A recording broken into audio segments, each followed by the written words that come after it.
Whoop whoop, are we live? Okay. We found a slow ass. We get stuck behind a slow ass now. I bet this Audi in front of me, he wants to hammer the slow poke, and then I'm gonna hammer it. This EQV is fairly quick. Wait, what was he in? 150 kilowatt, like 204 horsepower only, but 365 newton meter torque. So okay torque numbers, not that many horsepower. But I get the feeling that this at least the gearing on this car seems to be slightly more optimized for higher speeds. Like I seem to get okay pull from 60 to 100 kilometers per hour. So it doesn't have the crazy off the line pull.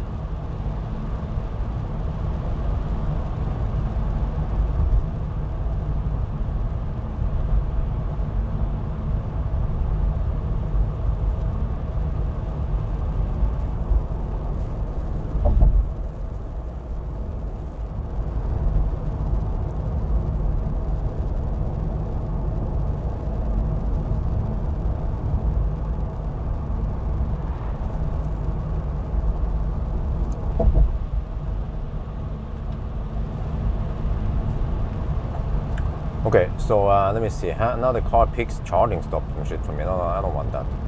No. Not sure what happens if I just ignore it. It wants me to stop at Falkenberg, I think. Okay, there's the end of Baustelle. Let's see how fast this Audi is in front here. I will just floor it now. Use all the 204 horsepower. But I'll probably be blocked by the Audi.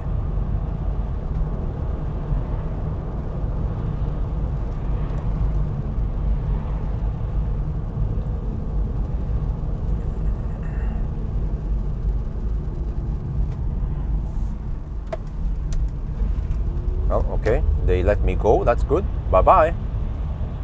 Yeah, all the fossils behind, they can't keep up with me.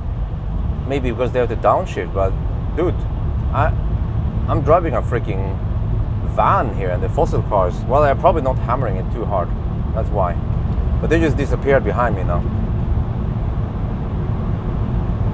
You can imagine if I drove a Tesla Model 3 Performance, how fast that one would be.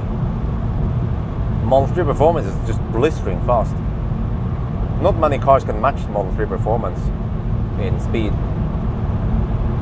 Possibly i4 M50 and some of the Mercedes top of the line EQE, EQS, and then of course some of the Porsches. But that's pretty much it. So I would say that the Model 3 Performance is the best speed for the bugs. Wait, okay, low battery, okay. Bjørn, you are something special. Oh, thank you. You must reach over 1 million miles by now. Yeah, I think so. That's only well, that was 1.6 million kilometers. No, I haven't reached 1.6 million. On average, well, I guess for the last few years, I've driven 100,000 per year, so I think I haven't even reached 1 million kilometers in my lifetime yet.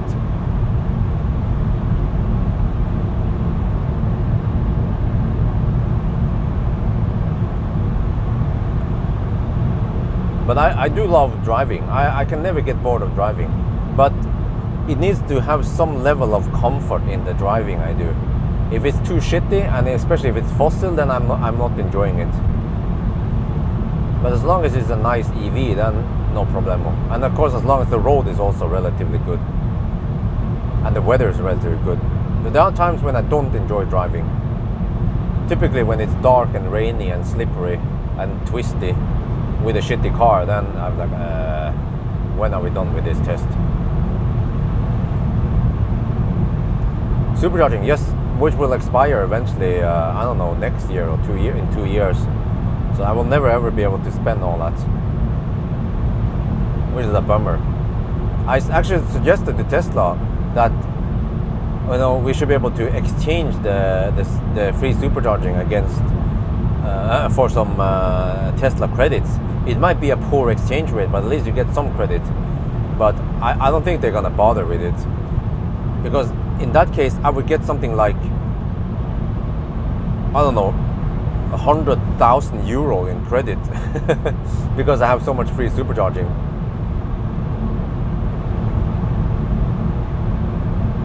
Electricity at home, we pay roughly 1 NOK per kilowatt hour, 10 euro cents per kilowatt hour, because the Norwegian state government is supporting 90% of whatever is above 70 øre per kilowatt hour, which is great, because people are worried and they burn wood and shit because they think they are spending too much on electricity. But I get a nice payback from LV or whatever, the grid company, every month, which comes from the government, the state, staten.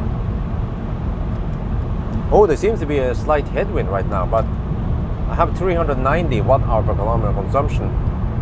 The car wants me to stop and charge, but I'm going for it. Wait.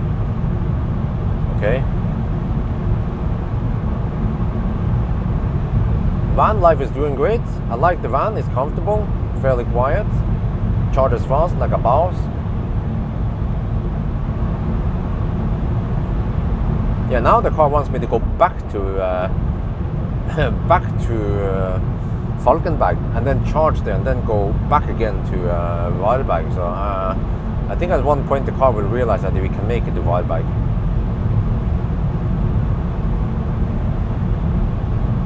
So 1 NOK per kilowatt hour is not too bad. It's roughly 10 euro cents per kilowatt hour, even during this energy crisis. But if it wasn't for this, then I remember a couple of months ago, we had on a regular basis somewhere between 5 and 8 NOK per kilowatt hour. That was crazy high. And then back then the government paid 80% of everything above 70 øre per kilowatt hour. So that was actually kind of expensive. That's when we needed the 90%, but it wasn't. So back then I paid maybe 1.5 to 2 NOK per kilowatt hour. I'm going to tell about noise. Yes, it is a bit loud, but the road is kind of noisy. But yeah, it's not as quiet as car.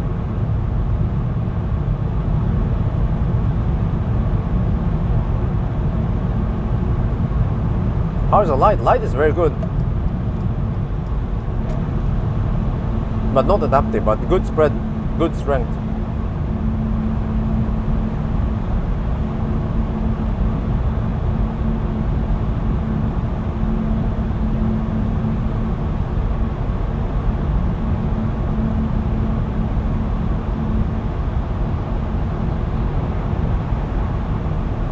Oh, long message. Hi Bjørn, BYD Auto 3 this year, nope. Maybe in Thailand, we'll see. But I don't have any booked now. I can ask, but I'm not sure if it's available yet. And I simply don't have time because I booked so many other cars now. Yeah, sorry, there's too long message. Lease, okay, something. Kind of hard for me to read everything. BYD Tang, slow, huh? Well, the Tang, I already tested it. Okay, now wait, huh?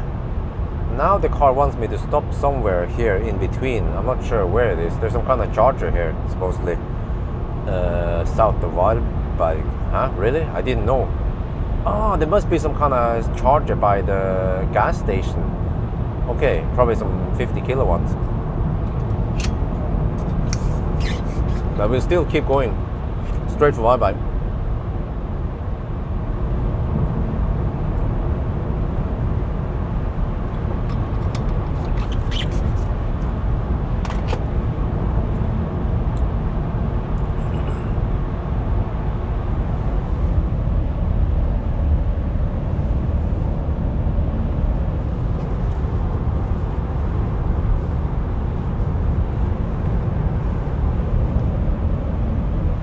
Well, consumption is Just like previous run, it's 400 watt-hour per kilometer.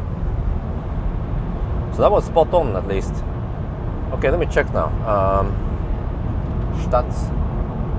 I now have 13% left. We're getting close to Wyberg.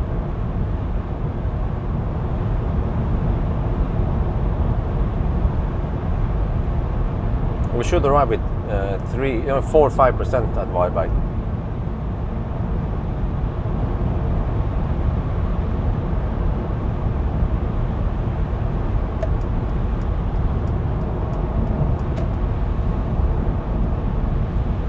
Oh, it's still 11.5 degrees. Wow. I have to say, it's been staying quite steadily, that temperature, through the night. And that's good, because I guess if the temperature drops too much, then this car suffers and the consumption goes sky high. So it doesn't go crazy high. 400 is acceptable for such high speed stretch with wet road.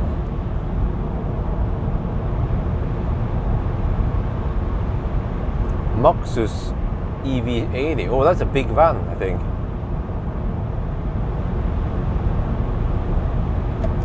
There are actually a bunch of cars I should have tested, like the Maxus vans and the Fiat vans.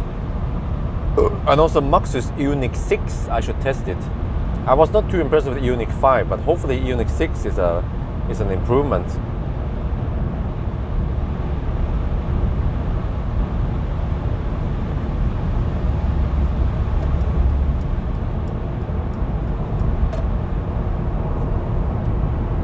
No, we are still not in Norway. Just someone type location for Panzer Ivan, so he knows where we are. 11% now. We are still far away from Norway.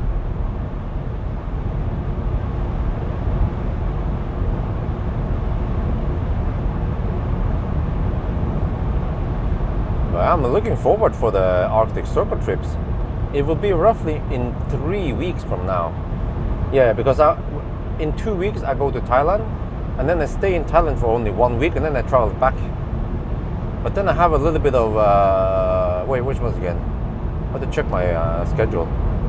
I have a trip to Lahti to Pawel, but maybe I had 1 week of open. Yeah, so I could just, in the first week I can start taking some Arctic Circle runs. And then I have to go to the Lahti, yeah, I think that's how it was. So I'll be super busy on those 2 weeks home alone.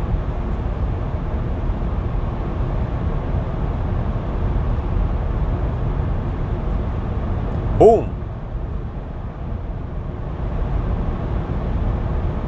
Yeah, so tomorrow I will post a review of the Lotus the Lotus electric SUV. I don't know. Attention! Take a break. He wants me to take a coffee break. I don't drink coffee, bro. Damn, that was loud noise. I thought something wrong with the car. Shit, we had 9%, no problem. We still have 100% power. Yeah, so I'll post a video of the Lotus one. And then maybe MG4, but then I don't have many other videos. I have the repair video, yeah. I should start saving up videos so I have 1 video per day.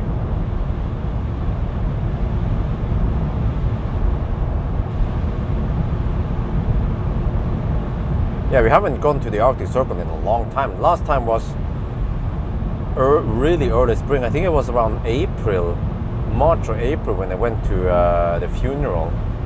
And it was still freaking full-blown winter at the Arctic Circle. So at least this time, hopefully we can see the Arctic Circle Center. And I try to time it so that we go to the Arctic Circle in the morning. Yeah, I had to take my time. Try to get enough nice shots. And just don't stress too hard, I guess. We don't want to time anything this time.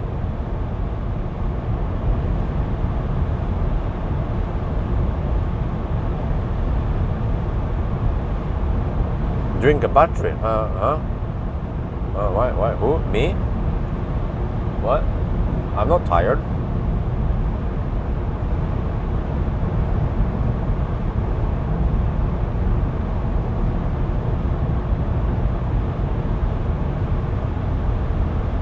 Oh, there's some light pollution. I wonder if that's Varberg. You know, I actually never been in Varberg. I guess for Varberg, you also have to turn east. All the cities are to the east, and then the superhighway here is just kind of running a little bit outside the cities, except for Göteborg.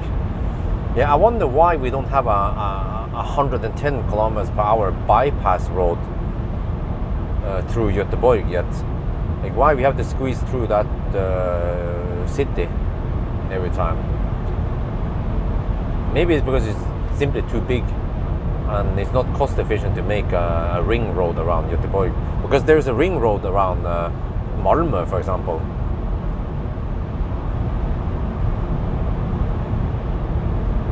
Okay, and down to 7% now. 8.3 kilometers left.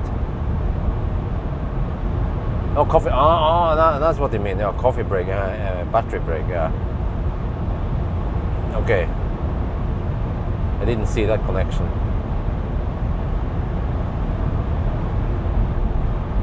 Yeah, that would have been funny. It was like there was a coffee cup here. It should have been like a battery can. Like, time for a battery break.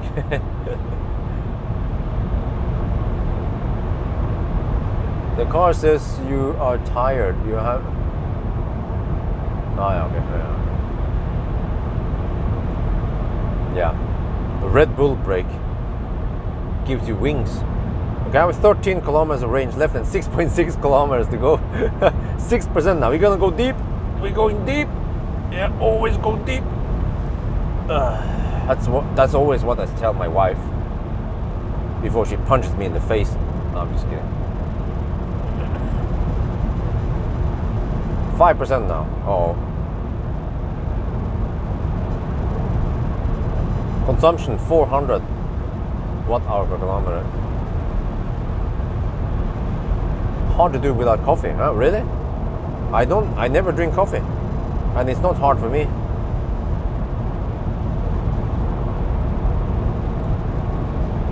Is that schmutz?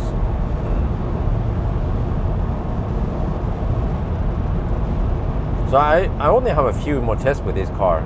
I will do a range test tomorrow, I think. And then next week I'm testing MG5. So I kind of need to finish this one as fast as possible.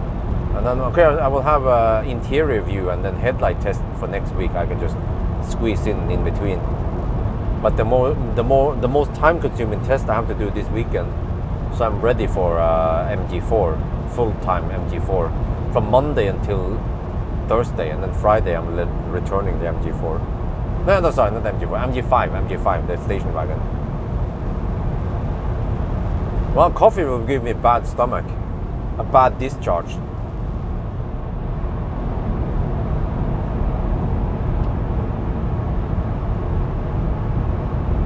New shape MG5. Well, we'll see. I will see how it. I tried the MG EP in Thailand, but maybe that's like a stripped down version with all features and everything. So we'll see how the MG5 is. I guess.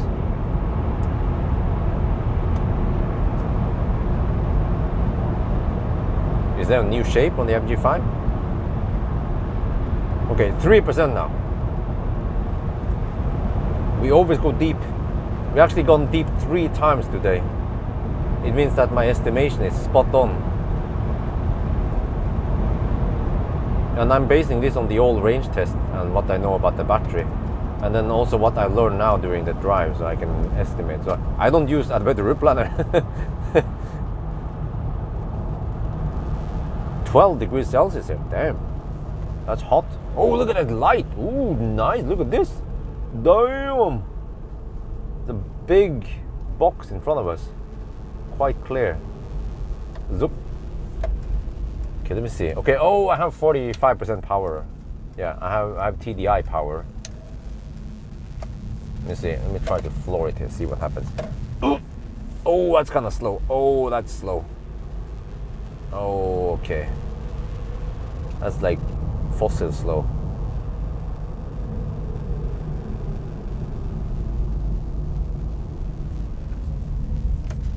Has a smarter bonnet, really? How can you make, huh? You have a smart hood? What the heck does that mean?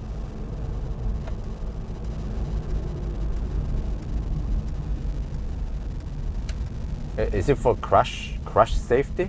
Pedestrian crash safety? Is that what it means? Yeah, bonnet is hood, by the way. For you guys who are not British.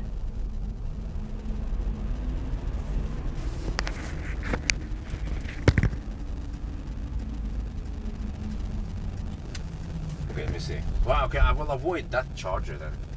The one that kind of bugged last time. So I will go for the same charger. The one that actually works. Okay, let me see. If I take a big loop now. Zoop.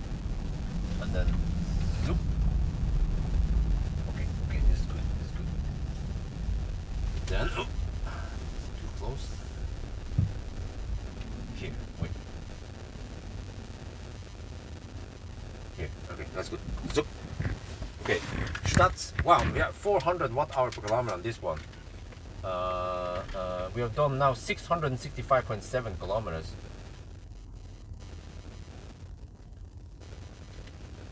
Divided by, and the total consumption so far is 370.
Okay, 7.5 hours so far, and 660 kilometers. What was it again? 600. Was it 660?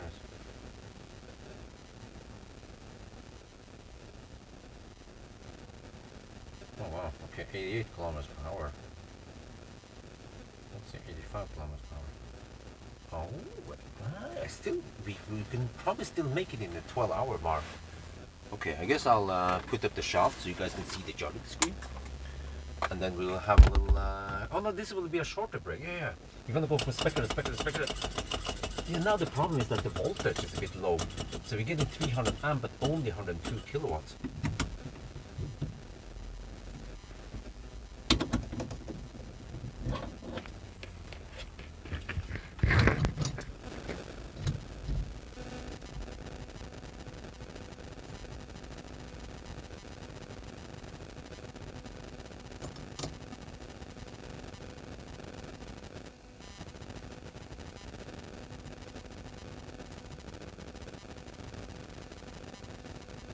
Okay, yeah, you see, so ideally, if we can, let's say if you're riding on 110 kilowatt wave now, then we should arrive at more than 10% maybe, or let's say we should try to arrive at 10% at specular, because then we'll be riding on 110 kilowatt wave rather than 103 kilowatt wave.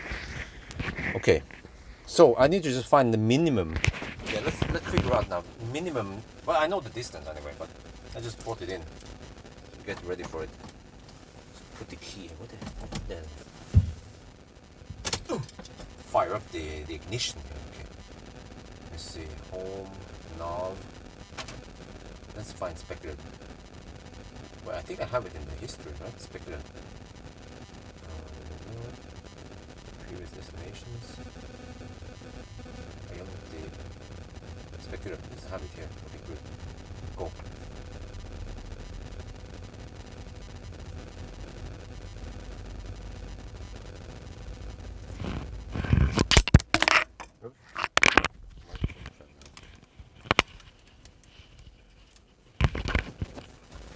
Let's see. 107 kilometers. Better looking from that. Okay, 107 kilometers. Ooh, in this one, this leg, I suspect, I guess 350 again, just like previously. Yeah, 350. Right, 85 kilowatt hour. So I need to spend, wow, I need to spend 44%. I can go for 50% then. Okay, we need minimum 50%. We need to spend 44%. But if you're charging at 110 kilowatt at 44% or 50%, then we should just go a little bit more to, let's say, 55, 60% before we unplug for the higher voltage. Yeah. This car has a little bit low. It would be great if you had close to 400 volts at the low end.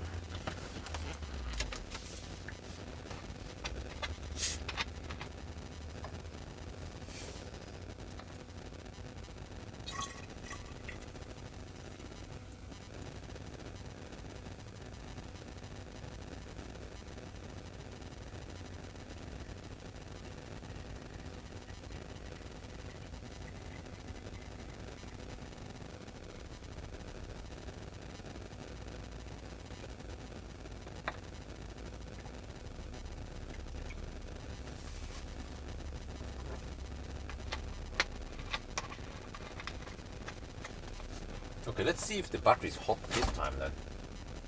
Yeah, I need to go outside and film again. I'm not sure what they're supposed to say now. It's like we are now at Pawel at midnight.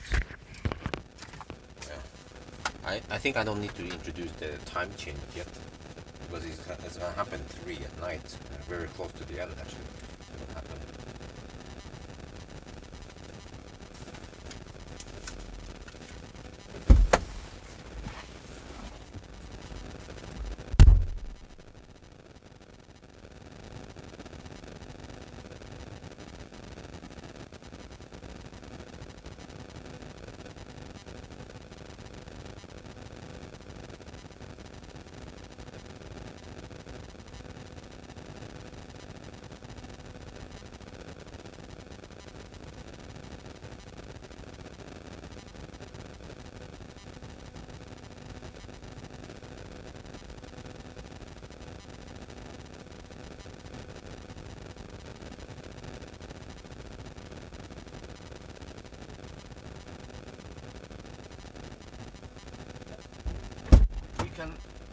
We can go for specular. I can show you here.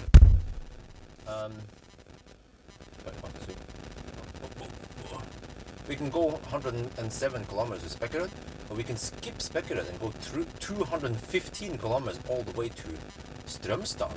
But then we probably have to charge to like 90%. So it's actually better time-wise to just charge a little bit and then hammer over there.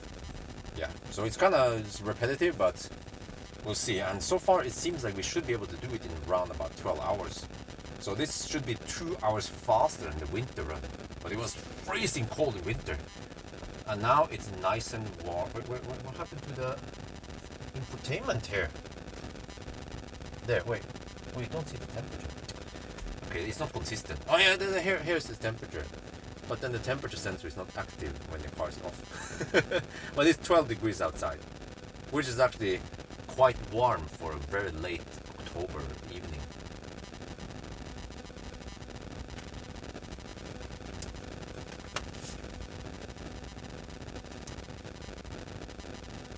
Okay, I guess I'll go to the restroom again as usual. Not much to do right now other than sit and wait for the car to juice up. So I'll be back.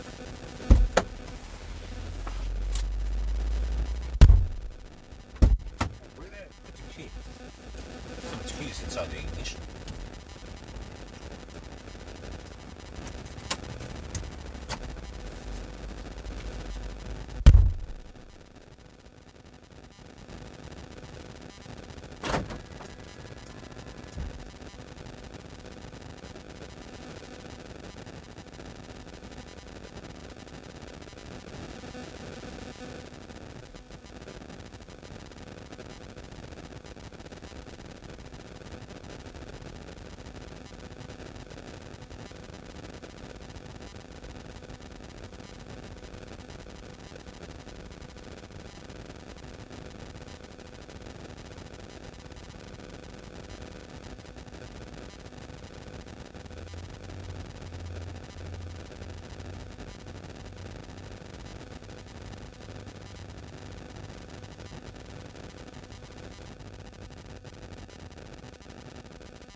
check something here. The air pressure seems a bit low. Just wonder what is supposed to be. Huh? It doesn't say. What?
this one, right? The EQV. It's a nice van. Okay, it's so tricky. Yeah, so I have to get ready. Ah, the car even estimate 46 is enough. Okay. Yeah. Where do you go? I'm going north now. I will stop at Spekerød. You see, I've been charging for 20 minutes and I can only drive 107 kilometers. Because this one consumes 400. In the next leg, I consume 350. Yeah.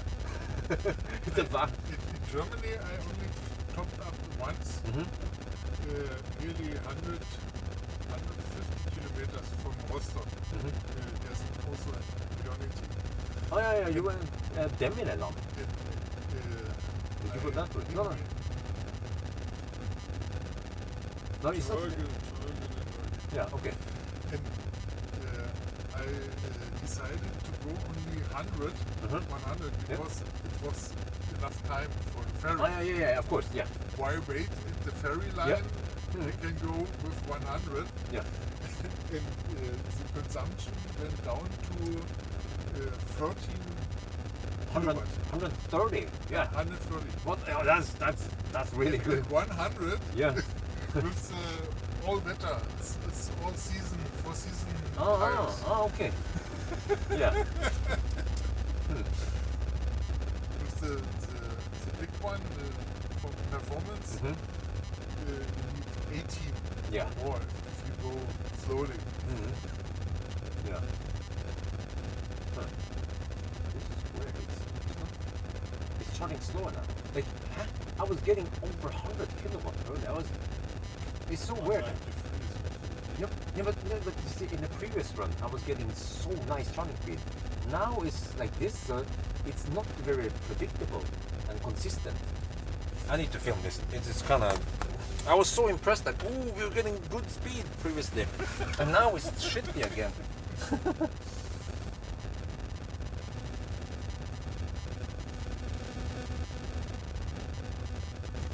Okay, let's see.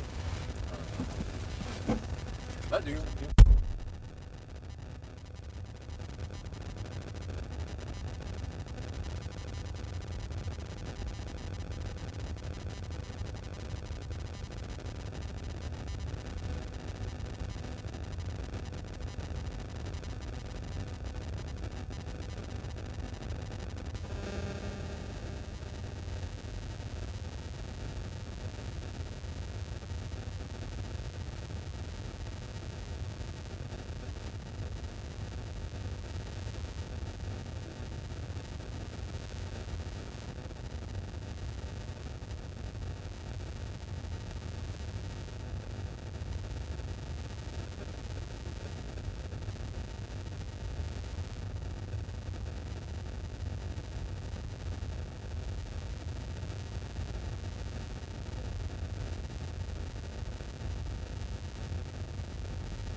let's get ready.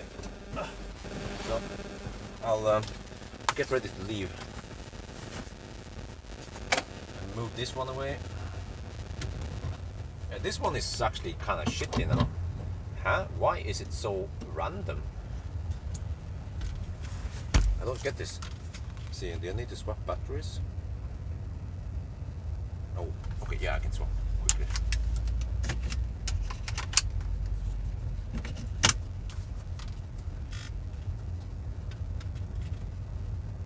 Okay, that's better.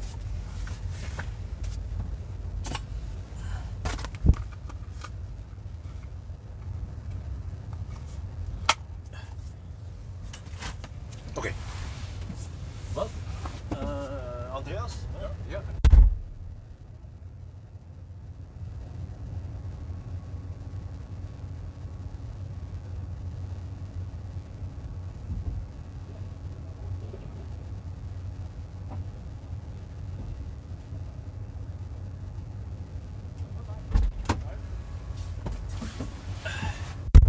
Okay, that was nice. A nice follower from Deutschland. He is somewhere between. He came from a place between Berlin and Dresden, roughly. Okay, let me see. From reset, from start. Let me reset it one. Go. Okay, that was an okay pit stop. I think it was around 25 minutes. It felt awfully slow because it was charging slower than previously. I don't know what's up with that. But okay, hopefully we get a better session at Spekkerød. But yeah, so I met a follower. His name was Andreas. He has a Model Y Performance, and he's on his trip. He has time now. He's a baker, so he woke up at 2 at night, and then he started driving. And then he took the Rostock Trelleborg, which is the best deal. And he said that he got it cheap. It was only 50 euros for that ferry. But it was on the ferry for 6 hours. And now he's here. Yeah. And he's going to the north. He wants to see Arctic. He wants to see Northern Lights. These days it's going to be crazy high KP values. Supposedly around KP5 for many days, like 5-6 days or something. Wifey showed me. I have not bothered looking at KP values lately because I simply can't go to the north. But he is lucky that he can go to the north.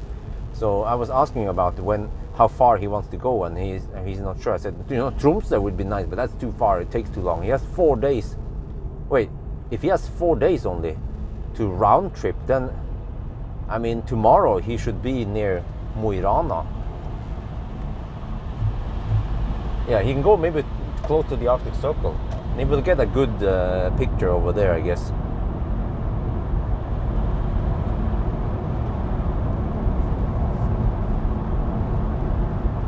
Yeah, but and also he seemed to be quite price aware. So he used Ionity, not supercharger, because he gets a quite good deal on Ionity with some kind of the Germans, they have some kind of subscription via whatever, I don't remember what it's called. And then he gets away with around 3 NOK or 30 euro cents per kilowatt hour, which is way cheaper than Tesla. Tesla used to be dirt cheap. I remember in the old days it cost only 1.7 to 2.5 NOK per kilowatt hour for the longest time, but now they have grown to be quite expensive. And that's why more and more people they are sucking on Ionity, because they can get away with a good price for now, until Ionity raises the prices, and then people start bitching at Ionity. Worth the journey. Yeah, well, he met me. You met me, but no, he should get. I mean, if he's here, it seems like he probably wants to go to sleep soon. He pumped it up to over 80%. So I wonder he will find a resting area. I'm not gonna stalk anything, but I'm just wondering, just interested in how he do it. But if he's around here now, well, he should at least clear Gothenburg at night. Then if he starts in the morning, still in Sweden, then he can get over to at least Trondheim, I guess, tomorrow or beyond. Yeah, he can be in the north, like Mosjøen-ish, but he has to kind of hammer all day. and then he could be ready for it. Yeah, and then he needs around 2 days back. Yeah, so he has a little bit of time to see some aurora. Ellie, yeah, it's called Ellie. That's what they call it, Ellie. Yeah.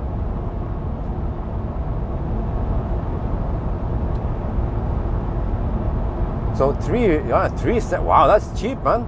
3 sec per kilowatt hour in Sweden, and in Norway he said it was even cheaper. It was less than 2 NOK per kilowatt hour in Sweden.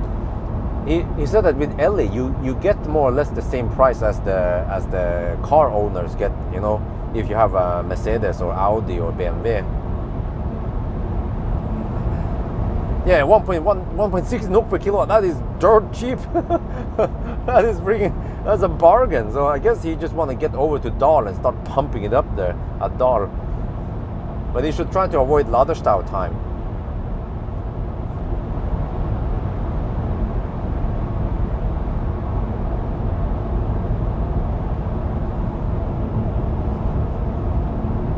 You know, I could have a 10-minute interview with him. It was very interesting to ask him about where he's going and then how he's charging and all that.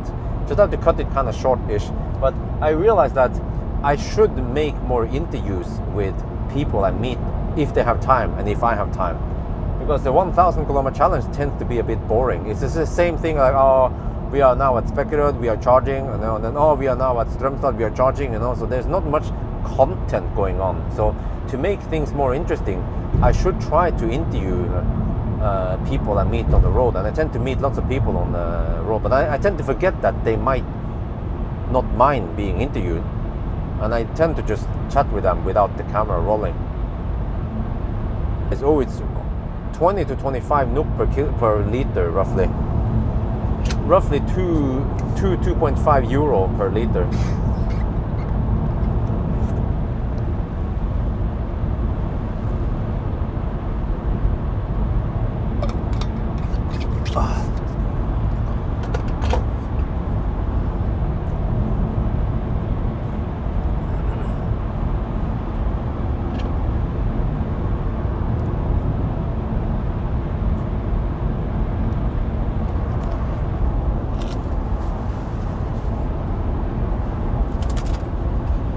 Okay, let me shoot the video here. I'm gonna show the nice interior. Oh.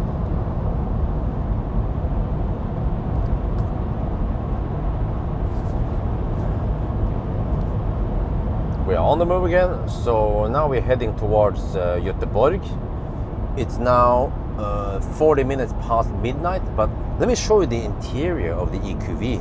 We have this cool looking ambient light that we can change color and change intensity. You see here the buttons for seat adjustment is also illuminated. Huh? And look here, we have a little center console with cup holder and some stuff. I have the candy and all the stuff over here. It's also illuminated with some LED. And then here, I don't know if you see it here, this is like there is some LED here on the roof that lights down here, so you can see the pad. So you see, and also in the back, you show in the back. Huh? Do you like that? I like the interior of the Mercedes. And here, yeah, this one is okay, kind of analog crap, but yeah, that's the name of the game. And also here we have the controls. This looks and feels quite premium.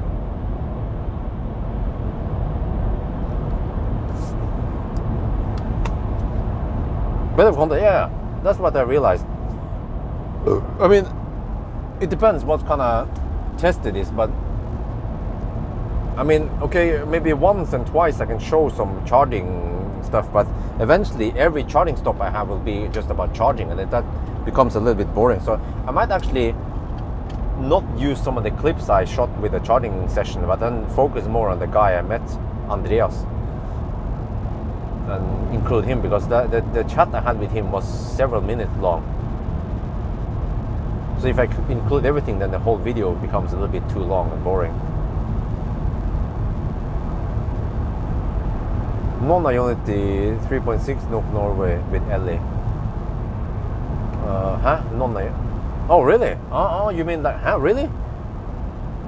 So you can charge at, let's say, recharge or mer, and you get that price. That is dirt cheap, because mer and recharge, they also become really expensive. Pretty much everything in Norway, every fast charger, high power charger in Norway has become quite expensive. So if foreigners can get away with 3.6, less than 4 NOK per kilowatt hour, that is a bargain nowadays in Norway.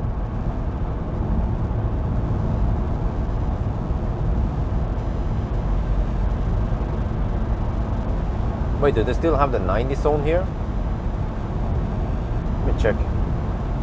Wow, they have it for a long time. Yeah, this one. Oh, it's still a 90 zone. Okay.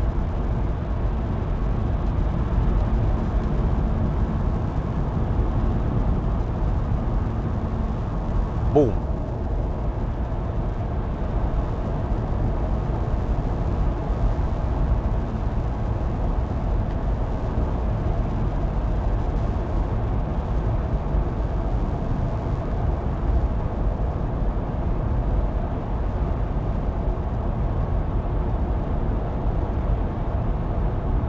Because it's been raining, and nowadays it takes a long time before the road dries out, but at least the right lane here is dry, so I'll stay on the right lane. Left lane seems a bit wet.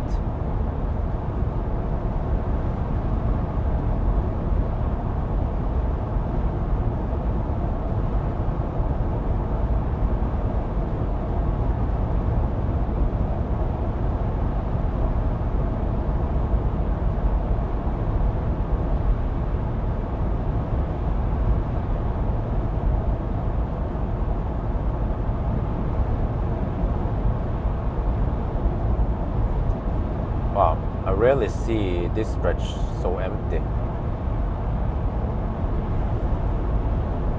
So tomorrow is Sunday. Well, technically we are Sunday now. I guess I can take a little nap, and then in the morning hours I can go for it. Or maybe I need to help wifey. I'm not sure what. Yeah, I probably, well, once I'm home now, I have to help wifey take care of the baby. Yeah, some kind of marathon until 9, 10 in the morning. Okay. I did somehow try to stay awake after I get home now, because my work is not done once I arrive at home. Wow, I like the spread on the high beam, man. Look at this. Wow. You guys see that shit? Boom. I need to make a video about the headlights on the EQV.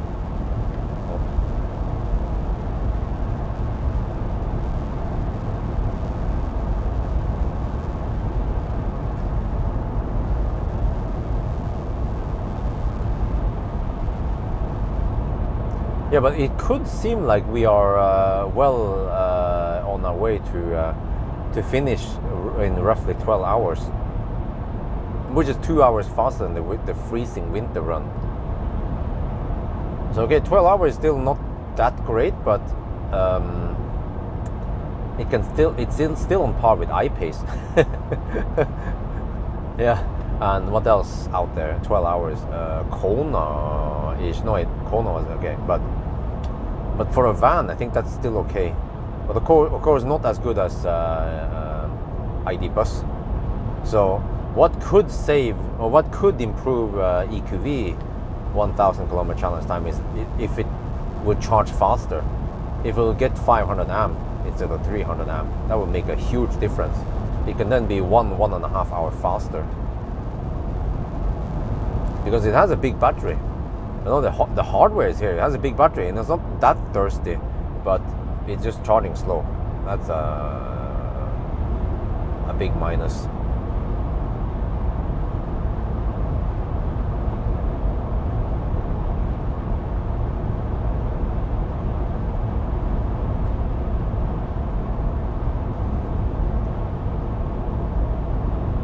Boom! Ooh. Nice high headlights. Yeah, Mercedes doesn't disappoint me in the headlight department. Even the non-adaptive headlights are quite strong.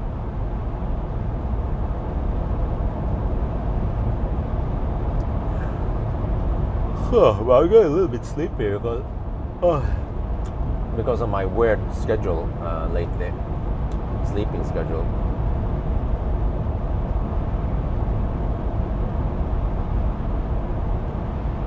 But I probably have to prepare to not get much sleep until 9 in the morning. Then what? Then I'm supposed to do a range test.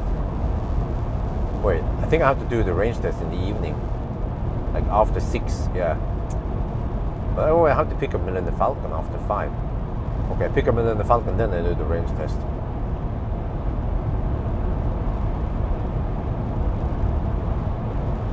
Maybe I can get them to deliver it at my home. That would be great. I mean, after all, they borrowed Millennium Falcon for free for just showing off.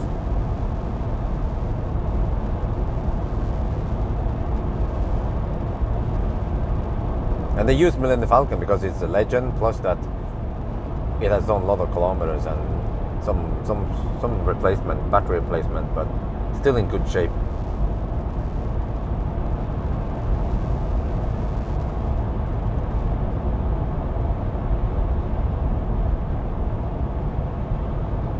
Okay, I think the chat is bugged again because it's not been active. What the heck? Okay, I don't know how much chat I missed now for the last 10 minutes. I don't feel like scrolling up too much.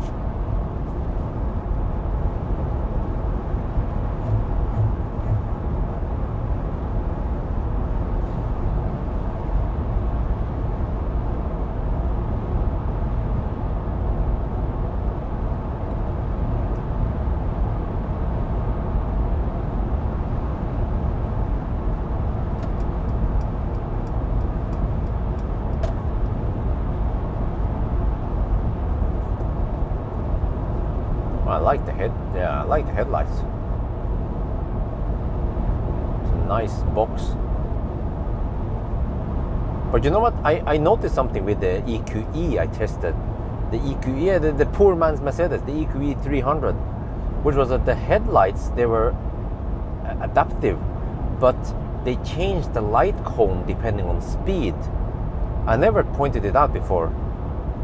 Actually, I should start looking for it next time I test Mercedes, because when you're driving slow, it makes a wider light cone, and it was shining quite strong to the side. But then as I accelerated, the side went more dim, and it was focusing the light more towards the front. So I was like, oh, that makes perfect sense. And I wonder if other systems are doing the same. The first car I noticed had it like that. It was, of course, it was always like that in EQS, but I never noticed. Somehow I have to try to show it in the video.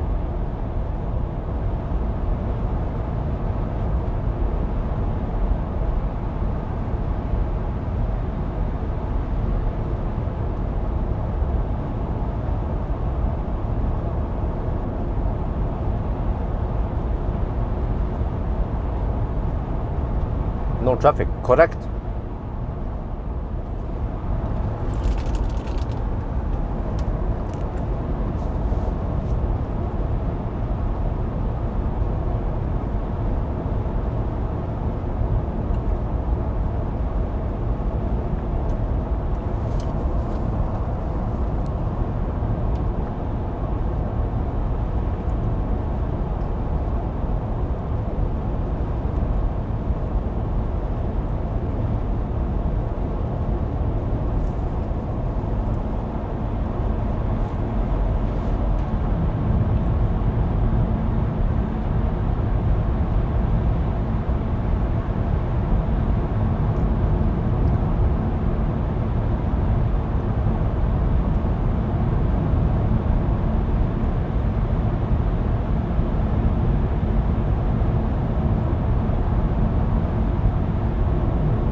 Yeah, you guys saw that the Varberg charging session was significantly slower than the Helsingborg session. And the difference was that I arrived with 10% at Helsingborg, but 3% at Varberg, and also the other sessions. So maybe we should try to arrive with 10%, but that will cost us extra charging time on the other end. Like I was getting only 80 something kilowatt at Varberg before I went for Helsingborg. So it might not pay off to charge extra. Well, or will it?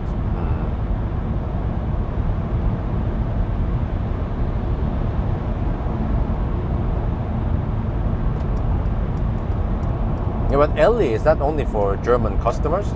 Like what requires, what do you need in order to register as a customer or as a LE user?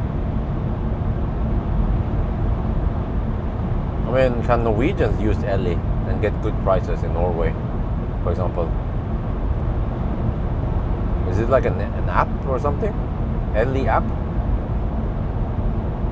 I bet lots of Norwegians would love to get cheap prices on recharge and mer if there's like a loophole around.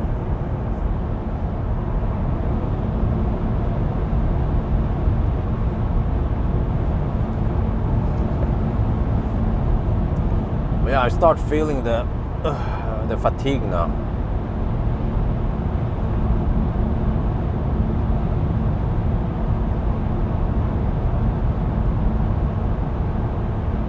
Anyway, really? What? Why are not other people using it then, like Norwegians? Well, is there some kind of monthly fee on it? Is there some kind of monthly subscription? It should be, right? Otherwise, you won't be able to. There's no way you get 1.6 NOK per kilowatt hour in Norway on Ionity without any monthly cost.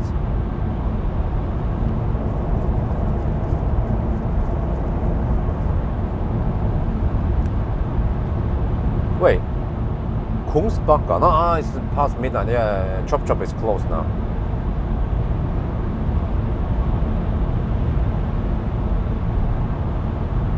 Oh, 12.99 per month. Hey, that's not too shabby, even for Norwegians. I guess if you charge a lot, then that is kind of worth it. And especially if you get the low price on other networks also, like recharge and mer.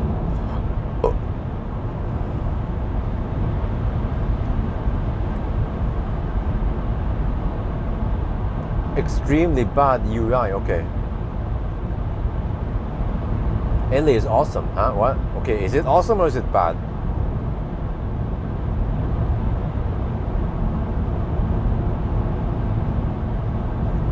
Provide Volkswagen to any EV. Yeah, okay, like the Tesla driver, he was using LE.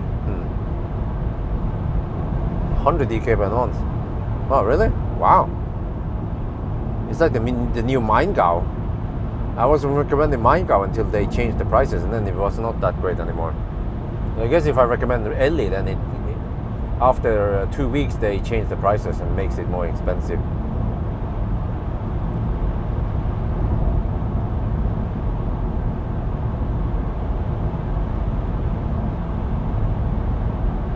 Oh, okay, with roaming. What? Huh? Wait.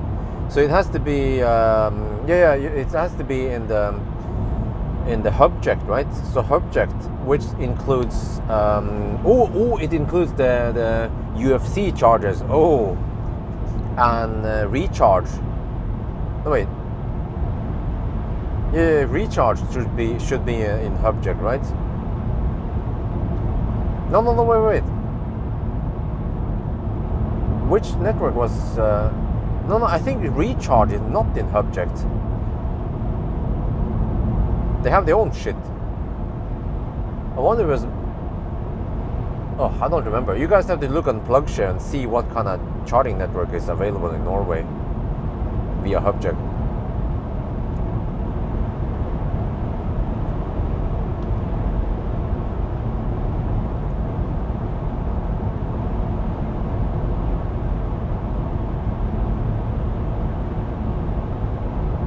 I wonder where is mer in Hubject, and then Fortum or recharge is not in Hubject. I wonder if that's how it was. Recharge are roaming. Yeah, but huh? Okay. Okay, I don't know, man. But which charging networks in Norway are available for LE then?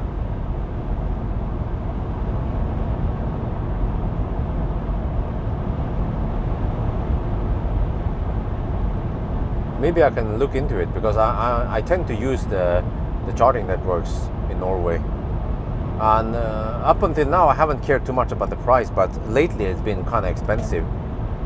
Like, yeah, basically doubling the price from before.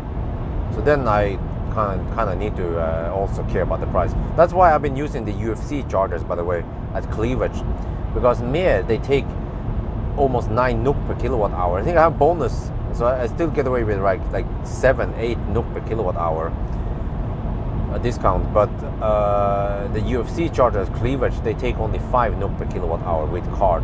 Oh, that's way cheaper.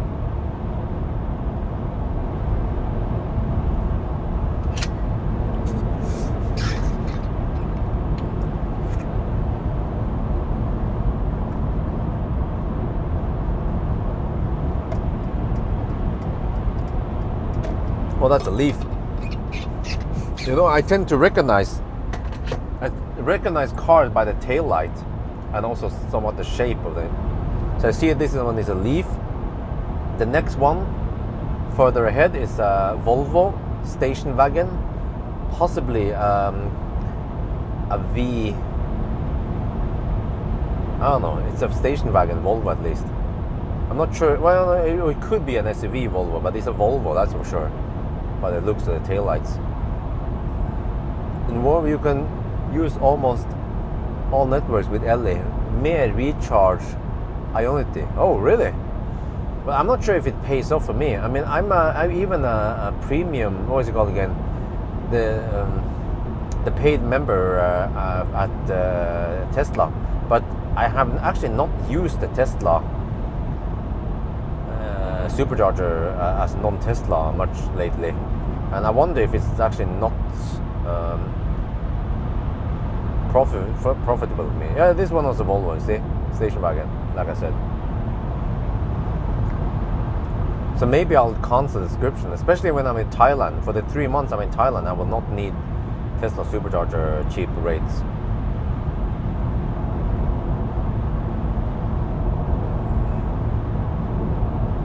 Kople also, Ionity.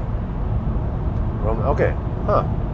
Wow, seems like Ellie is a good deal. I need to check out Ellie.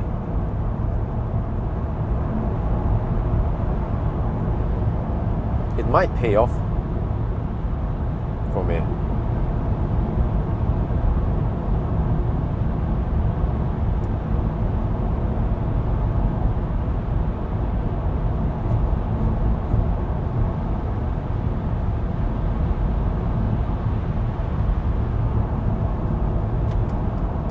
Oh, you need RFID?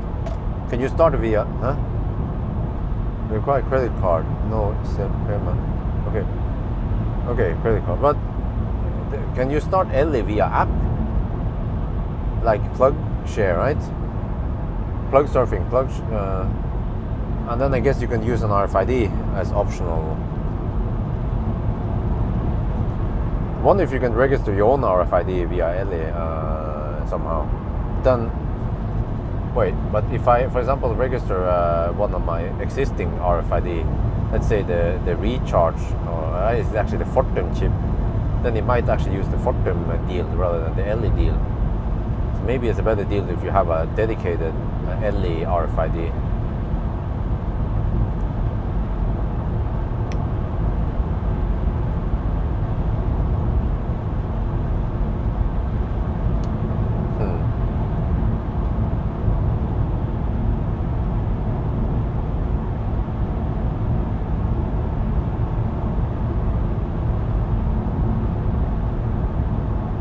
I guess they're making money on the subscription then.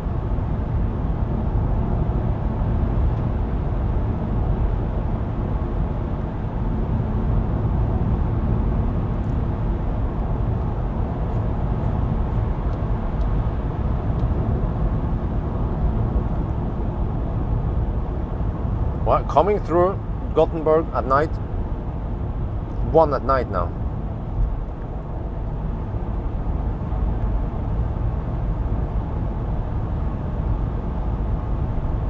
Which means we should have some of the lowest traffic now during the night via Gothenburg.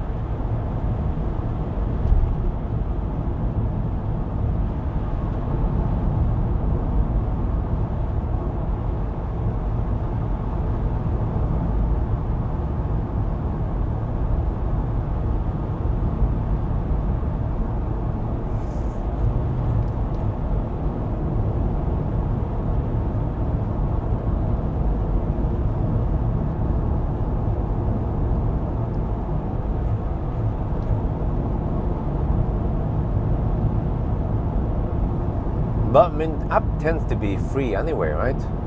Nowadays. And also RFID tends to be free. Maybe some companies will charge you like 10 euros for the RFID. Yeah, I've seen that.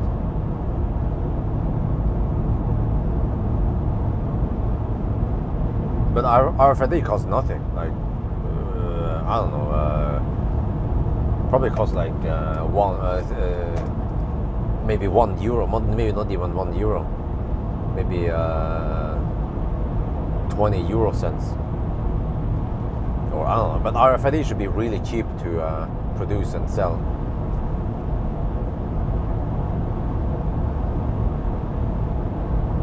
Yeah, let's say €1 for that one, an RFID.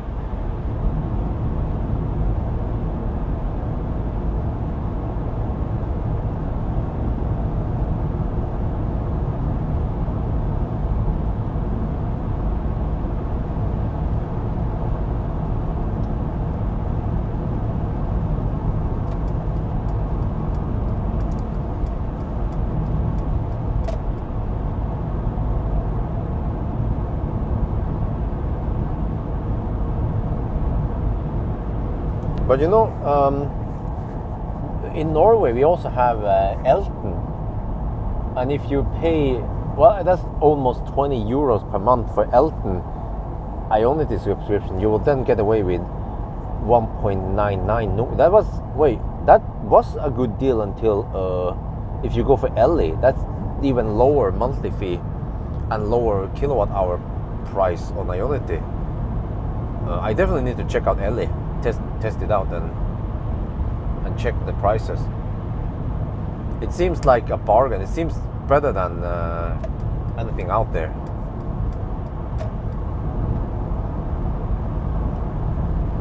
And why don't people know about Ellie? Is it because they haven't promoted it? Is it because nobody talks about it? But from what I heard now, it sounds like a bargain, a no-brainer. As long as you charge some. Well, if I think about this, so the monthly fee is around 120 NOK, which means that as long as you charge more than 30 kilowatt hour per month, then it's worth it. That's typically like half a battery nowadays, depending on which battery size it is. Yeah, so if you charge more than 50% on your car, typical car per month, it means that for most cases, for over 90% of the cases, it will pay off to use Ellie. Yeah.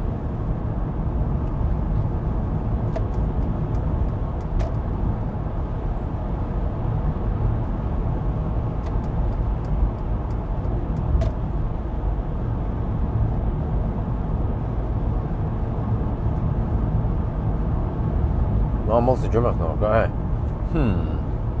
But I wonder. Well, if I promote it, then they will probably get lots of new customers. But do they want lots of customers? Because it seems to me like the Maingau thing was a good deal as long as they didn't have too many customers, and then suddenly they kind of changed the whole Maingau deal with Ionity. But I wonder Ellie, as long as you subscribe, so there will be of course some people who subscribe but then they don't charge that much, and then again Ellie is making money of that. Or maybe Ellie gets a good deal with the roaming partners.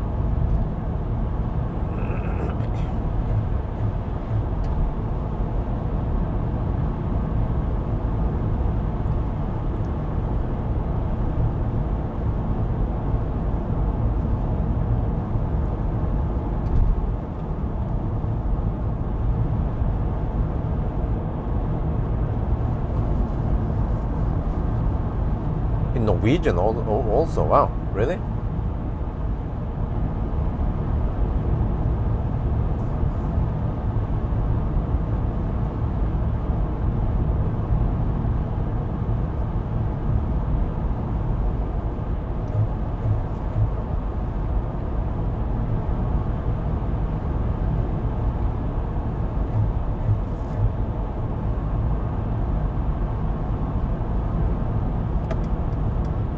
Okay. We're passing by Göteborg now. Wow, we have so much light pollution here.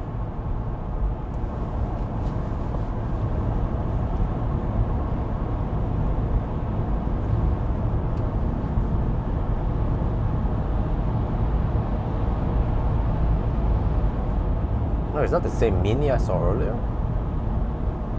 Different Mini.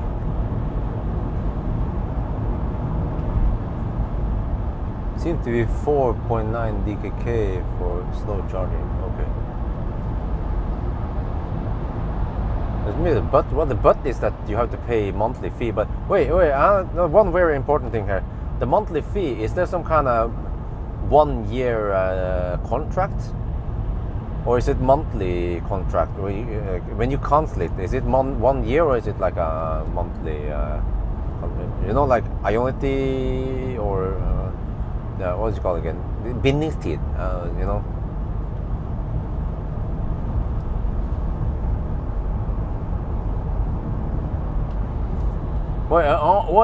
You have to subscribe for 12 months at a time. Oh, okay.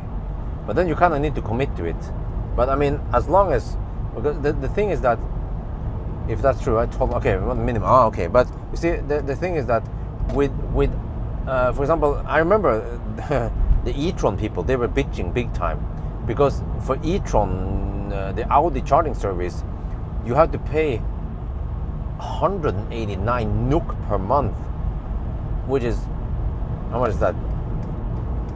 19 euros per month. Plus that it costs then you get 1.85, I think it was, NOK per kilowatt hour. So it wasn't that big deal. Most people, they were not happy about the monthly fee when it was a bit high versus some of the other brands like Mercedes or BMW. They get a lower monthly fee. But then you are kind of locked to Ionity only, right? But here with Ellie, you can then, okay, you just pay it, but then you get cheap rates on everything, not just Ionity. So that makes more sense in my head. I just have to look at it closer. But based on what you guys are telling me now, then the Ellie sounds like a bargain, as long as you're a little bit active with your charging stuff.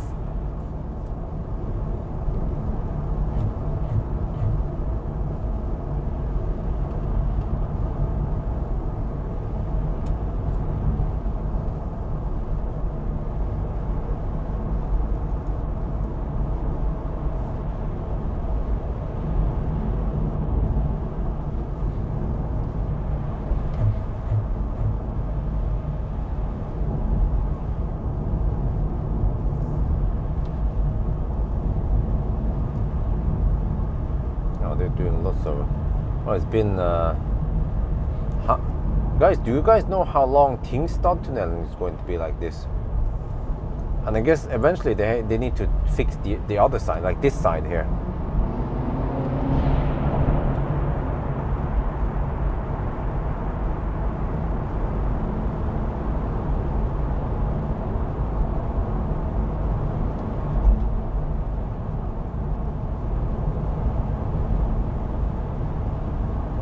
Longer than 90 minutes.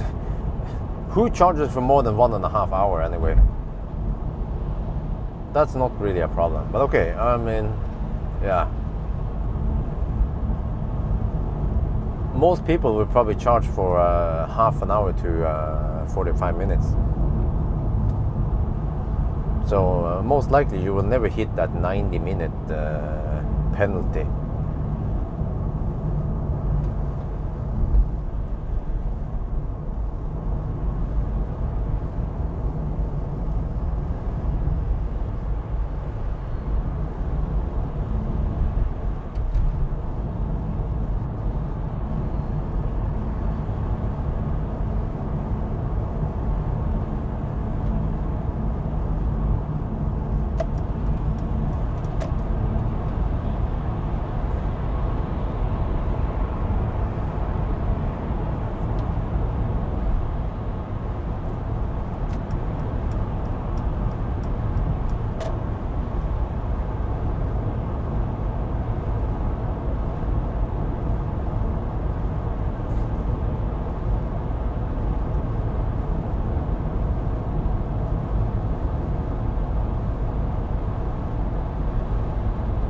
Is that a taxi?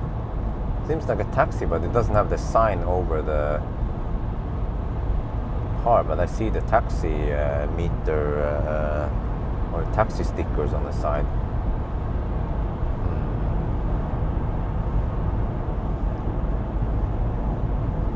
Yeah, well, they could increase the prices. Yeah, you seal the deal and then they increase the price, and you're shit.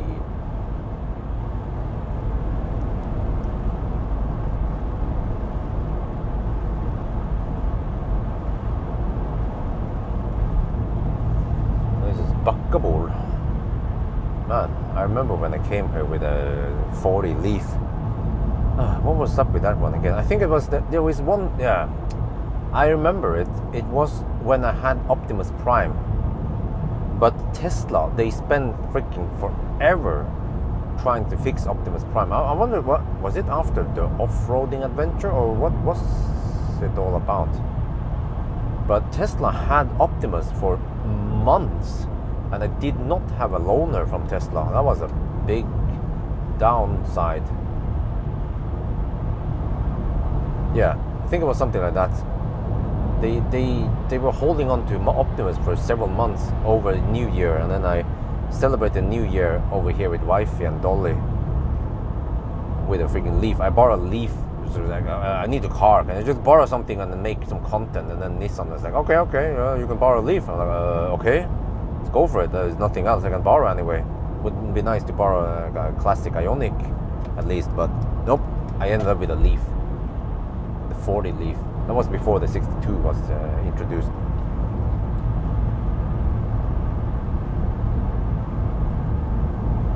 Oh, you lock the price if you pay for. Okay, interesting. Then you have to just keep you have to save the PDF with all the prices in case the prices change, and you can still refer to the old prices.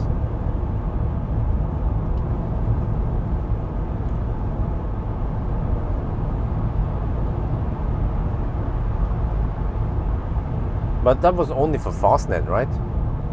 Or their own charges.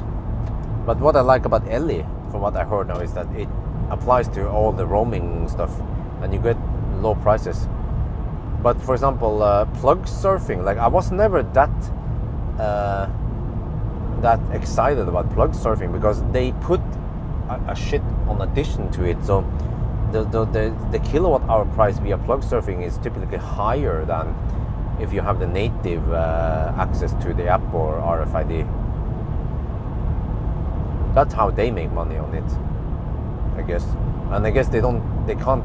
Or maybe they haven't sealed any good deals with the charging networks. But I wonder if Ellie might have done some deals, get some good prices. Which would mean that even if you're charging at good rates at Ellie, they might not be losing money.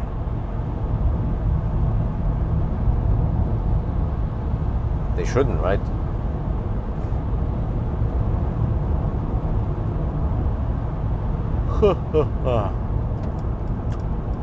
Man, I'm getting sleepy. Oh, it's only 1 at night. How the heck am I supposed to stay awake now until 10? Okay, I need to see. I mean, I'm hoping that Isabel is asleep a little bit so I can get some sleep at night. But then I have to get ready to stay awake. Bonnet. I heard about Bonnet. People were saying, "Hey, what about Bonnet?" I was like, "Huh? What? Okay, what's up with Bonnet? Can someone tell me quickly what Bonnet is then?"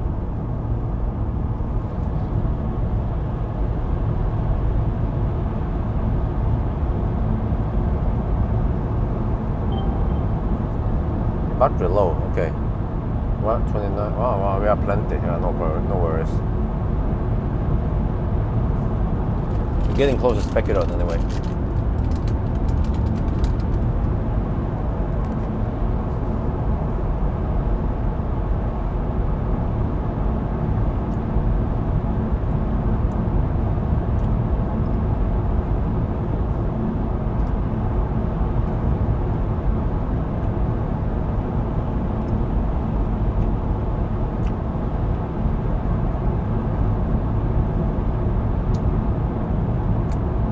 Well, hard to say, but we should be finished in around 4 hours.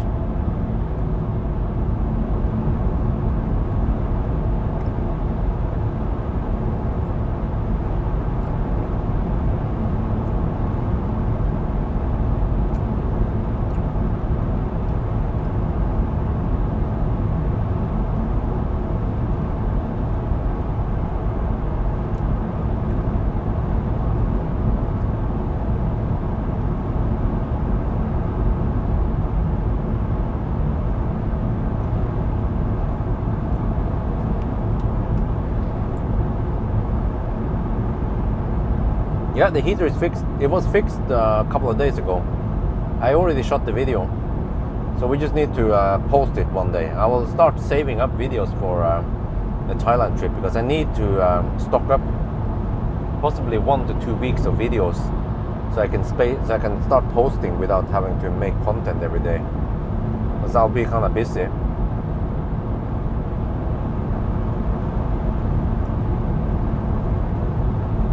It turns out that it was just a fuse that was blown. And then I was like, huh, why do fuses blow out of nowhere? Well, he said it's different from a fuse at your home. These fuses, they tend to kind of wear out a little bit.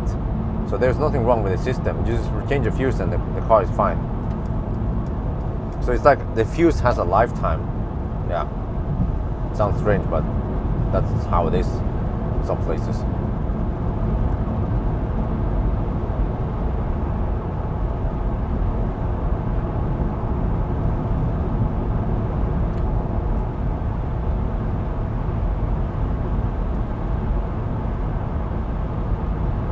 Oh, you prepay? Okay. So in a way, they can get a free loan from people because you have to fill in your account with some money. They're also making a little bit of money on that they get a little bit of free loan.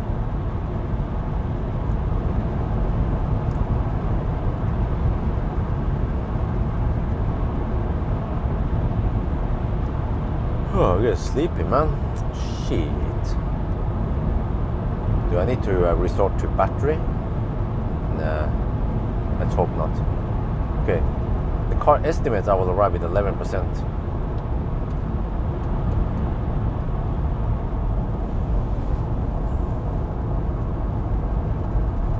The Tesla pay subscription price for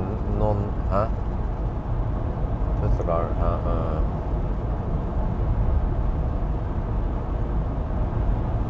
yes, I have a Tesla, but I still have to pay a subscription for non-Tesla, of course.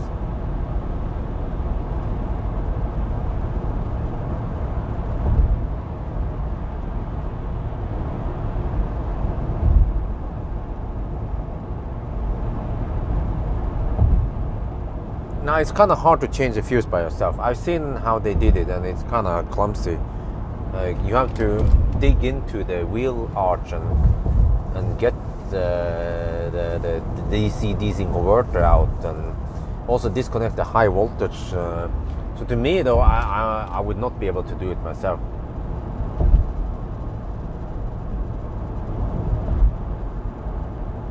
Because it's not located in a regular fuse box.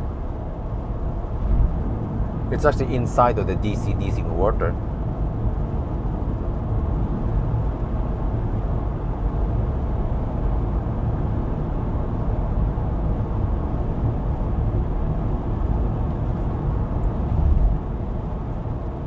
And for some reason, Tesla decided to put the DC converter in Millennium Falcon, at least, in the right wheel arch. I was thinking, huh? Doesn't that one get lots of moisture and salt schmutz?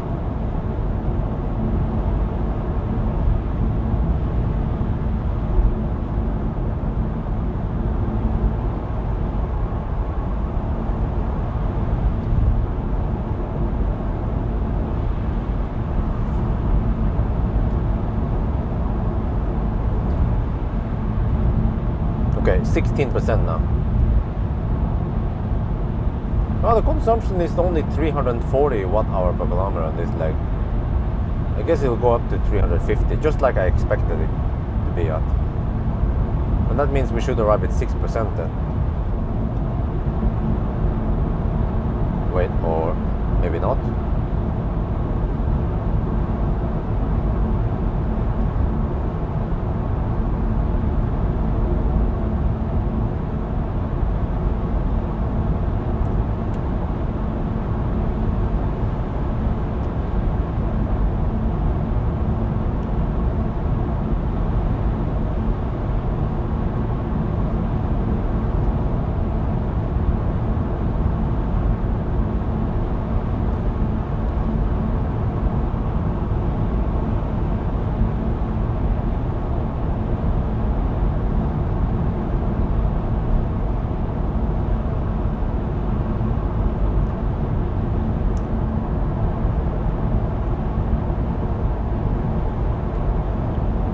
Is fat e-tron more efficient than EQV? Well, we'll find out tomorrow when I do the range test.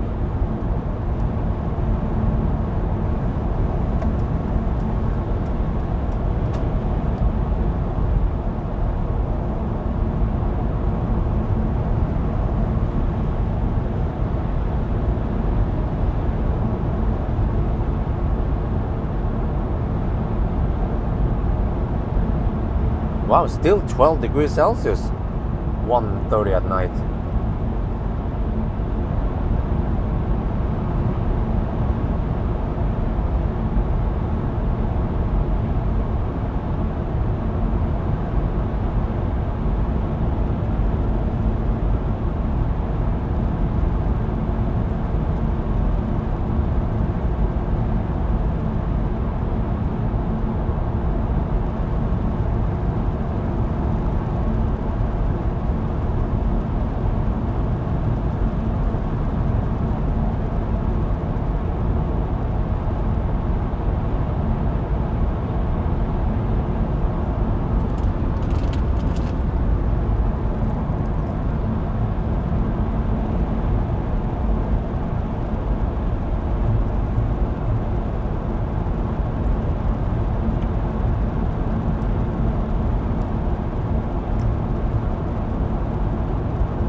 No, it's usually not this warm. It should be like 5 degrees Celsius or lower this time of the year. So it's exceptionally warm. We're almost in November, you know? It's supposed to snow soon in Norway, but it's not.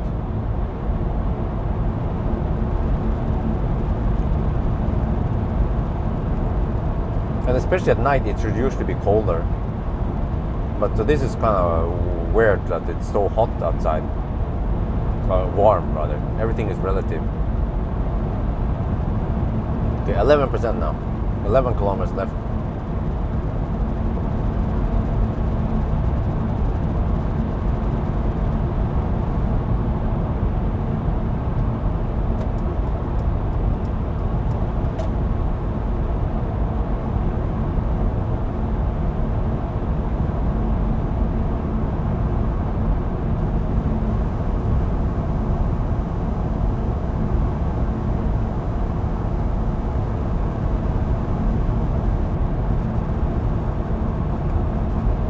But bone breaker, the question is how fast do you actually drive? Because every fat e-tron driver I met, they drive dog slow. I never seen fat e-tron hammer it, really. They just drive behind a truck, or they cruise at 90, 100 kilometers per hour on the motorway. You know, the way they have 110, so they go 10, 20 kilometers per hour under the speed limit. So no wonder why you then get okay range on an e-tron, fat e-tron.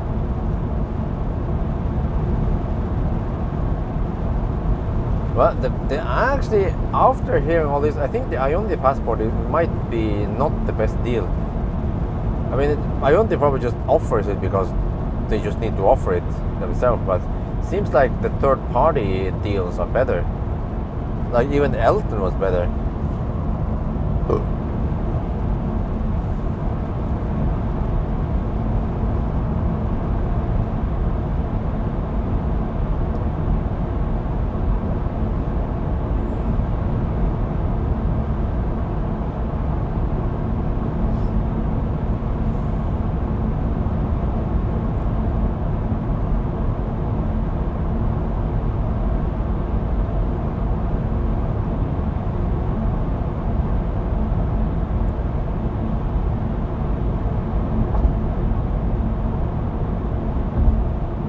I remember I found out about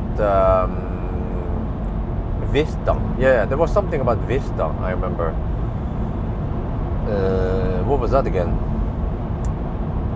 There was a great price you could get via Vista. I wonder if it was I remember now. In Sweden, I was getting I paid only, I think it was only 2.5 NOK per kilowatt hour on 50 kilowatt. I remember I used Vista when I charged the classic Ioniq at Hallandsåsen. I was like, ooh, look at this, I'm using Vista and it's dirt cheap. And then not long after the video, they raised the price, or they changed the price model. That's because especially charging companies, charge point operators like Ionity, Mer, people are watching my video. So if I highlight Ellie in the video, in like a dedicated Ellie video, they might change the deal because maybe it's too good, but it's okay as long as they don't have too many customers using or abusing the system.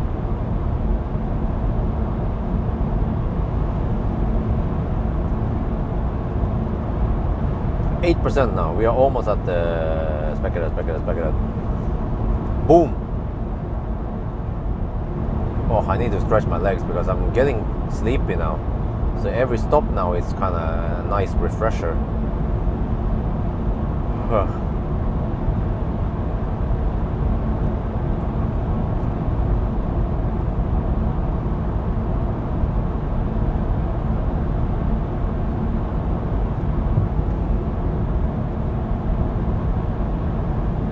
Well, it's called e-tron Sportback.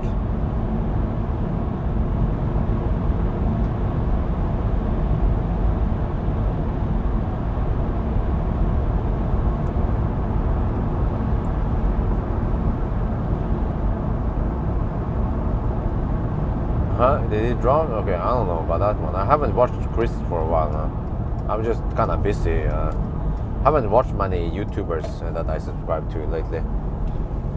I haven't even watched Sandy lately. Just too busy with baby, I guess, and my own channel. Speculator coming. 7% now. Let's see if we can get a good charging session here. Okay, but wait. We probably did. In the previous one, we need 40. Wait. We probably need to charge to 60% this time, right? I think.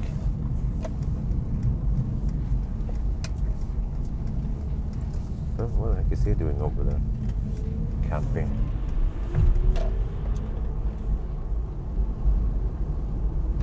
Ooh. Okay, let me see. I can take.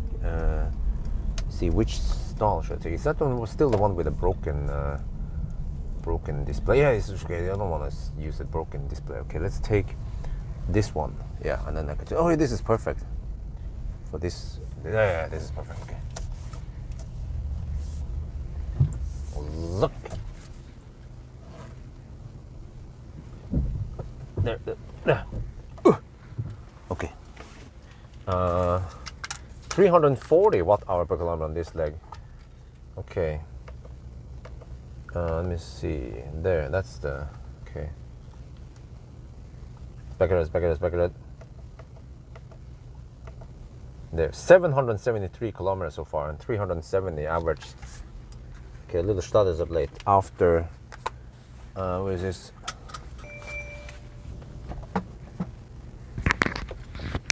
After Where's my...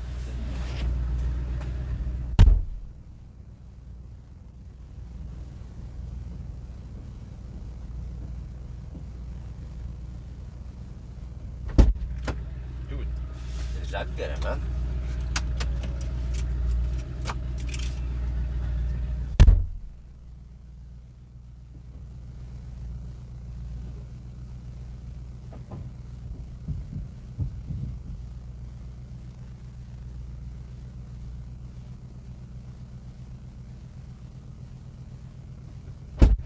Man, that dirty shit, smelly shit. Ugh. Hopefully it will filter out once I'm in here. Okay, let me get this, the shaft up.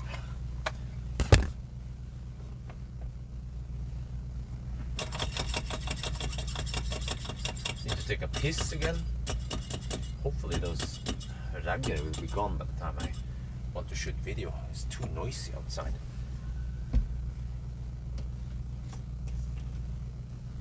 Well, thank you. Good night.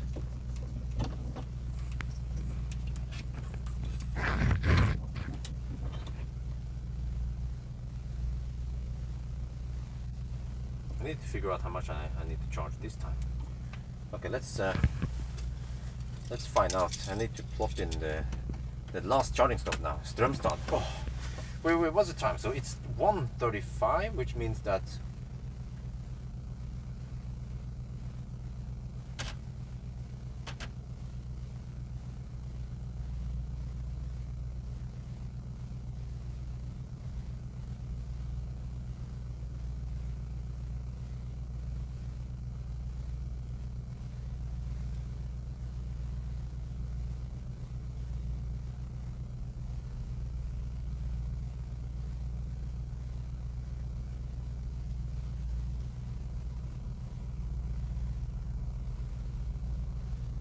okay, let me find Strømstad, the last charging stop.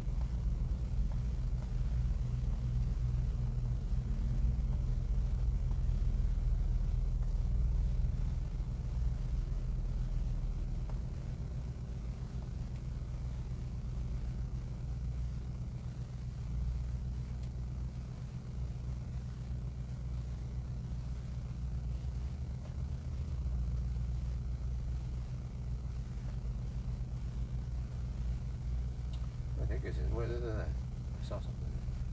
That can't be Strømstad. That should be it.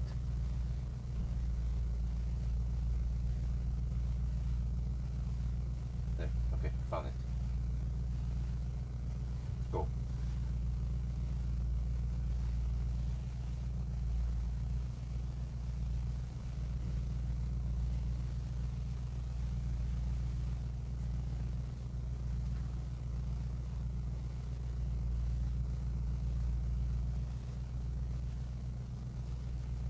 Okay, let me see. Oh, the system wants me to go. No, okay, it was. Let me check here. I don't remember exactly, but I want this Strømstad.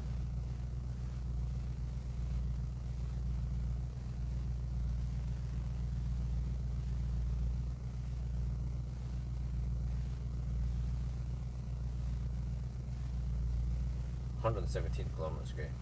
117. This time the consumption will not be 340. It would be like 300 and actually it might be almost 400. Yeah, we only have high speed switch here.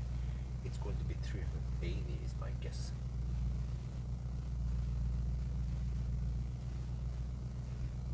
Which means I need 50. Okay, I need to charge it 60% this time.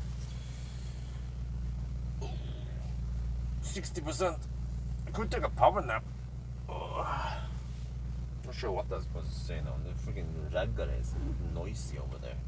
Okay, I have to go pee, I guess. That's the last, the least thing.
dragger nearby here. So I'm not sure what's up, what I'm supposed to say now. Oh, maybe I should clean up the stuff in the back here.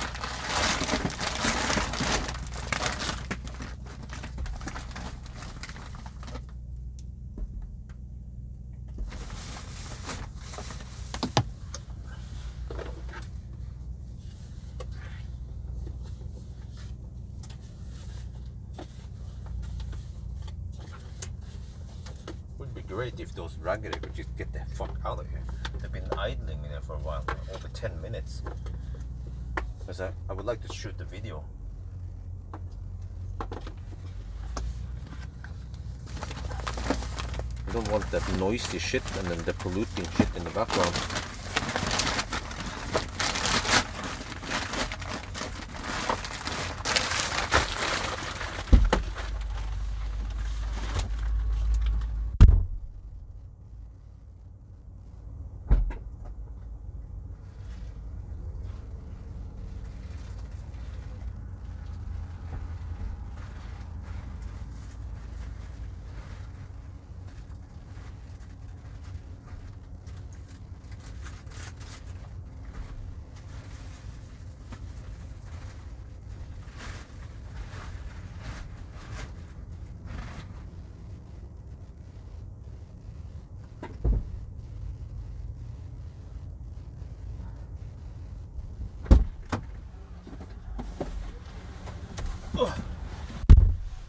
Okay.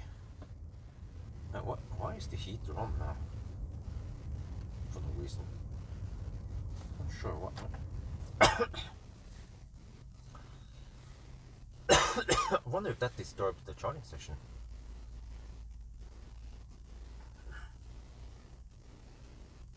Okay, where did they go now? Are they gone by now? Yeah, I think they're gone. Finally. Not that noisy stuff. Okay, let me shoot some video and speculate.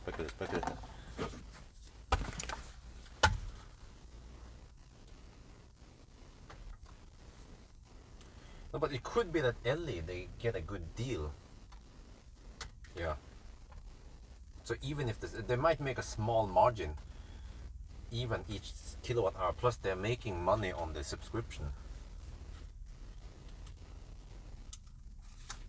Okay, let me go outside and feel a little bit.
So remember to ABB, always buy banana. Yeah. Let me see. Is this a good banana? Yeah. You see, I open it the correct way, like the monkeys do it. Some people, some powers, they open it this way. The monkeys are always right. Wow. Good banana. I need to keep eating bananas. I have enough banana boxes for this test here. Yeah,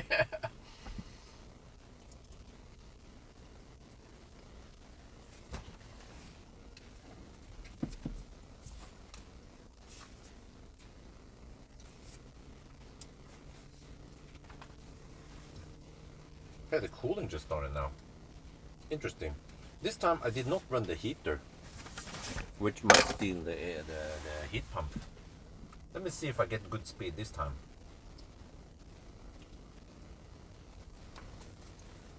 Wait, I want to check the time, by the way.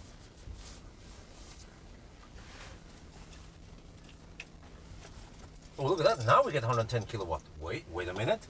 Wait, maybe the HVAC was running on the Varberg run. But then HVAC was not running at Helsingborg because I was in the back doing some shit. Now we're getting the good speed.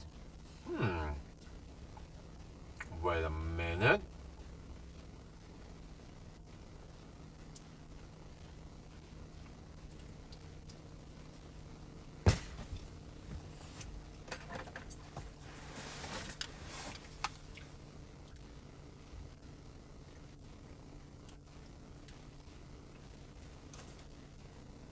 Oh, wait, now it's throttling. Scheiße. Yeah, now it's throttling. Okay, that didn't last too long. Okay. So I still don't know how to achieve the best speed. Yeah, now it's throttling. Okay. Like it was just a special case at Helsingborg. But I think maybe to get the best speed, you need to arrive in more than 10%.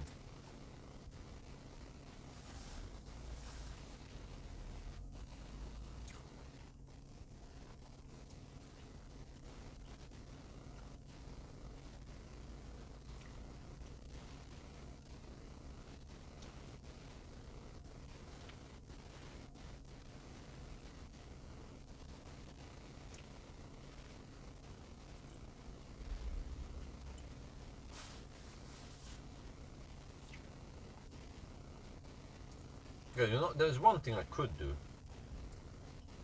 At Strömstad, I could actually calculate how much I need, and then I probably need to charge, let's say, 50, 60% again, right? Minimum. Yeah, roughly. I think sounds like roughly 60%. But then I can just take a nap and charge until 90%. So I can nap for about half an hour at Strömstad, and then we just deduct the nap time. Yeah, maybe I'll do that.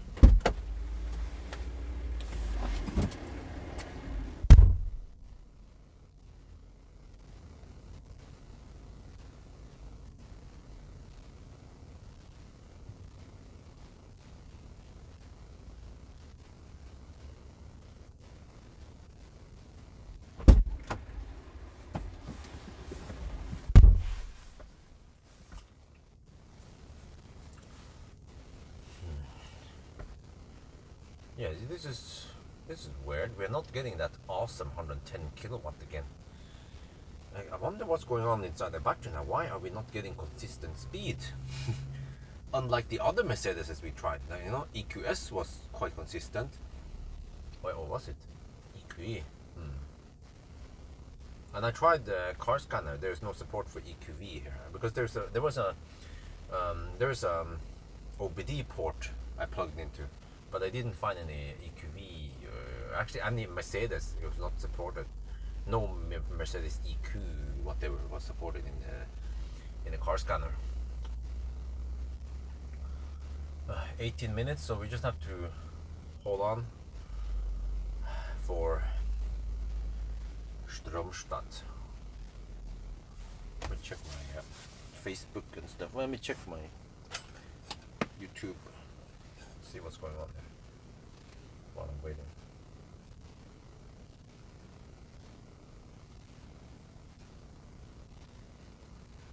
Oh, time. Yeah, I want to check time. Yeah, that's my almost one.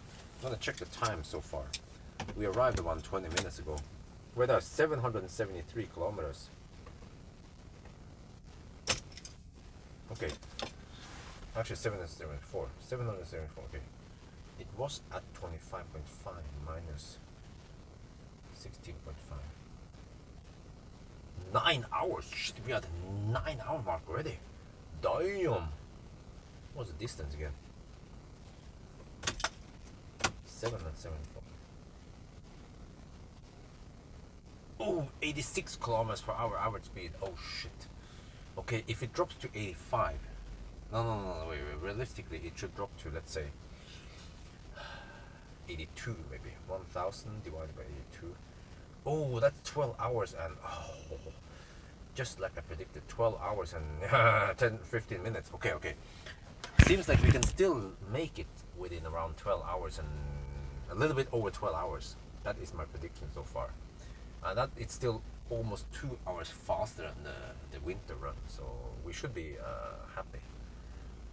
With only 370 watt-hour per kilometer. Not 460 this time, yeah.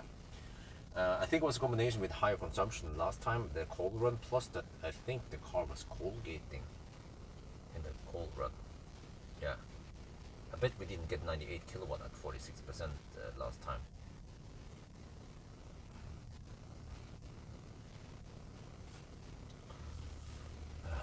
Yeah, so, I mean, if I'm really sleepy at Strömstad, I could take the nap and I could set the clock, and I think it will take almost an hour. Wait, or actually no, wait, huh? It takes 20 minutes to reach. Okay, how long does it take to go to 100% or 90%? Maybe almost an hour. Yeah, but no big deal. I just calculate how long it will take to reach 60% of whatever I need. I'll calculate again once I'm there. And then we take a nap. Yeah, maybe that works. I can always preheat the battery. Preheat the car also to keep it nice and warm.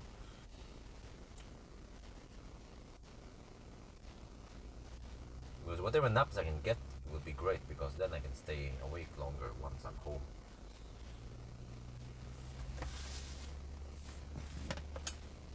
Check out how it is with wifey now, baby.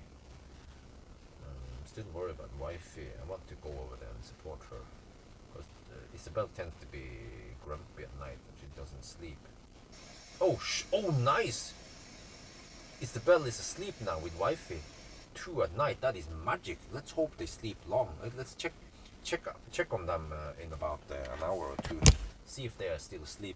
Well, let me check here. Check the log. Wifey, this is 2 at night now. Wifey gave milk to Isabel about an hour ago. Okay, then it's possible that Isabel fell asleep. It's possible that, yeah, until 1. Yeah, so it means that they could have been sleeping now for 1 hour. That is superb. Because wifey and wifey needs sleep. Isabel, she will get sleep whenever in the daytime anyway. I think chat is bugged again. Shit. Oh, let me restart the chat. Wait, or is it just inactive? Nice restart. Okay, let's restart.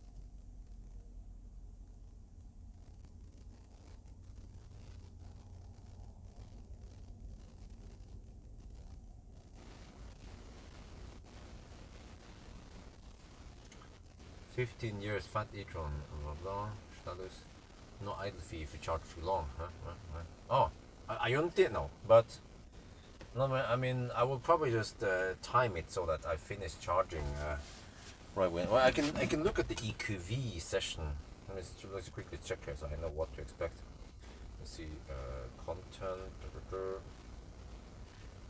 search, EQV charging. Fortunately, I have so much data on my channel. Okay, let's watch this one. I can look at the EQV session, see how long it took to reach 90%. And I can estimate even to 100%. Yeah.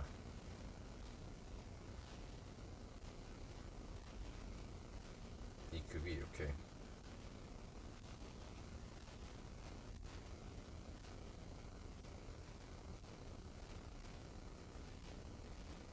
Yeah, 49 minutes to 90%. I think I stopped there, right? Yeah, I stopped at 49 minutes to 90%. Okay. That means almost an hour to reach 100%. Yeah, so I could charge. I could charge for an hour. I could get like a half an hour nap. That would be magic at Strömstad. I don't know how tired I will be at Strömstad though. But right now I'm feeling quite fresh, so there's no way I can nap now. I can't just order a nap or order myself to nap, like nap on demand. Well, it doesn't work like that, unfortunately.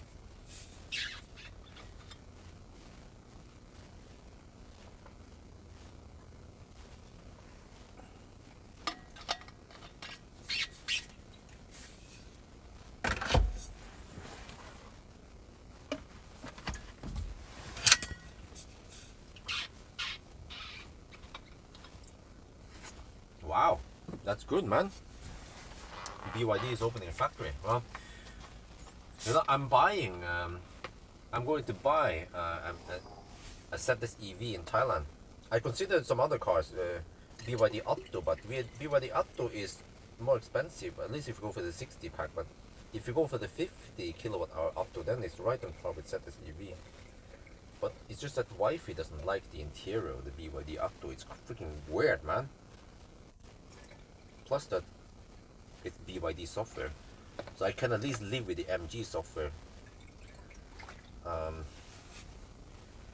Yeah. So I'm not totally convinced.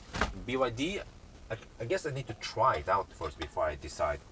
But I kind of already set my mind on ZS EV, MG ZS EV. So the Model 3 is sold in Thailand. I had to sell it because I had to pay some extra tax in Norway. Yeah, I made too much money last year, so I had to pay some extra tax. I need a nap, yes, a nap app. Right, okay. See, what was it again? I estimated something. Let me see. What was that? I estimated. Oh, I deleted it now. Shit. I estimated 380 watt-hour per kilometer times 118 kilometers. Okay. Okay, yeah, if we go 60%, then we should be safe. The hard limit is actually 0.6 times 85 kilowatt hour divided by 118. I have a hard limit of 432. That's not going to happen. So we will most likely arrive with somewhere between 5 and 8% if we go 60%. Yeah. So. Yeah, so I mean, I could arrive there, and if I'm sleepy, kind of drowsy, then I should actually not do much. I should just sleep, and then set the clock, and then wake up after half an hour, and then go pee and shoot a video. But because the problem is that if I become active, I shoot video, and then I go to the restroom, then my body is awake, and then it will take way longer for me to settle down and fall asleep. But that's the trick. I just need to sleep when I feel drowsy.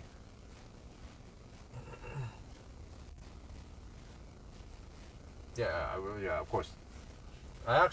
We left at 4:30, but I counted as if we left at 3:30. So it would be easier for me to calculate for the final calculation.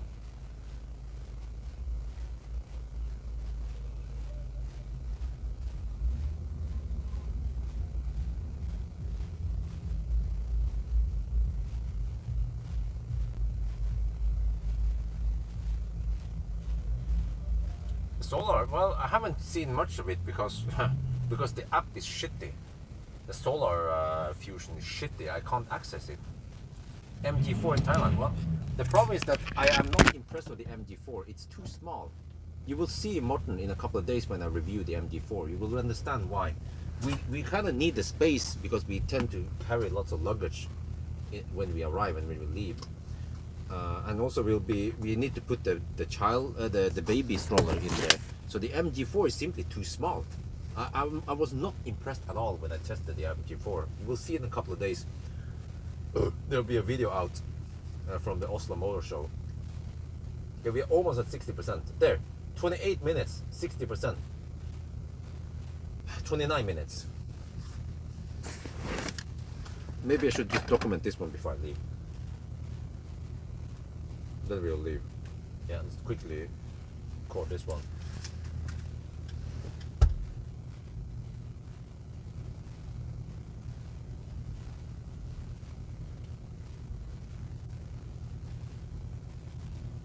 Alright, we are at 60%. It took 29 minutes. We are good to go. Okay, it will be slightly past that mark, but okay, whatever. 61% maybe. But we're gonna leave now. Let's go.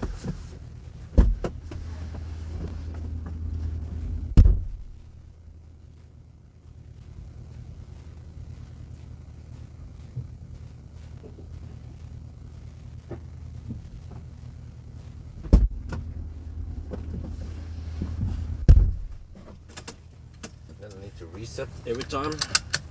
Oh, I forgot to preheat this time. Okay, whatever, no big deal.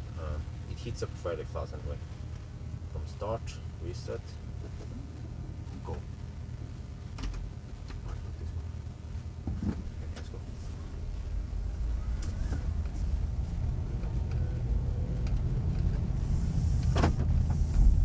Wait, microphone check. Where's Mike? Mike! Okay, there's Mike, okay. He's here, he's here. But wait a minute, so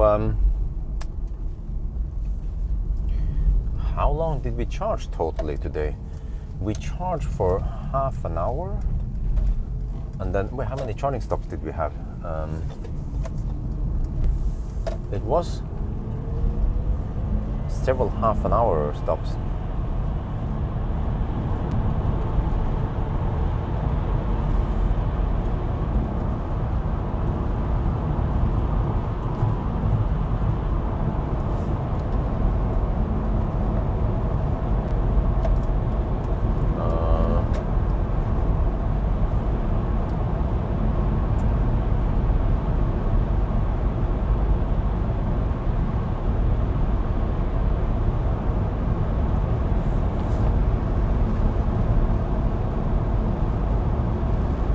Man, I forgot to. I will always preheat 5 minutes before I leave, so it's kind of semi-cold in the cabin right now. That means that the car might spend a little bit extra juice to heat up the cabin. So our consumption is 730 watt-hour per kilometer. Well, I can use high beam now. There's no traffic. Oh, in this direction there is no slowdown. Okay, there's only in the other direction they slap down some new asphalt.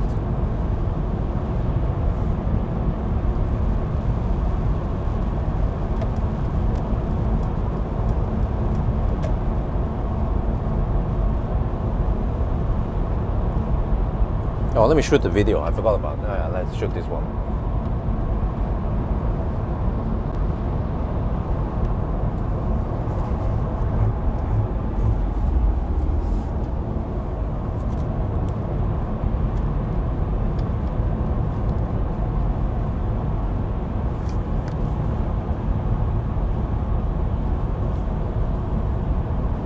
Well, we're on the move again. So now it's 2 at night and almost no traffic. Oh yeah, by the way, the headlights here are quite awesome.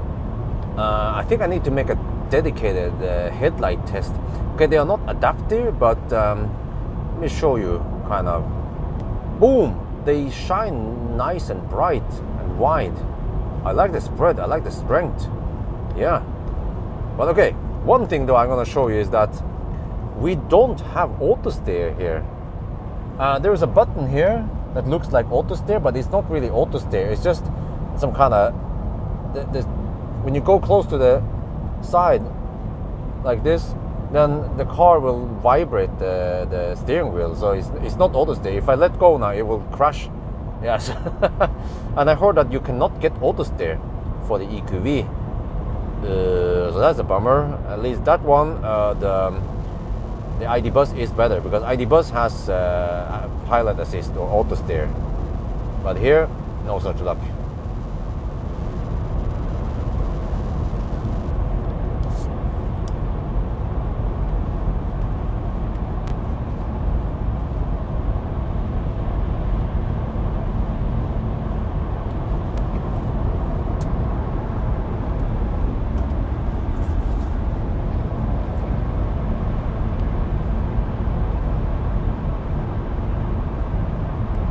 How does Open Pilot work then?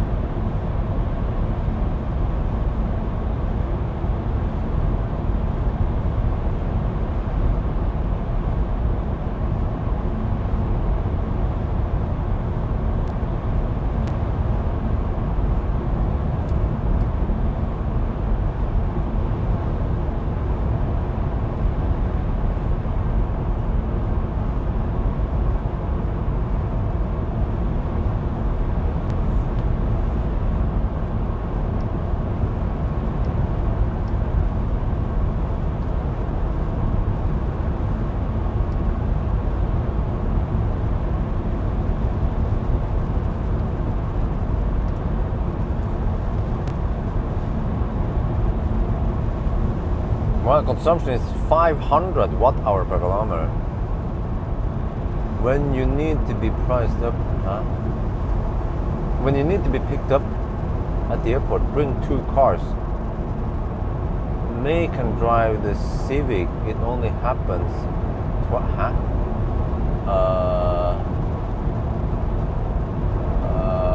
I'm not sure about that one. But yeah, no, I'm going to. I will see how I do this. But I'm going to rent an Aura Good Cat for a little bit. We'll see how it goes. I might rent it for 2 weeks or 1 month. We'll see. Might also do a little video with an Aura Good Cat. Maybe we'll see how I do it with that one. Or maybe not. Maybe it's not needed. Maybe I'll be busy with a bunch of other cars anyway. Oh, I have a little bit of tailwind, seems like.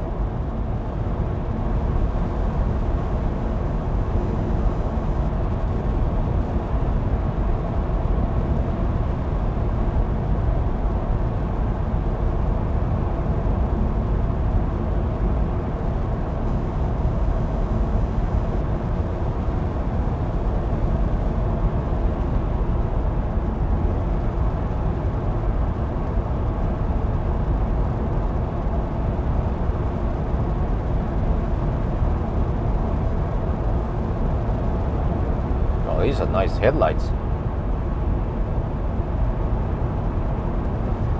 I'm going to Thailand in 14th of November.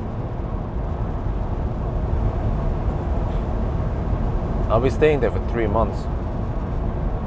Hoping to build, hoping to get lots of new Thai subscribers during the stay there. I need to finalize or nail down some appointments with which I will possibly borrow iX3. Maybe I can get access to i7.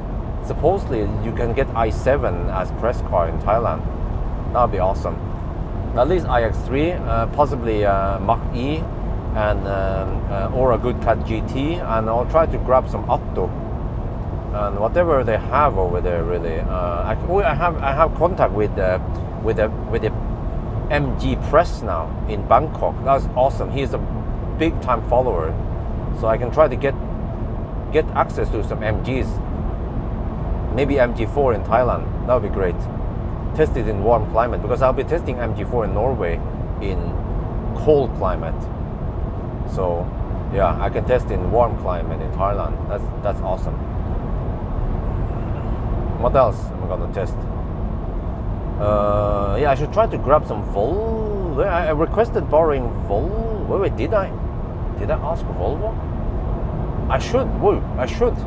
I asked for Ford, but I should definitely borrow a Volvo. I think they have C40 now, but at least XC40.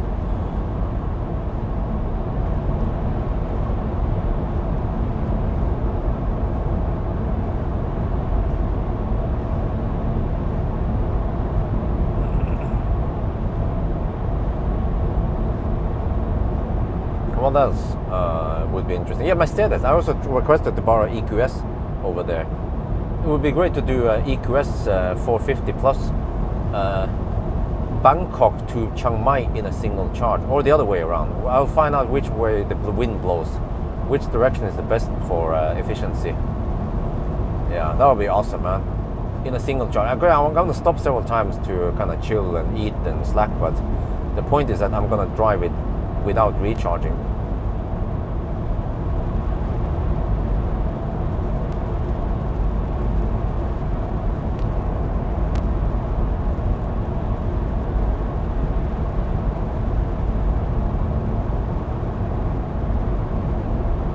Kia, I don't care too much about Kia. Most Thai people, they don't care too much about Kia in Thailand, and Hyundai is same there. Well, actually, wait, I wonder if Ioniq is there. I'll see if Ioniq or EV6 is there, but I think they are not that present there really. It's all about the Chinese cars in Thailand. And I'm trying Tesla now, but Tesla seems to be more like for the elite. Not many people can afford a 3.5 million Thai baht car, but they can afford a 1 million baht car. So MG and those cars for 1 million baht, 1.2 million baht would be super popular. And I would probably get over 100,000 views once I start shooting video in Thailand and they do Bangkok challenge. And I'll just be harvesting lots of new subscribers in Thailand. And the crazy thing is that my Thai channel will grow faster than the main channel while I'm in Thailand. I'll be hoarding lots of subscribers. Well, yeah, actually, Chiang Mai is at higher elevation than Bangkok. Bangkok is close to sea level, and then I just have to wait for the wind to blow south. So I should then start from Chiang Mai. So, I will probably, and what I'm gonna do is probably do a Bangkok challenge when I hammer it, right? From Bangkok to Chiang Mai. But then on the return, I do that in a single charge. And then I can then sleep in between.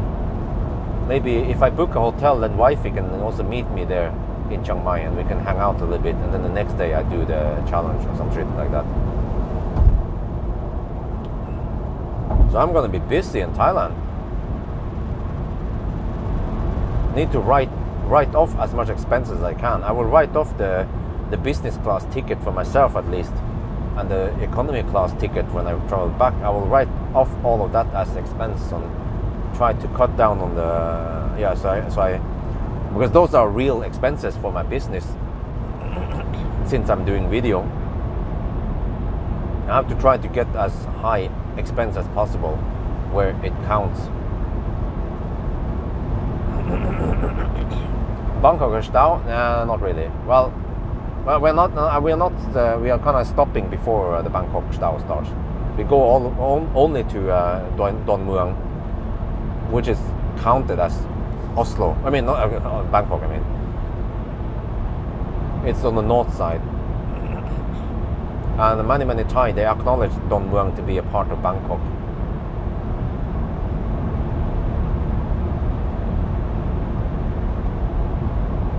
Don Mueang is the old main airport, and it's still being used now as mostly domestic flights, but also I wonder some international flights via Don Mueang.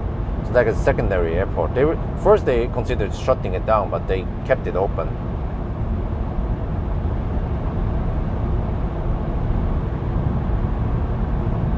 So it's not that big and not that nice, but it's still an airport.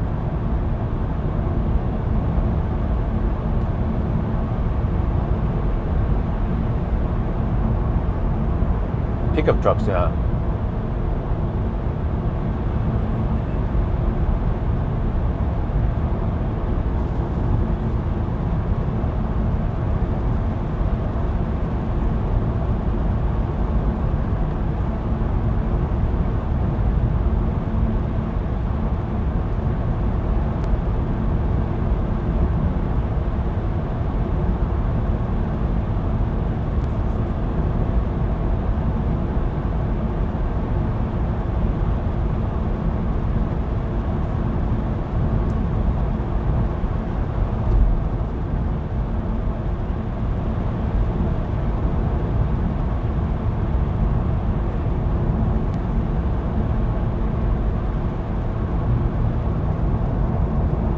But inside the Bangkok, there's massive stau every day. It's just the Bangkok traffic is known for being quite bad. You know, there are some cities that stand out: Bangkok, Paris, London, and Oslo. But especially, Paris and London in Europe has bad stau every day, and Bangkok. Chiang Mai not too bad. Man, I miss Thailand.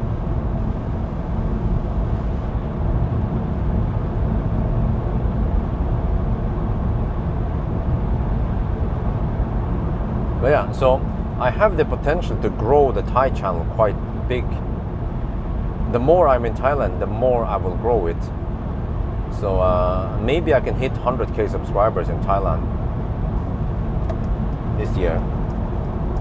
But the income there is ultra low because I guess the CPM is low. So I guess if I can get the Thai channel to be as big as the main channel, like 300k subscribers, then I will get maybe 1/3 or 1/4 of the income from the Thai channel. But it still helps, of course.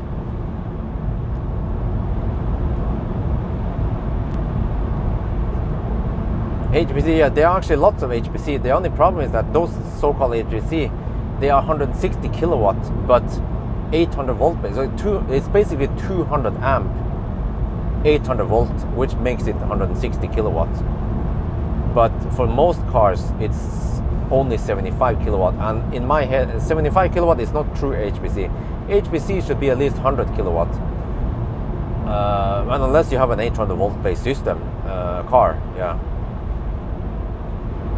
So actually, you know what? The BYD Atto 3 uses blade battery, LFP blade battery. So I wonder if that one has 600 something volt, which means that you'll be getting 120 kilowatt on the 160 kilowatt chargers. That would be nice. But on the other hand, it's not critical for me to charge that fast. Really, it's the MG will mainly be just a shuttle between Chiang Mai and Chiangdao, and I will do a little bit of occasional road trips just to show off what's possible with it.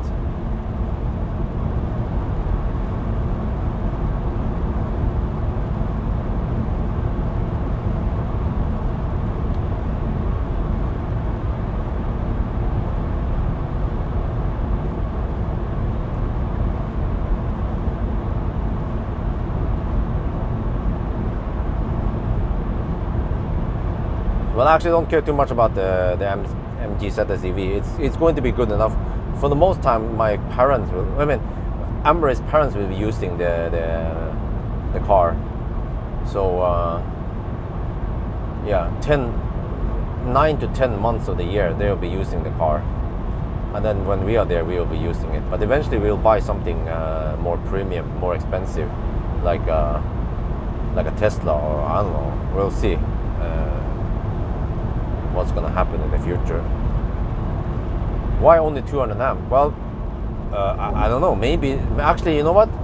I suspect that it's not CCS2, it's CCS1 plug, and it's probably not water cooled even. So it's like what it was with Ionity in the early days when it was 200 amp plugs only, and not water cooled.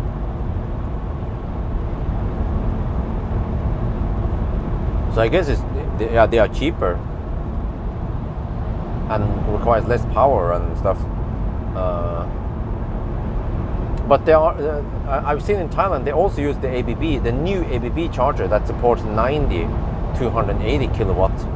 But then the problem with the ABB chargers is that they have a bug. So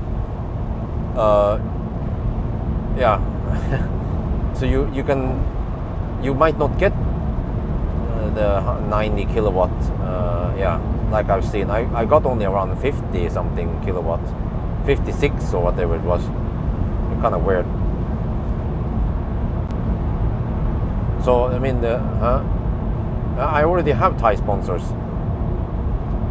I have Lamina Film and I have Watsuta Group. But Watsuta is not really a direct sponsor. I get some affiliate via them. And Lamina, I guess I can get some free film PPF and ceramic treatment. Well, actually, for ceramic treatment, I want to do it at Ceramic Pro in Chiang Mai. Maybe I should also help promote Ceramic Pro in Chiang Mai, because if they can grow big, then I will benefit from it. It's actually beneficial for me if my sponsors grow bigger. Yeah.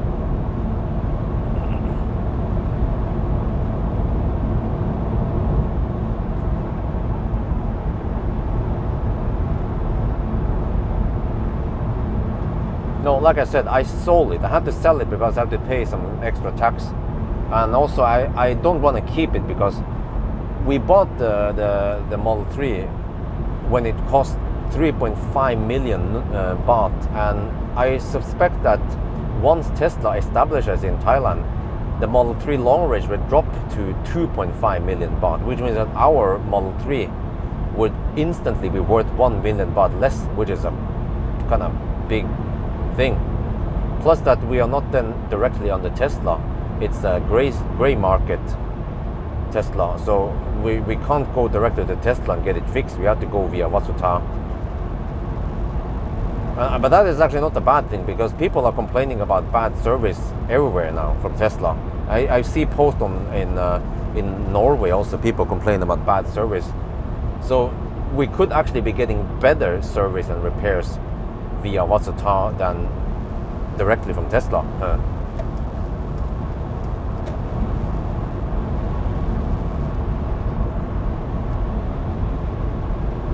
But what could happen in the future is that Vasuta, they will stop grey import. They will buy directly from Tesla and then resell them. And then they will offer service and repair via Vasuta as like the first responder. But then if there is something really deep that can't be fixed, then they can go to Tesla. But that will then mean that they will have better service and faster response time than Tesla, possibly.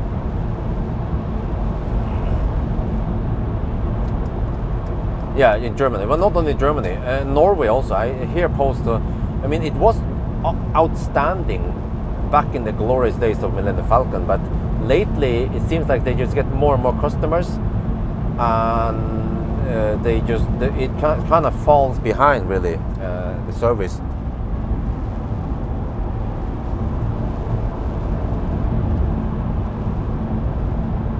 Which is a bummer, because Tesla used to be known for having outstanding service, but now it's just bad many places.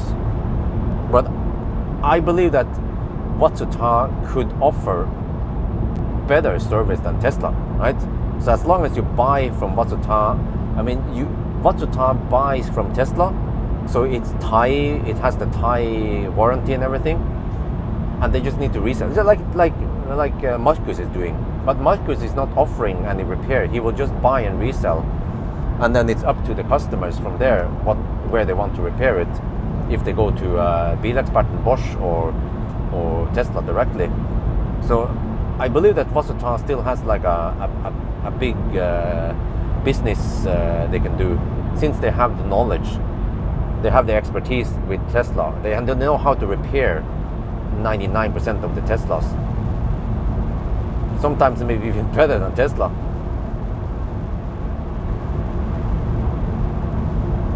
Yeah, 1 to 2 months. I know exactly how it was. I experienced it with Optimus Prime. Like I said, Tesla, they were holding Optimus for several months when I own Optimus, and they did not offer any loaner for me even. So that was actually quite bad, that I did not have a car while my car was in service or repair. Actually, no, some of that was not from the off-roading. I remember it was actually some kind of warranty case on something. I don't remember what it was. But that's actually quite bad, the way they treated a VIP customer. But even if it's a non-VIP, they should still treat regular customers the same way they treat VIP customers. But, you know, I heard it from a friend who used to work at Tesla, that in the Tesla's service system, I am marked as a VVIP, a very, very important person in Tesla's system. But I don't feel like I'm being treated as a VVIP. But I'm supposed to get special treatment if I go there and, need to repair my car. Does Tesla get Chinese stock? Well, yeah. Tesla is supposed to go official now in Thailand. They're starting to hire people, but they still haven't established service centers and sales office and superchargers yet. But you know, the big thing about Tesla moving to Thailand is that hopefully they will establish V3 and they will open them up. And the charging network in Thailand now is very fragmented. It's kind of shitty in a way. But with Tesla supercharger, that will be the savior. I would just don't give a shit about the other charging network. I would just go to V3 and plug it in and yeah, be happy with it and get the maximum speed possible, like 200, 250 kilowatt, whatever that the car can take. And I can then start testing, for example, i4 if they get there, and see if i4 rapid gates. But as today, I cannot test the cars to the max because the charging network is simply not fast enough. They don't have 350 kilowatt over there. Not even, they don't use Alpitronic 200, yeah, the Alpitronics and whatever. They just use some, they have a little bit of Delta, a little bit of ABB and some Chinese manufacturers. But the 500 amp plugs in Thailand is not common. Seems to be 200 amp plugs for now. So they are like 5 years behind Europe. Yeah, that was the moose zone. Correct. Did you? You did too much ABC. Always be complaining. About what? What are you talking about? Complaining about what?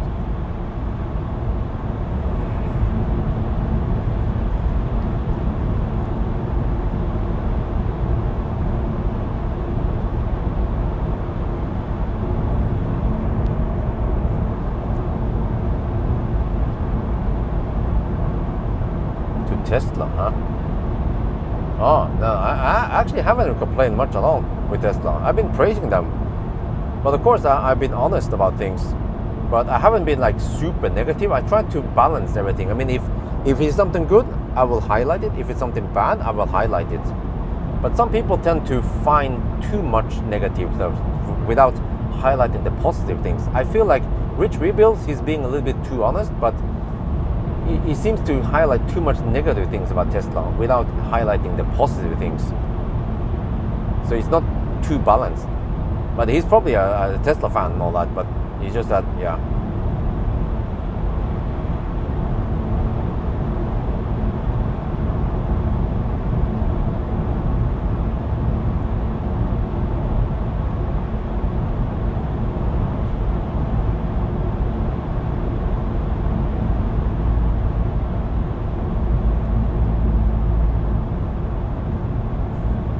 And also the way I understand is that even if I bought a gray market, as long as I can import it, I can move it over to my main account.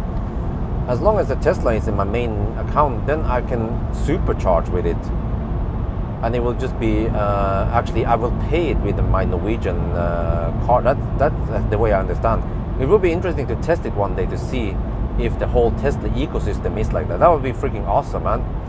Like, I set up payment and everything and account, and I buy a car in Norway, but I can also buy a car in Thailand and it will still work with a supercharging network over there. That's seamless integration, really. That is, if it works like that, that would be outstanding.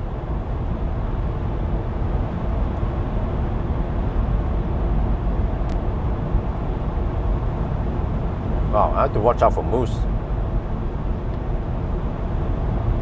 Especially in the intersections, they could be moose. I have to be careful.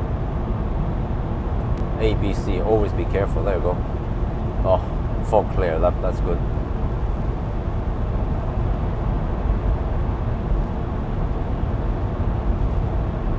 What's your take on Bethesda Vision? I don't like it, Like, what the heck, man? No parks in? No.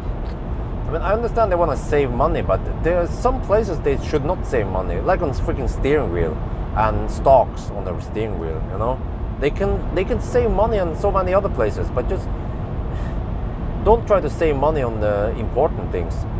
I mean, for example, some things did actually work, like the lack of instrument cluster. It actually works, but the lack of stalks, that's kind of bad.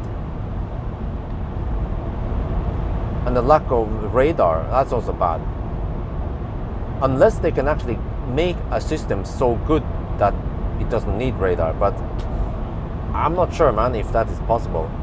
Since, yeah, I mean, human works on vision only, but human is highly sophisticated. Are they expecting Tesla vision to be as sophisticated as humans? Then they have a long way, man. And even humans might make mistakes, but then with a radar you get that extra sense. So I still think that radar should be there in cars, and ultrasonic sensors.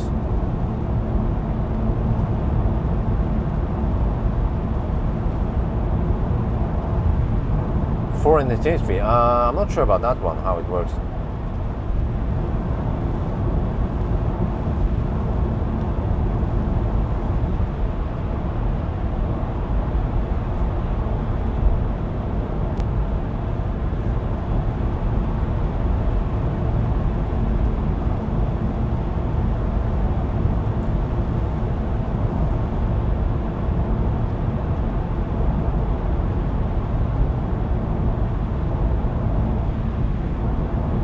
You know, I actually wonder if all the grey market Teslas in Thailand, if they can actually be kind of like converted, or you can you can take them under Tesla's wing once Tesla is official. Like MacGyver, for example. I wonder if MacGyver can eventually go to the MacGyver can supercharge, and MacGyver can go to a Tesla service center and get regular repairs there. I wonder if that's how it's going to work. At Tesla, they will actually take care of but of course you have to pay. You have to pay as if you don't have warranty. But eventually those cars will go out of warranty, and it will just be like Millennium Falcon when it's out of warranty. You can just go to Tesla Service Center and get it repaired at whatever rate they take. It should be like that, because Tesla needs to take care of their cars regardless of where they originally came from, right? I mean, Tesla did manufacture the car in Shanghai, and then it was imported to Thailand before Tesla established, and then they should still be able to take care of them. Not like, sorry Mac, you have grey import, we're not going to touch it. I mean, it still came from Tesla factory, right? Adopted by Tesla, yeah. Or rather accepted, or...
Oh, this fog though is going freaking thick.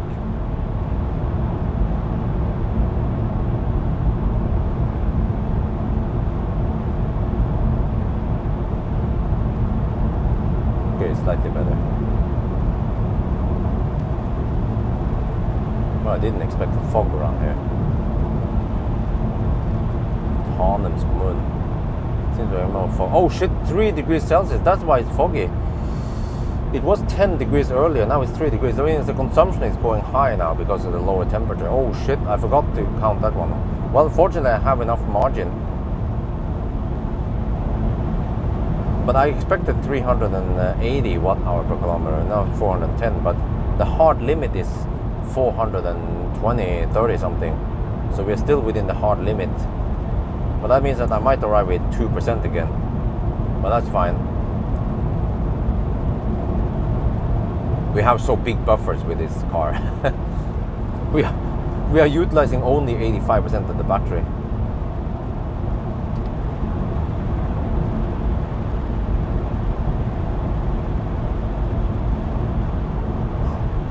Okay, we're getting close to Strømstad, 45 kilometers left.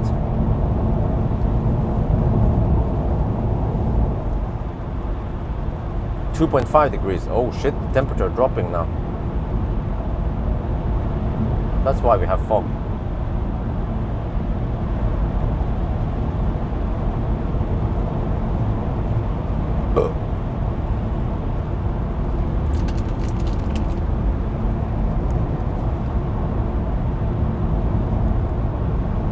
Oh, look. Oh, now the temperature changes so fast. 4.5 degrees. It went from 5 degrees. It changed from 2.5 degrees to 5 degrees in just seconds. So I got condensation on the window. 4.5 degrees. The temperature changes so fast around here.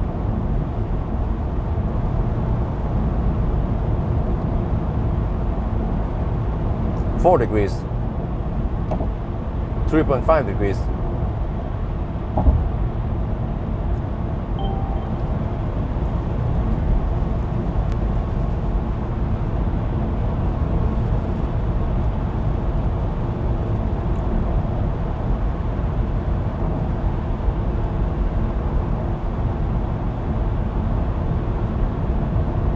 .3% left. The car bugs me about low juice. Really?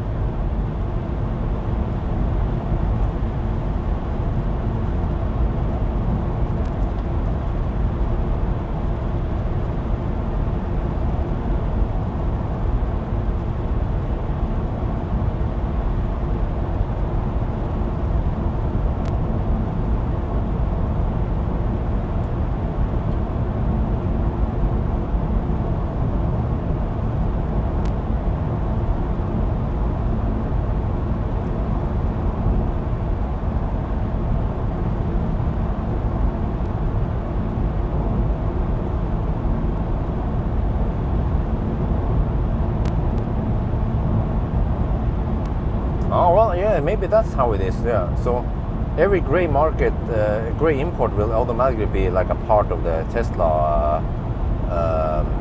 ecosystem. Yeah, that makes sense.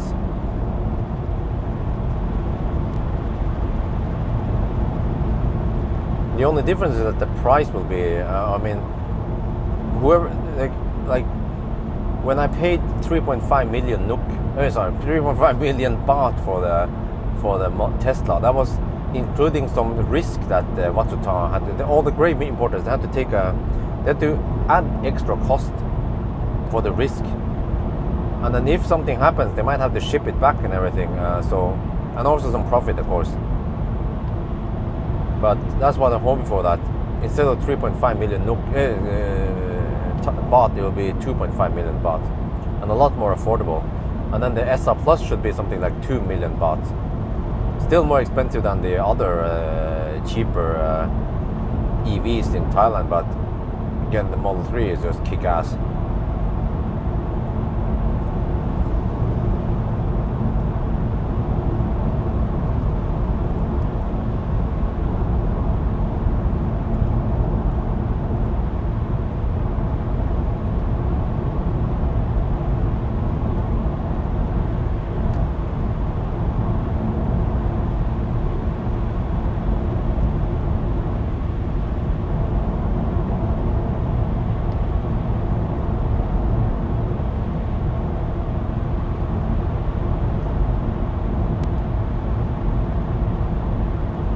.7 kilometers left, 43 on Gom. Oh, this is gonna be close, man. 3 degrees Celsius over here. Damn, it's cold. Consumption is high because of the cold weather.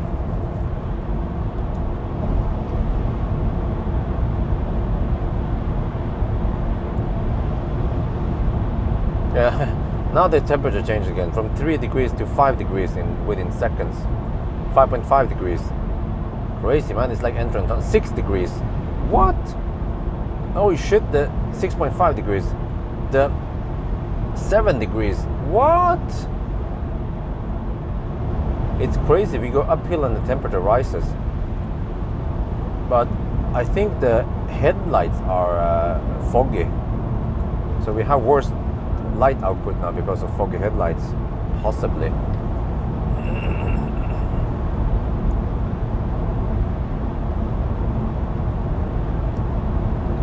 19% left on the Akku.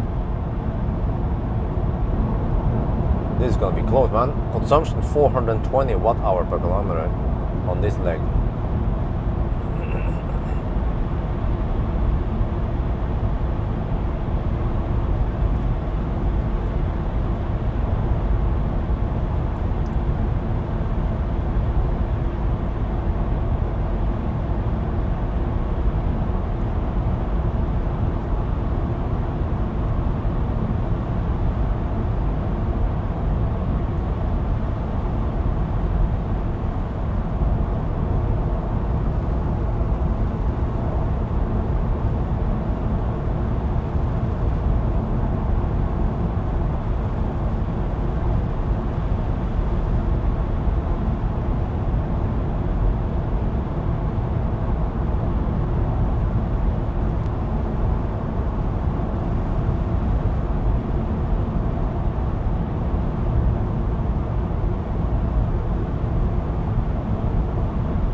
Kilometers left, 37 kilometers on gone. Oh, consumption is slightly dropping now, 410 watt-hour per kilometer.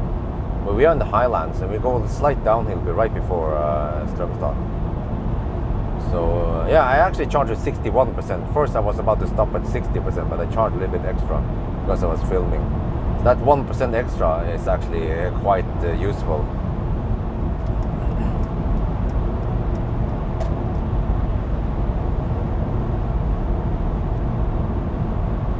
Wait, where are we supposed to pass Tandem soon before we arrive at Strømstad?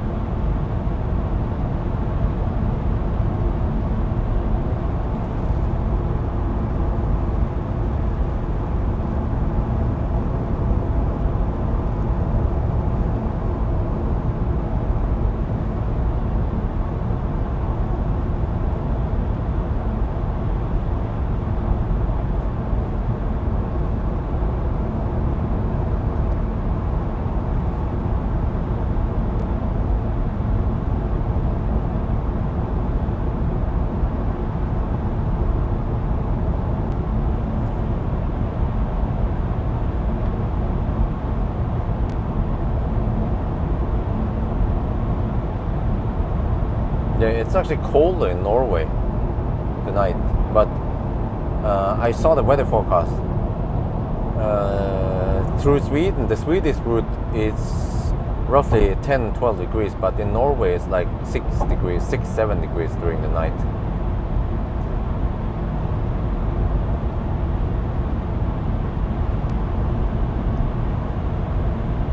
Solar in Thailand, yes, I did it a year ago.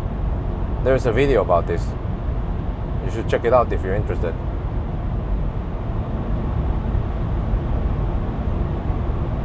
Yeah, you must have missed it. I wonder if there's several episodes about it. But I guess you did not watch the Thai videos then, like most people didn't. It's like I feel like many of my subscribers, they are allergic to Thailand. As soon as I post something about Thailand, they'll be like, okay, I'm out of here. I'll be back. I'll unsubscribe and I'll be back once you're back in normal. I'm like, okay, have fun.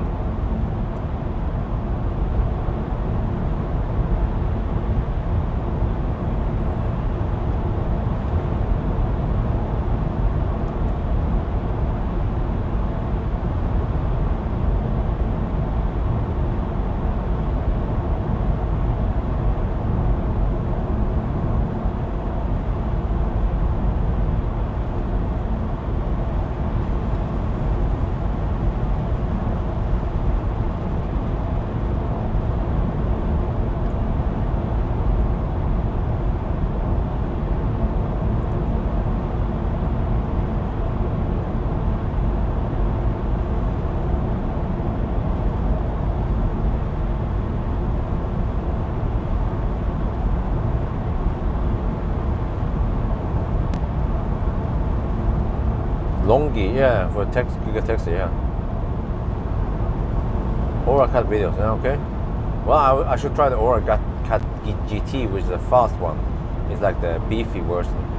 Should do some 0 to 100 test with Draghi.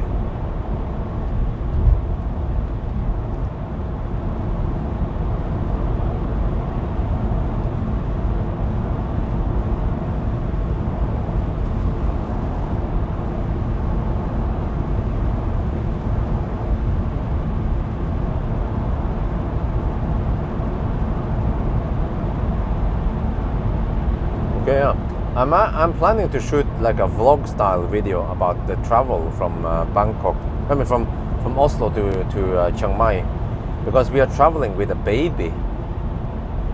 How the heck does that work? What about cargo? What about the stuff and so on? So I email Thai Airways about this, about what stuff I can bring, because we want to bring the Cybex stuff. So it turns out that at least Thai Airways tells me that the Epriam stroller and seat pack, that one eats up the quota for luggage, the 40 kilo quota we have each. But the car seat goes bypasses quota, which is good because the car seat is safety equipment. So that's good because the Isofix base is 7 kilograms and the Cloud Set is around 5 kilograms. So we have then 12 kilograms that we don't have to count as luggage.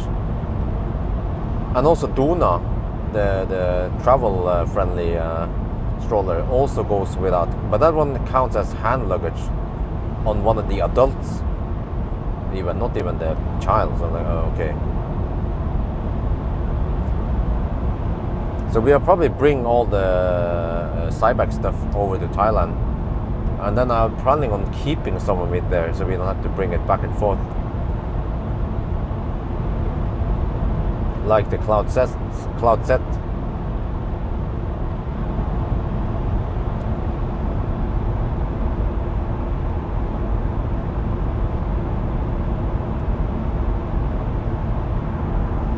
So that would be interesting to see, like how cumbersome is it, or how much hassle is it to bring a 6-month baby on an airplane.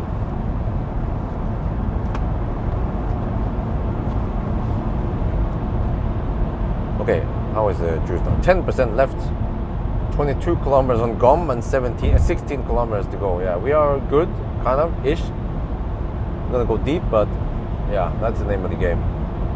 That's how we roll. Consumption is 410 watt-hour per kilometer, and my hard limit is 430, I think.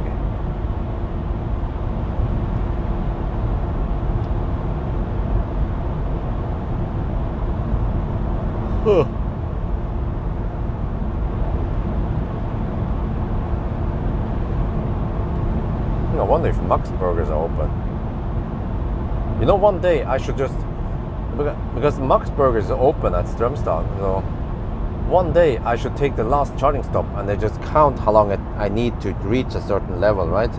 But then I can just stay there extra so I can have time to eat Max Burger. It's the Max Burger deduction.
7%. Wait, did it? Okay, no, it doesn't. Still have full heat at 7%.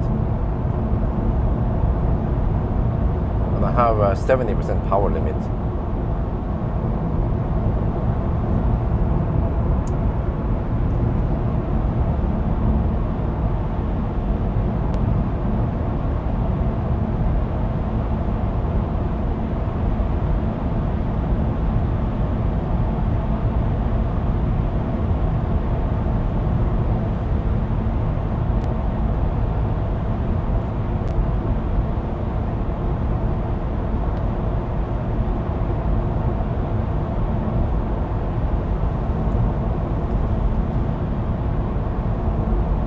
Chat, it seems to be bug again, but whatever.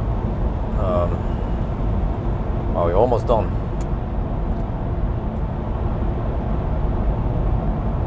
Wait, it's about to turn 2 at night again. It's 2:56 now. I wonder if the car will automatically adjust.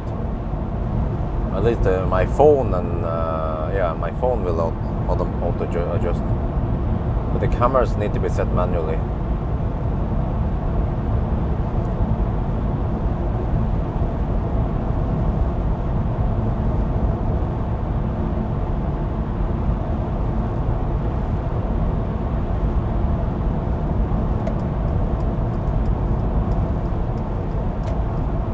Oh, it changes temperature again. 4 degrees Celsius. 4.5.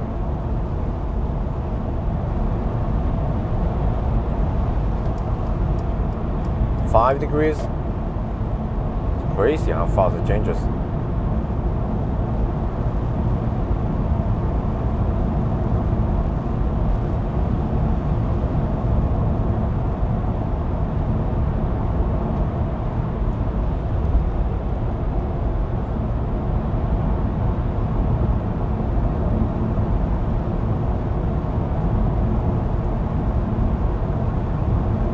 Huh. 2:58 now. This is gonna be crazy. Let's see what happens. At 3 o'clock it will turn into 2 o'clock.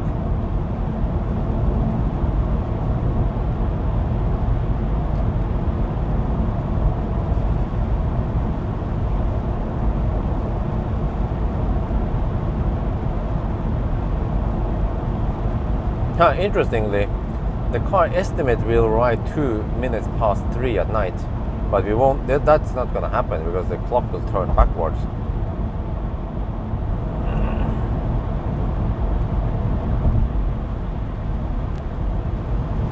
Oh, temperature change again. 3.5 degrees. 4 degrees. 4.5 degrees. 5 degrees. What the heck? 5.5 degrees.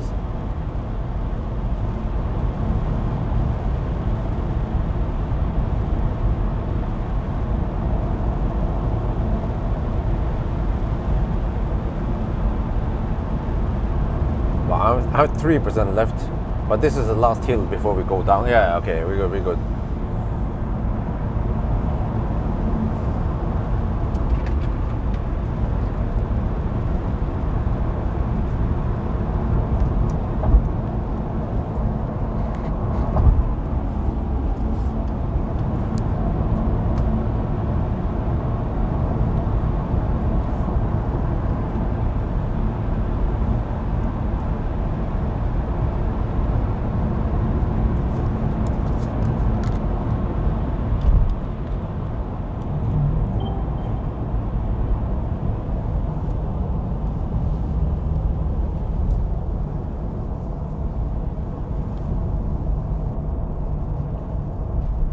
We are almost at the super. We're at Ionity charge, I mean, and the turtle mode is here.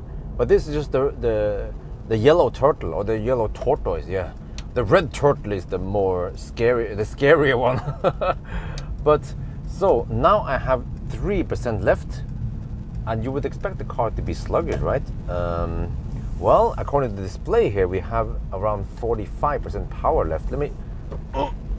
Oh, this is kind of sluggish. Oh, I'm reduced to TDI power. That is this like fossil car power. Oh, all right, that's kind of sluggish. But the charger is right there. Oh yeah, 3% left. Okay.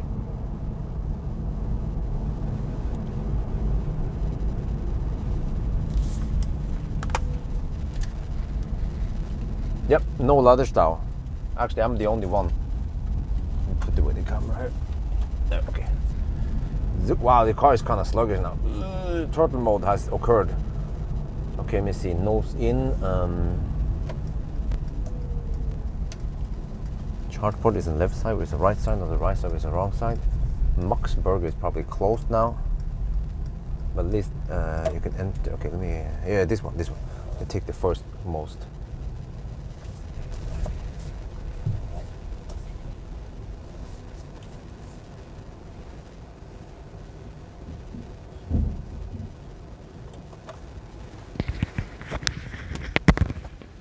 Turn off the car to see the stats. 1 degrees over here. Shit. Okay, there.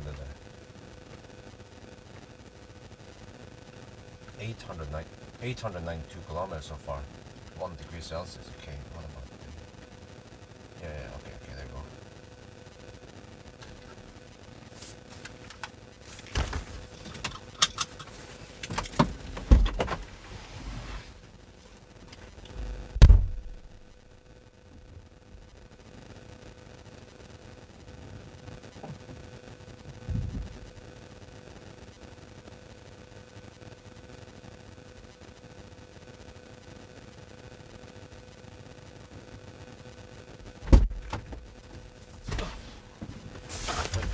Get a nice shot.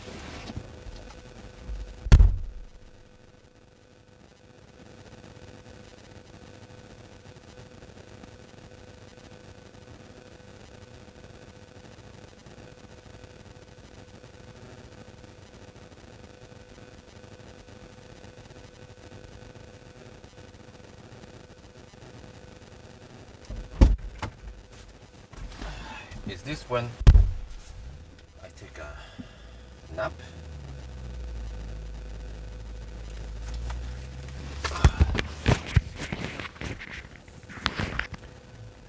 Let's see how they do this. Let me try to get a nap, take a nap. First I have to figure out how far away from Oslo we are. I need to fire up the HVAC. I mean the infotainment. But is it going to fire up the HVAC now? I'm not sure if I want to fire up the HVAC right now.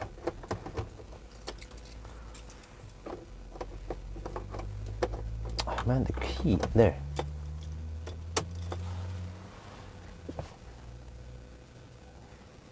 Okay, let me see. Nav. So the consumption is 410 here roughly. That means I have to expect similar consumption on the last one.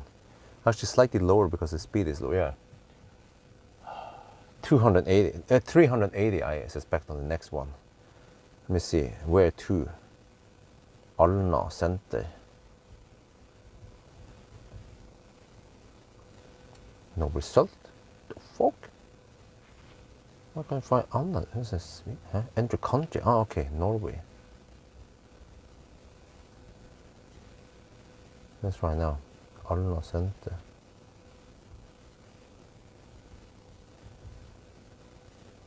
There, now it found it.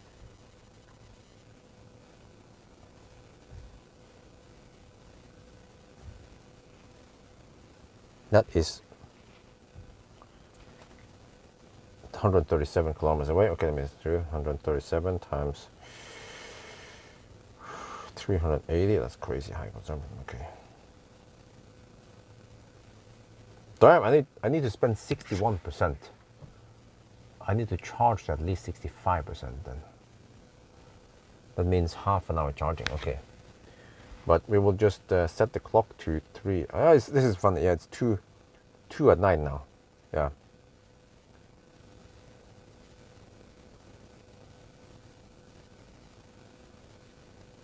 Wait, that means it counted as 26 hours. 26 hours minus 15.5.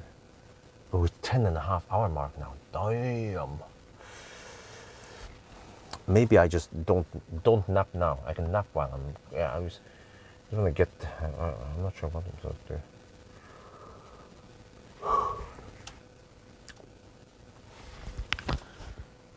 But if I want to nap, I should do it now, right? Let me see. Stop. How fast are we charging? 105 kilowatt.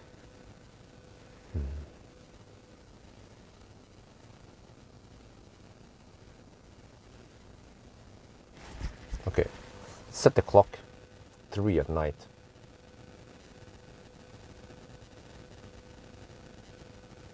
I'm not sure if I will be able to sleep. We'll see. I'm going to preheat.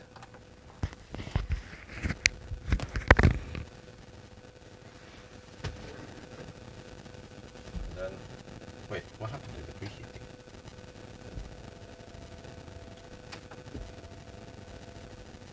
Do it.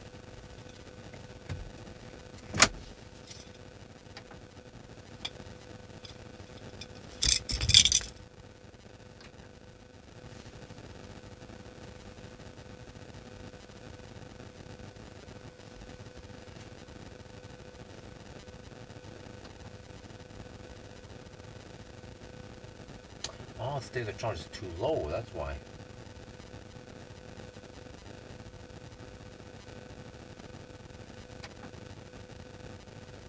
Now, okay, at 10% you can preheat, right?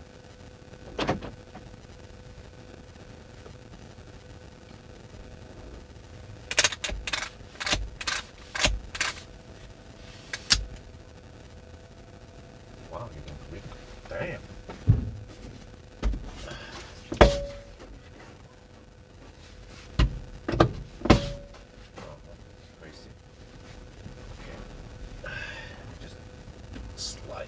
Here a bit.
Oh, I can't sleep, but let me check some. Oh, wow, that was a bit too much recline. I didn't realize it.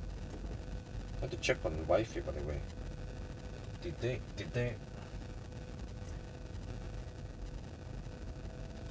Let me check. Wait, I've checked the log also. 2:41. Oh wait. Oh, okay. Baby woke up 10 minutes ago, 20 minutes ago. When are these? Is Isabel asleep now or?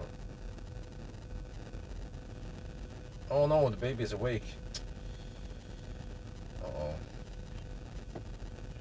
At least wifey did get an hour of sleep, hopefully. 2 maybe, almost 2 hours of sleep. Till Isabel is awake again.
Yeah, I just couldn't sleep. I can't nap. I think yeah, I mean I tried, but it seems like it doesn't work for me. So I just have to do my shit, I guess.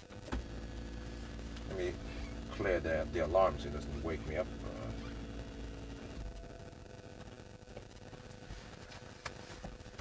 I guess I'll go out and shoot some video and pee and get ready, and yeah, maybe I can set up. Wait, can you guys see this shit? You can't, right? That's the problem. Unless you can see that from outside, but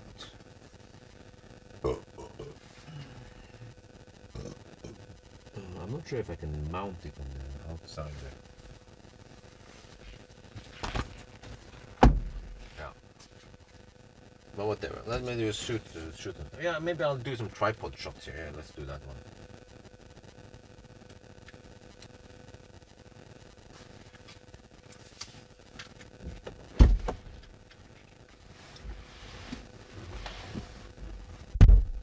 Wait, let's see. If I do this, maybe there's a trick to keep it awake like this, and then this. I can try to show you guys the charger screen. I think you guys want to see this, right? Yeah. Wait, I can't have it on.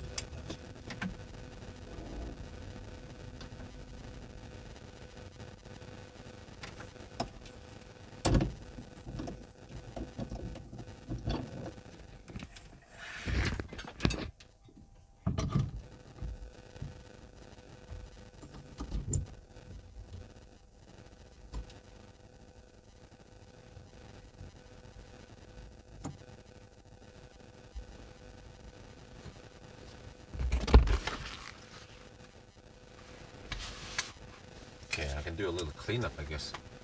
At the back. I'll give it a time. What? I locked myself.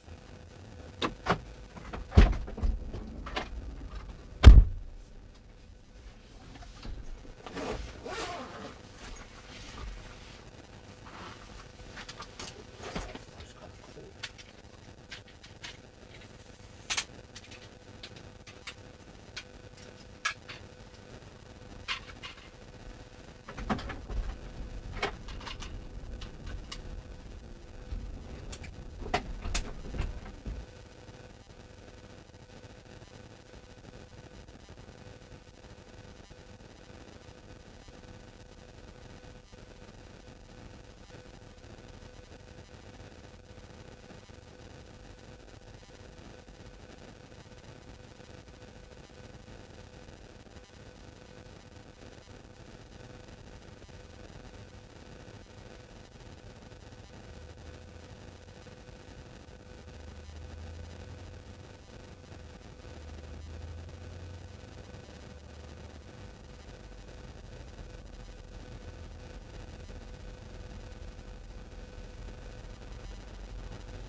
it's freaking cold outside. It's 1 degree Celsius.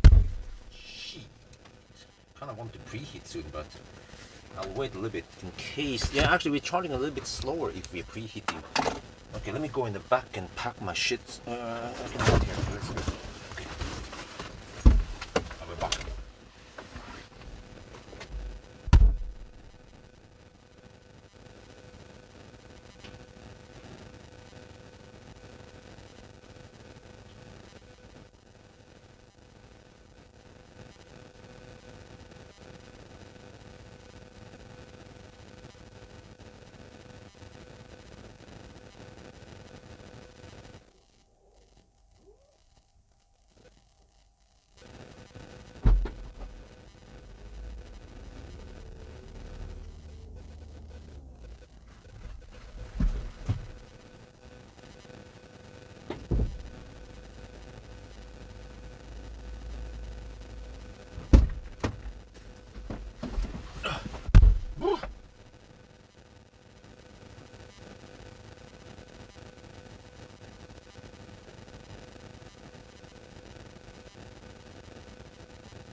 The car recommended me to charge with 62%, and I estimate I need to spend 62%, so I'm going to go for, I guess, 69%, or yeah, it's still charging. Okay, guys, I'll be back. Wait, disappeared. Shit.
Oh, the screen actually stays up a little bit.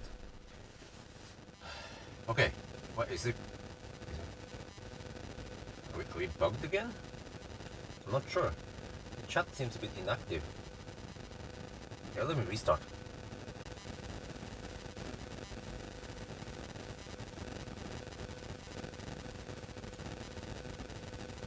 Okay.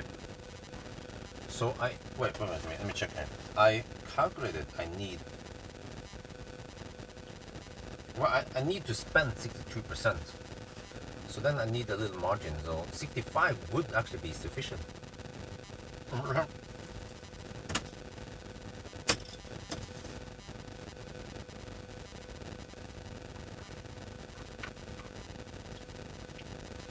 But actually, at this point, I think. What's up with the static noise every time I charge, man? I don't get it.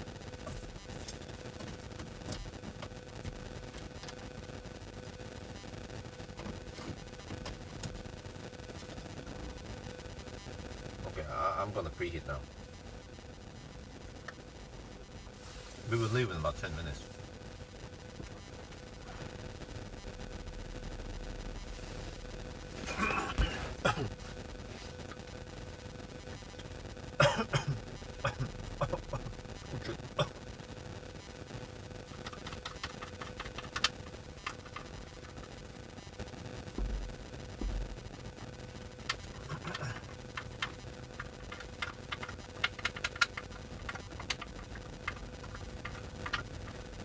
Maybe the chargers, maybe the high power chargers emit some massive EMF that knocks into the microphone.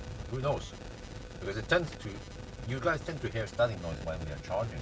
But as soon as we move, then the static is gone. Wow, it's cold outside. It's 1 degree here. Bit different because it was 11, 12 degrees all over other places. Even Specular was nice and warm.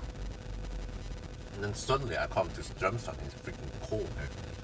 And it's going to be colder also in Norway. But actually Norway I think it will be slightly warmer. Like 6 degrees at least. Something about Strømstad here, quite cold.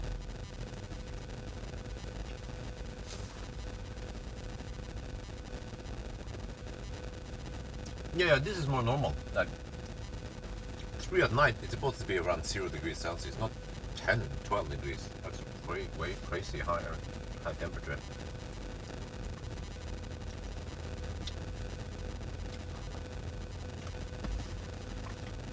We'll check my deductions here.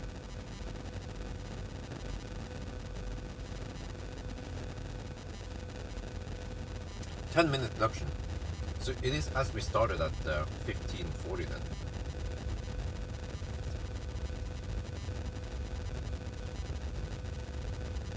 Yeah, okay, just count on that one.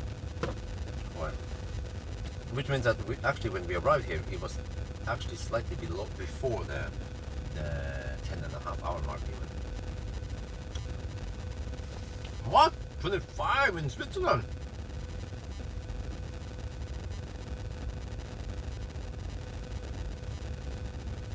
Wait a minute.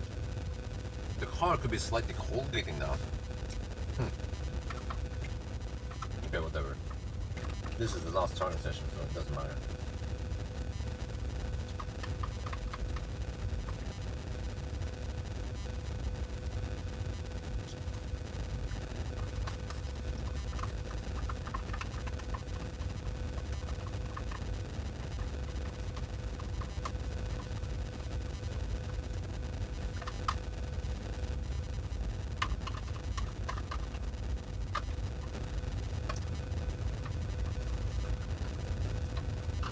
Oh, it heats up nicely now. I'll be back.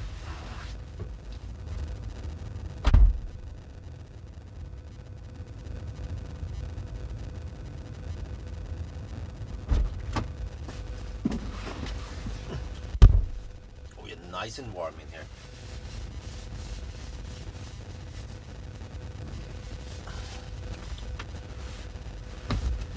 Well, I can put the Coke outside, it would be nice. Why? Should have put the Coke outside earlier. Keep it cold. Oh, you ordered ET. e-tron GT, I mean.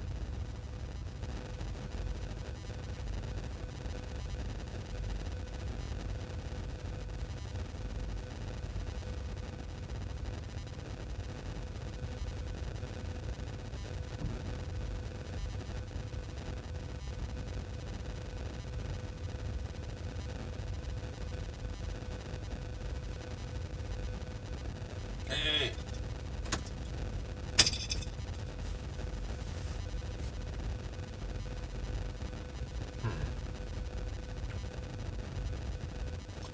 C63. Oh, I think actually e-tron GT will be faster than the C63 AMG, even at higher speed. That's the thing about the the one that is on the Porsche platform, the what is it called, PPE platform.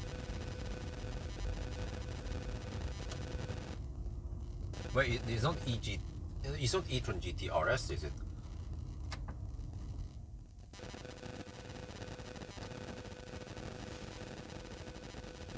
Okay. For some reason this charging session is a bit slower again. It's weird, like the fastest session was at Helsingborg. And then from there it was just going kind of slow-ish.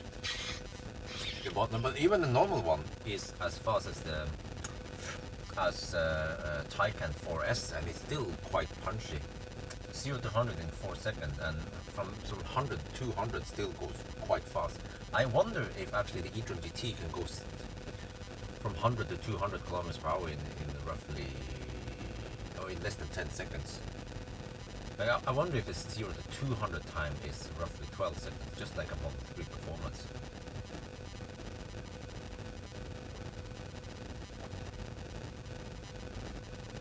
So he's still a fast autobahn racer. If you would,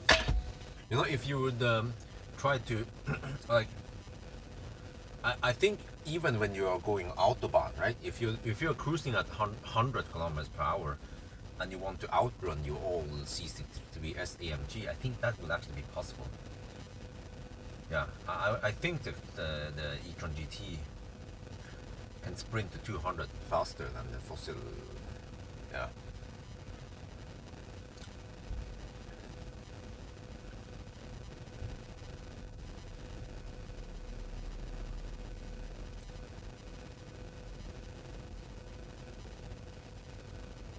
Wow, why is the charger?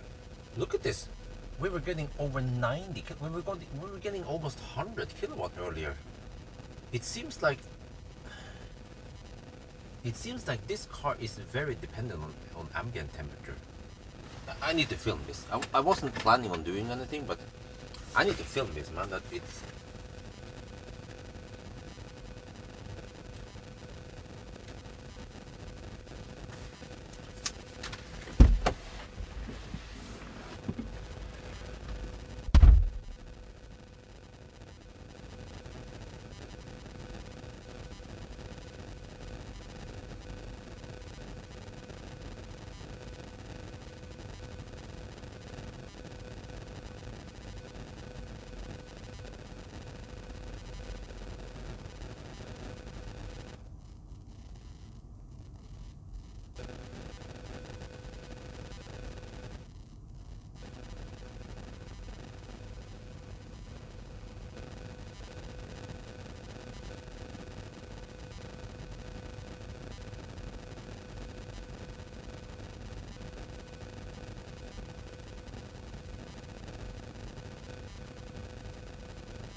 When I look at this one,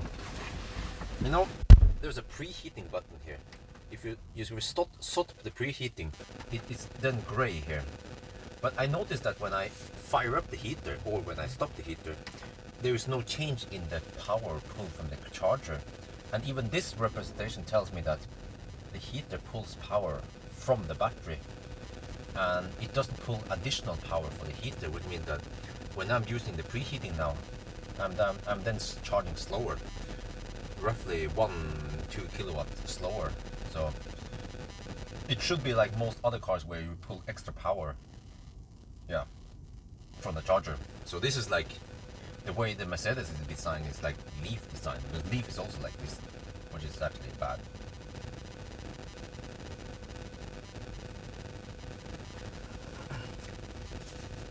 Well, I shouldn't want to.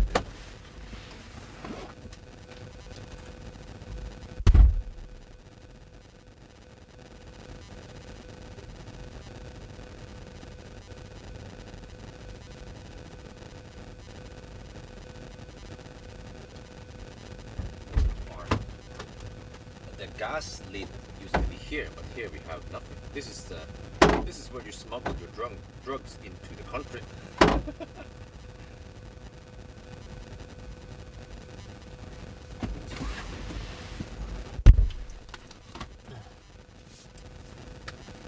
Okay, I'm almost good to go. Is the chat fucked again? Man, we've been charging for over half an hour now. Okay, but I pointed out that this car, the colder it gets outside, the slower it charges. And then I don't know why it was going exceptionally well at Helsingborg. But this session is a lot slower than it should be, I feel like. Just because it's 1 degree outside. So it's actually not, it might be a good car to drive in the interior, but as an EV it's actually not that great, because EV should not be highly affected by outside temperature when it comes to charging speed. Tesla, for example, is not much affected by ambient temperature. If we just heated the battery when needed, or cool it down when it's needed, or preheat it, or do whatever. Here it's like I'm driving the Korean cars. They also cold it like a mofo. But whatever, okay. We're gonna leave soon. Yeah. Yeah, you might be alone. We have 79 people on, but not many people are active right now. Preheating is active, 76 kilowatt. Okay. That is weird, man. Okay, we're gonna leave soon. I'm not sure how much I need. Yeah, I can deduct one. I can deduct five. Wait. Convenient charge. Let's check that one. So, typically we have roughly, was it 20 kilometers convenient charge? 20 kilometers times 350 at least. Okay, 7 kilowatt hour. Oh, charging at 76 kilowatt. 75 kilowatt hour. Okay. Yeah, 5-minute convenient charge. Okay, I can do that one. 5 minutes. So that means 15:45 restart, or 15-minute total deduction. Okay.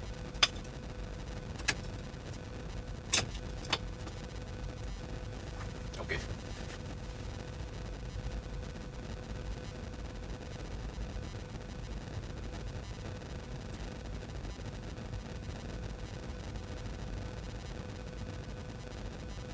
Okay, but it means that I should leave soon.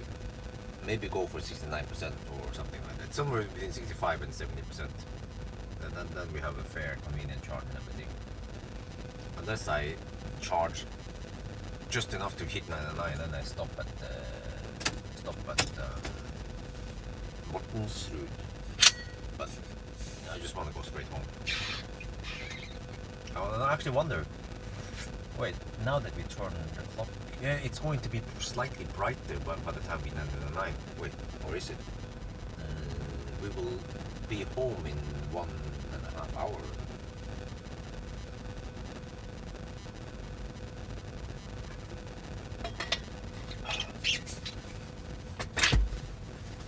How do I count this again? Let me see. 15:45. Okay, so 24 minus 15.75 is 8.25 hours before. Okay, it's 8 hours 25 before midnight. Okay, now we have 2, and now the clock is 2:40. Okay, wait, that means that we're getting close to the 11-hour mark. Oh shit! Oh shit! We should get the heck out of here soon. Okay, let's get ready. Brace yourself. We're gonna leave. 11-hour mark coming up, and we need to drive for about 1 hour, right? Before we hit 999. We have no traffic, so that's an advantage.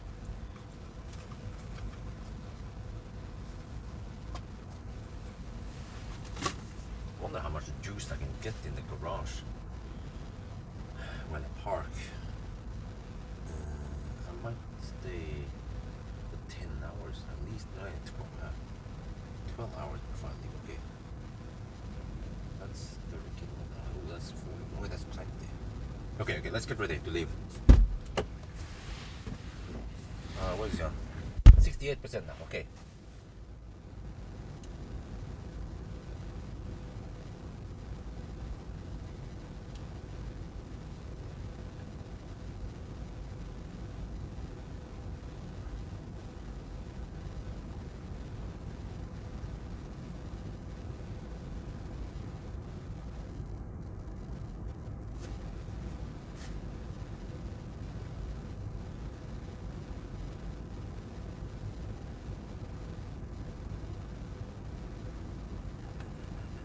Okay. I'm about to leave right around now.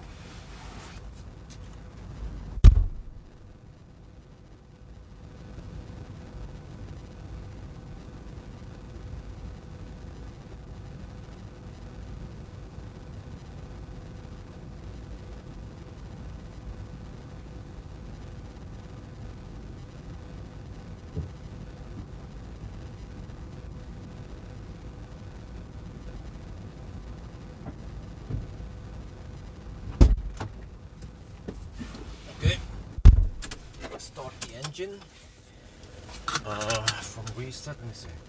From start, reset that one. Okay, and then back up. Check this one.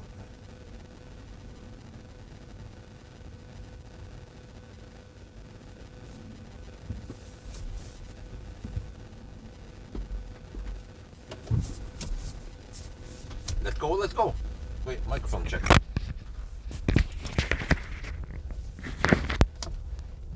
Okay, we're good. That was nice preheat of the battery. I mean, of the cabin. It's nice and warm now. Oh yeah. Knob.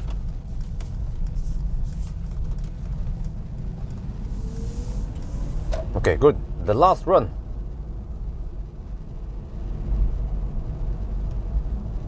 Yeah, 2:43. Yeah, we are about to hit the 11-hour mark now. We just left.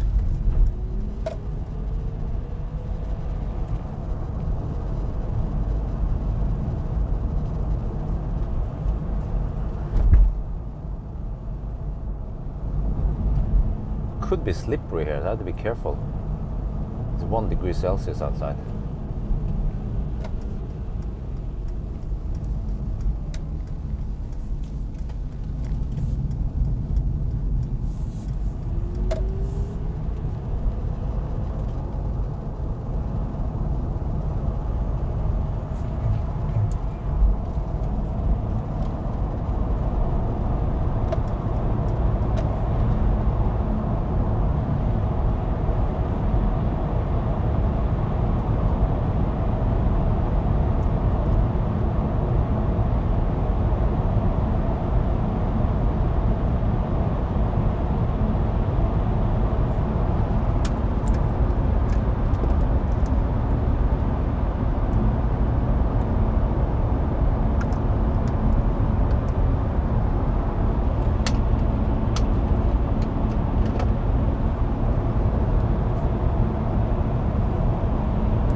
Alright, we're on the move again.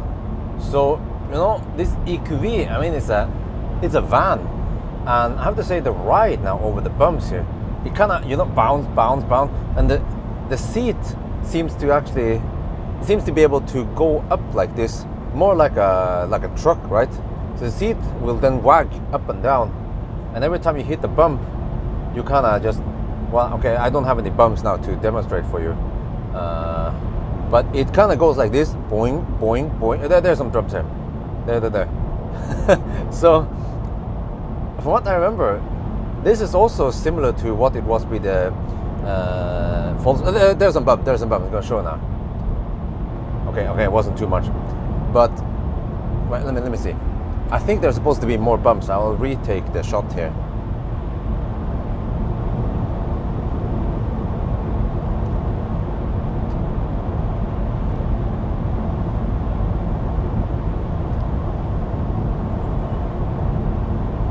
Yeah, there's supposed to be some bounces over here.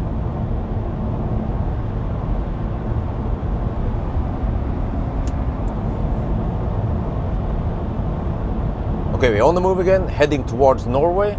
So, you know, I should say something about the ride of this EQV. I mean, it's a fairly long and big and heavy van. So, every time I drive over the bumps, I think there should be some bumps here. Let me see. Okay, they're not hard, but it tends to, the seat seems like it can move vertically up and down a little bit, more like a truck seat, and similar to what I experienced with I think it was the Volkswagen e-Crafter. So it has that typical truck slash van ride versus when I tried the ID Bus, it actually felt more like a sedan slash crossover SUV. So yeah, just have to know that this van rides more like a van. Yeah, you can, I don't know, I'm gonna overdo it. It's like every time I go over bumps, it would be something like this, you know, going a little bit up and down like this. Yeah. So either you like it or you don't like it. But for me, I guess I get used to it. And the ride in the EQV it's comfortable. I mean, it's Mercedes after all. But it seems like it's a little bit noisier than the ID Bus. The ID Bus was remarkably quiet, despite having 21-inch wheels. So, yeah, but maybe it's harder to insulate everything here since it's a big cabin in the back, and I feel like I'm getting some wheel noise and some road noise from the big cabin here. So, but in general, vans, they tend to be a bit noisy compared to the smaller sedans and crossover SUVs.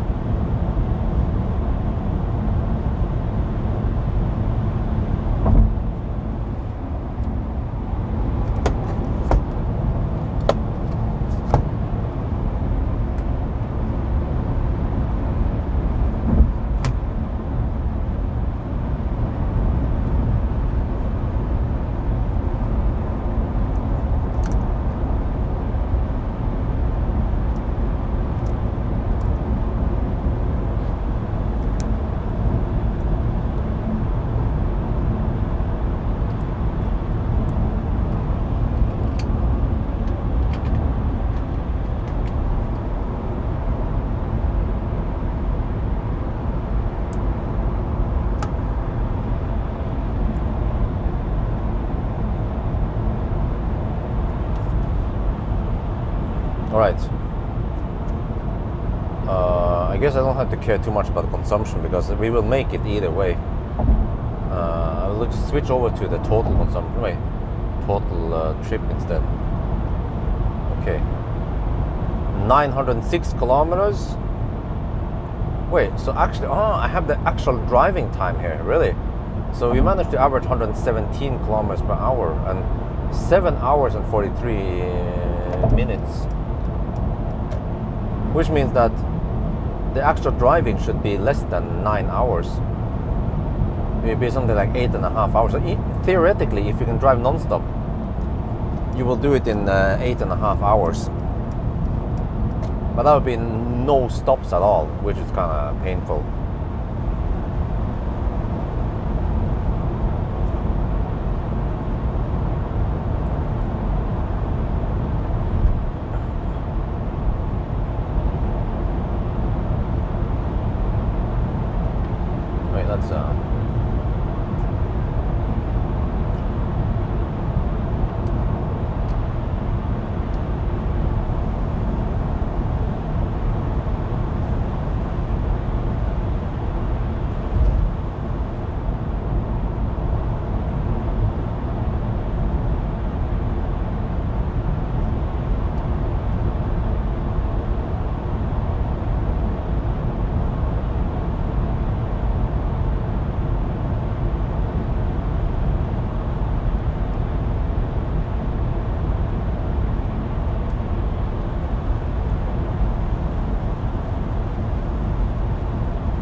Below 12 hours? Unlikely. We just hit the 11-hour mark now. And wait. Wait a minute.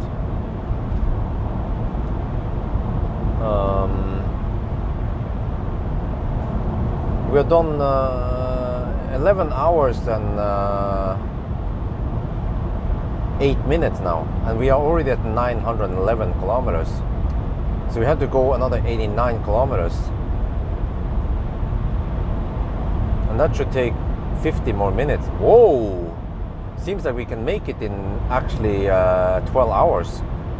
That is very nice indeed. But seems like this car is very dependent on ambient temperature. So ideally, you want to do this in 20 degrees Celsius, maybe 25 degrees Celsius. Then you get the best time, also the lowest consumption maybe, and also the best charging speed.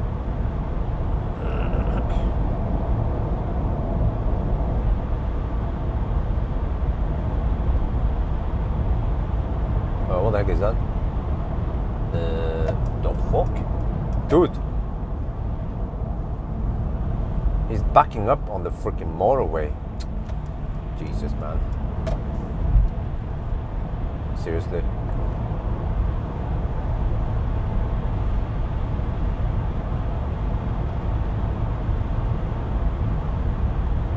I wonder if the borders are open, if they have any control now at night.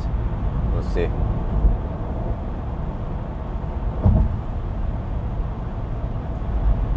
Oh, temperature change again. Oh yeah, over the bridge. Okay. Some moisture over the bridge. That's normal, right?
Station design, huh? What station design? Okay, 922. Well, consumption is 370, by the way. Let me check the current leg. 440 watt-hour per kilometer. Okay, but it's going to stabilize. But I'm not worried about the consumption anyway. It should stabilize. Wait, what happened to the chat now? Let me restart one more time.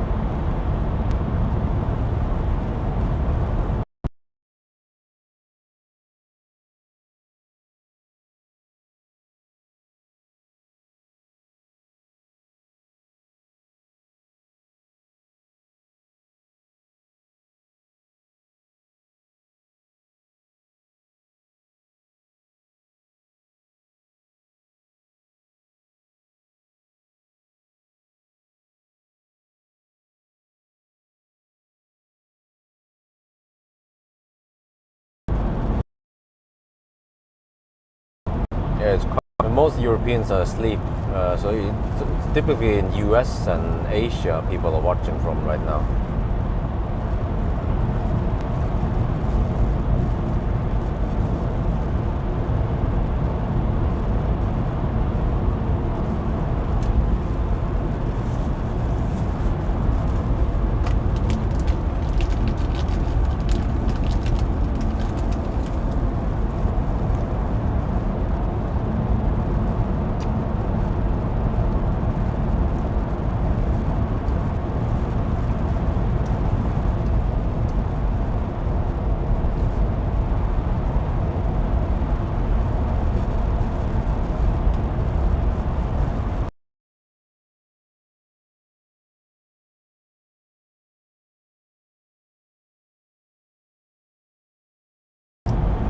5 yesterday. Well, you can count 8 hours and 15 minutes before midnight, plus whatever time we have now.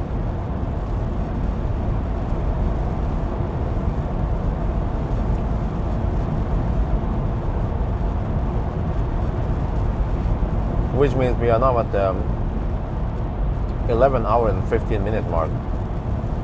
And we have to go 70 more kilometers.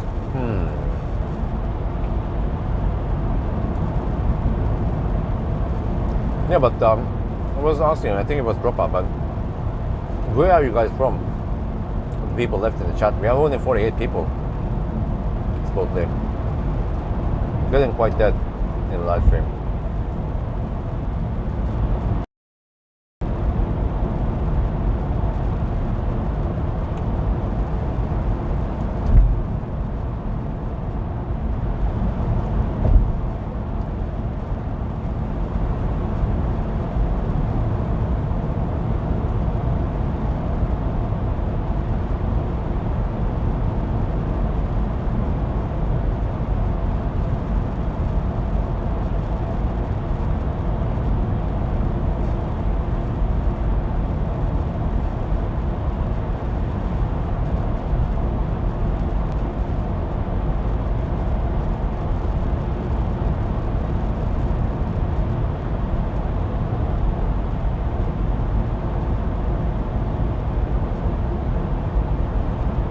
Sweden, Brazil, oh wow, Netherlands, US, Texas, oh it's completely Texas, Australia, wow that makes sense, yeah.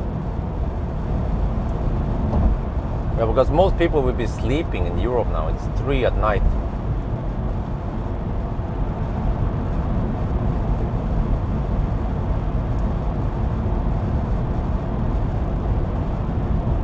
I would definitely want to be sleeping now, but yeah.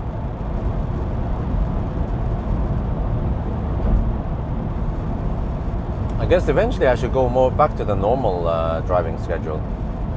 If Isabel can get normal sleeping schedule, you know, where she goes to bed. Eventually we need to put her to bed around 9 in the evening. And then supposedly she sleeps until 7 in the morning. Like 10 hours of sleep, right? Wonder when we can get that one done. Maine, USA. Isn't that where Rich Rebuilds is from? Isn't he from Maine?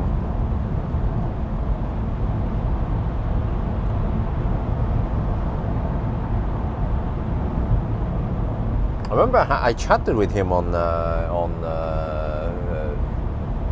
what was that? I think it was Google Hangout. I chatted with him many years ago. Actually, before when he called himself car guru, and he had a small when he had around 40,000 subscribers. I remember I chatted with him, and we talked about some collaboration, but we didn't really know what we were supposed to do anyway. And then he just became big overnight, and now he has over 1 million subscribers. Wow.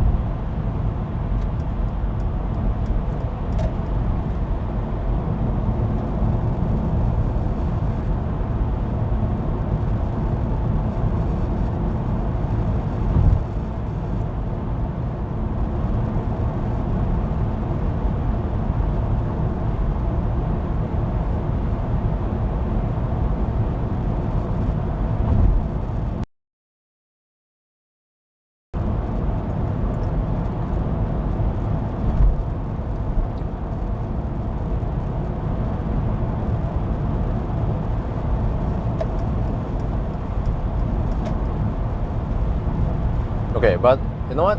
I think I will not test. I will not push every van in the 1,000 kilometer challenge. It's just this one that I consider to be a close competitor. Well, or maybe also the Space Tourer. Massachusetts. I can never pronounce that correctly. Massachusetts. New Hampshire. Okay. Ohio. Okay, there are lots of some US people here. Sounds like that makes sense, because in US, let me see, US is -6 to -9 hours. That means, oh, it's evening in the US right now, yeah, prime time.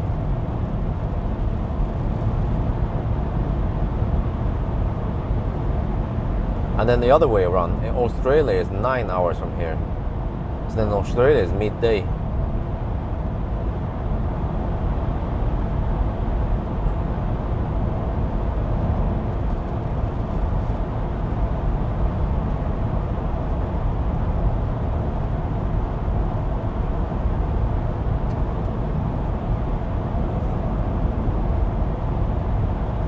Okay, 9:41.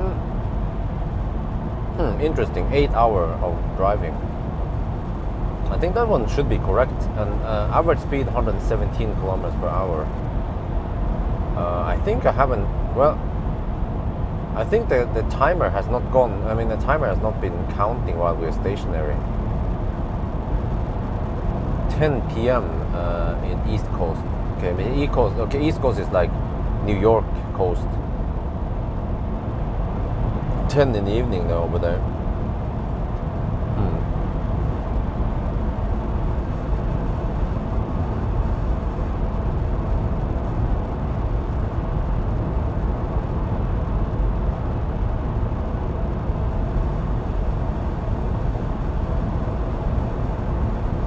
Oh, this is heaven, man. Empty roads, no traffic.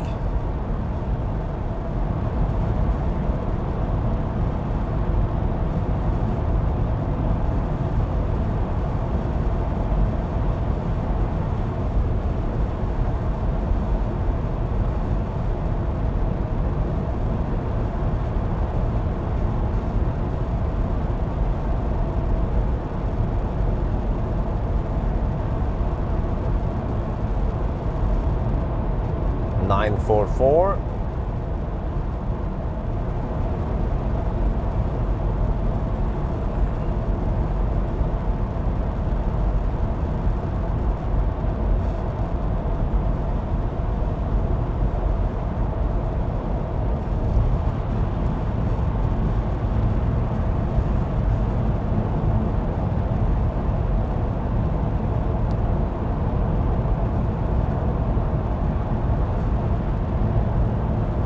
I wonder if the consumption will drop at the very end. It's 370 watt hour per kilometer now. It's been actually steady on 370 for the longest time.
.948.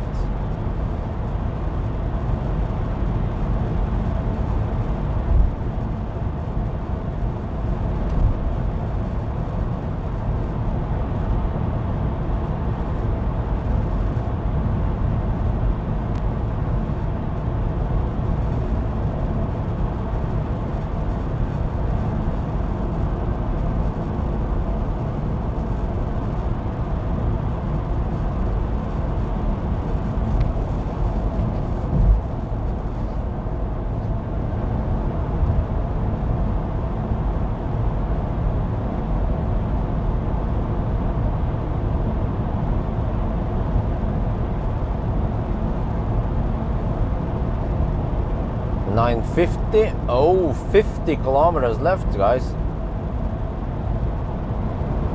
The final run now, and no traffic. Oh yeah. 8 hours and 4 minutes of driving so far. Interesting. 8 hours and 5 minutes. Yeah, okay, so it seems like 8.5 is like the top reference if you drive non-stop, supposedly. But then, well, actually it's not entirely true, because we have been visiting some fast chargers. So if you drive direct, it should be less than 9.5. Maybe like 9:40, 9:20 maybe.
Okay.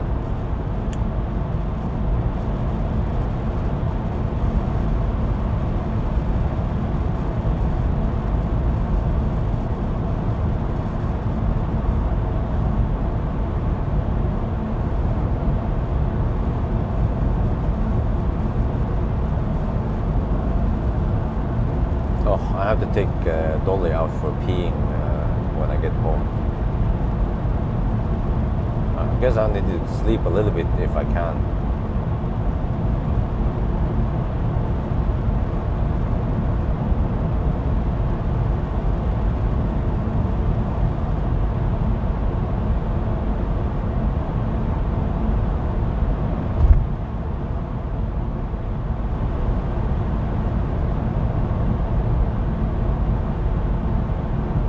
Really good for fun. Yeah, it is. I mean, it's when you have to understand that this is a full 7-seater with lots of space.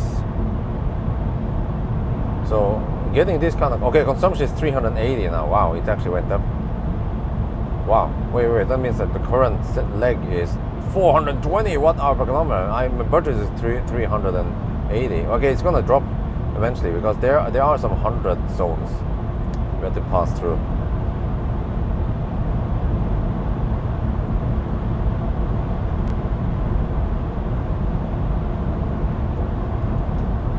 $9.57.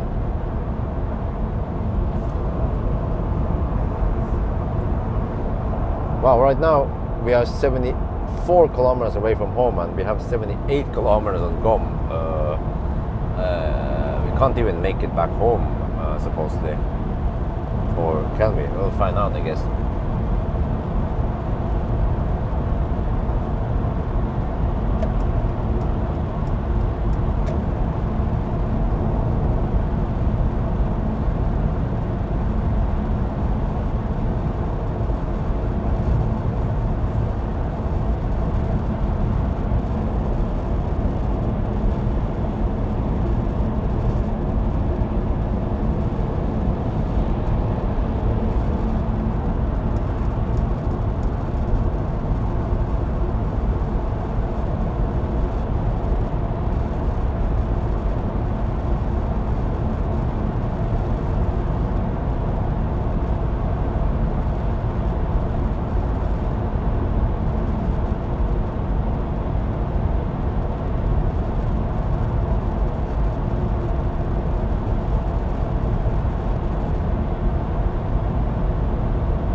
Well, that guy's hammering it, Okay. The heck is going like 200 kilometers per hour. That's the kind of guys that the police should be catching.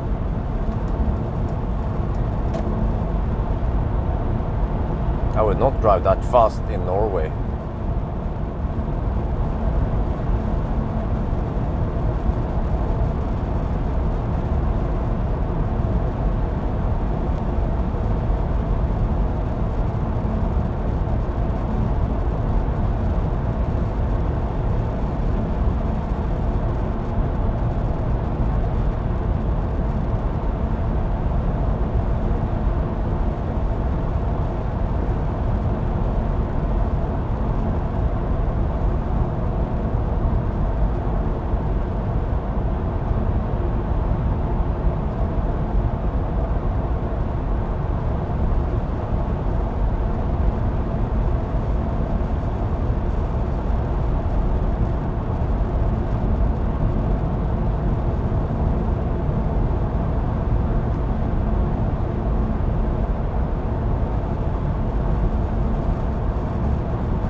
$964 kilometers. Wait, let me see. 11 and a half hour. No.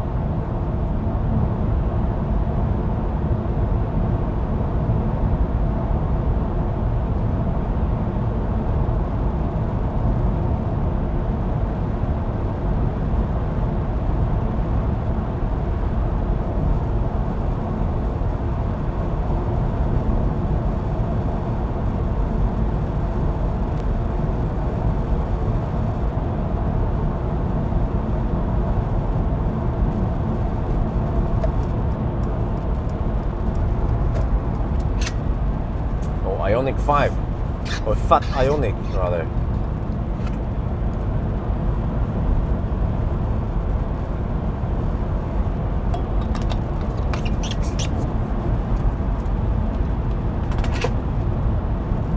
Yo, what's up? We might have similar consumption, you and me.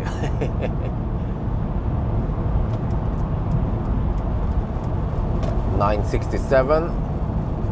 Yeah, this is where we have to slow down a bit. Consumption is 420 on this leg now. Okay, let's see if it drops. Is there this? Well, when I measured, it seems like there is not big distance error with this car. So we will see, because we will normally 999 around Tusenfryd. So yeah, it's like a sanity check. If you're 999 around Tusenfryd, then that's where it should be. With, of course, a little bit of variation, since we can't have it 100% correct every time, but close enough. I just wonder what I can do once I'm home. I will prioritize sleeping if I can. If Isabel is sleeping, then I will also sleep. But I need to take out Dolly briefly.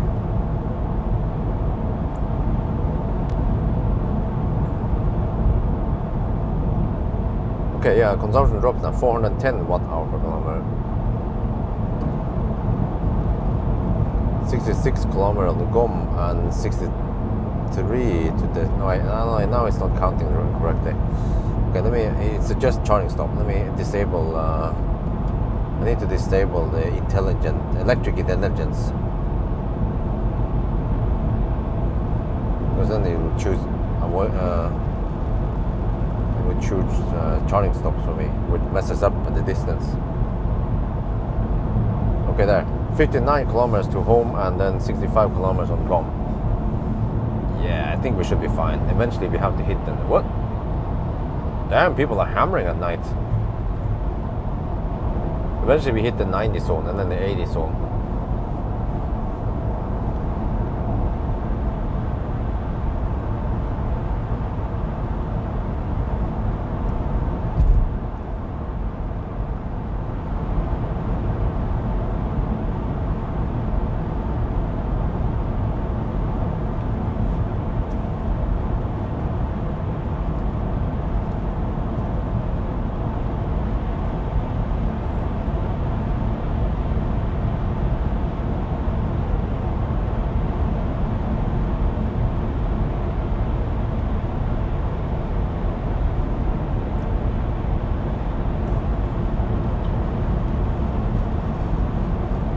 972.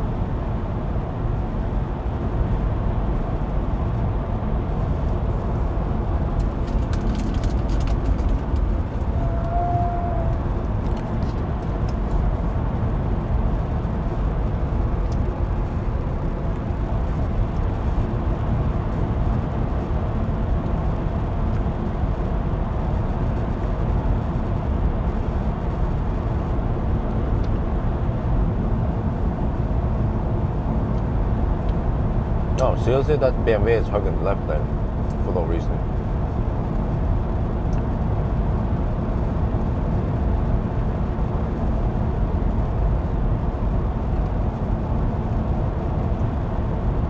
$974.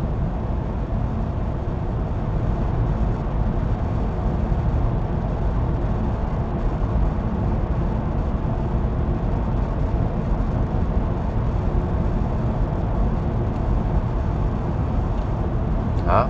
That's pedestrian compared to the previous one. I don't know. What are you talking about?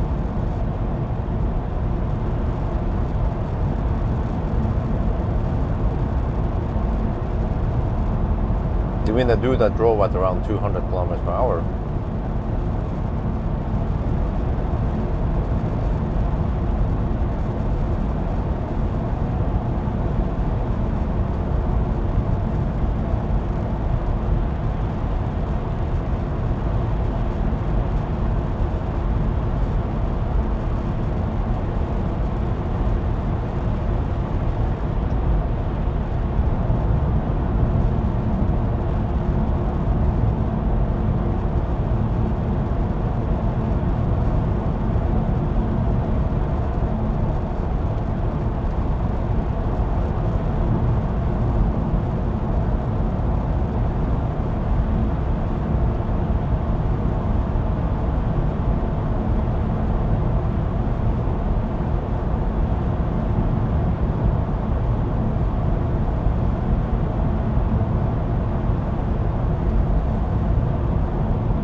$978. Ooh, we're getting closer now, closer. 22 more kilometers. What's the time now? Let me see. 35. Oh, it's 10:40. Wait a minute. Really?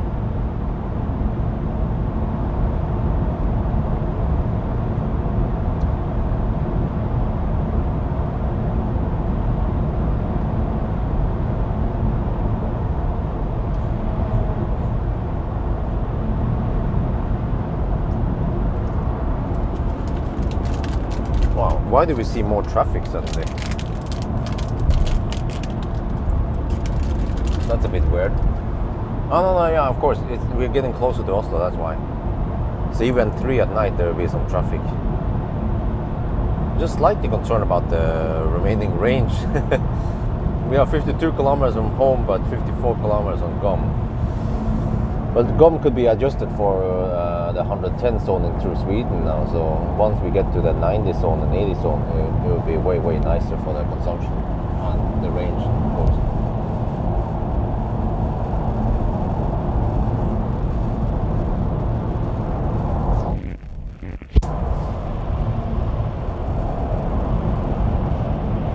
$981. Oh, it's getting kind of busy over here. What the heck? Hope they move out of the way.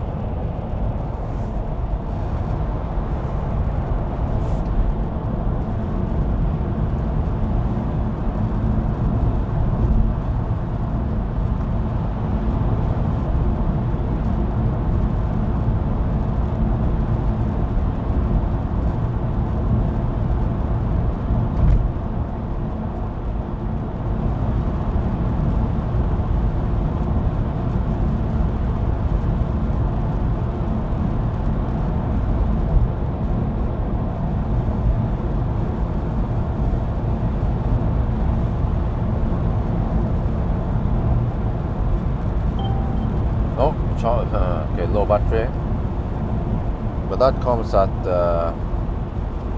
check here. 24% battery left. It start bugging me.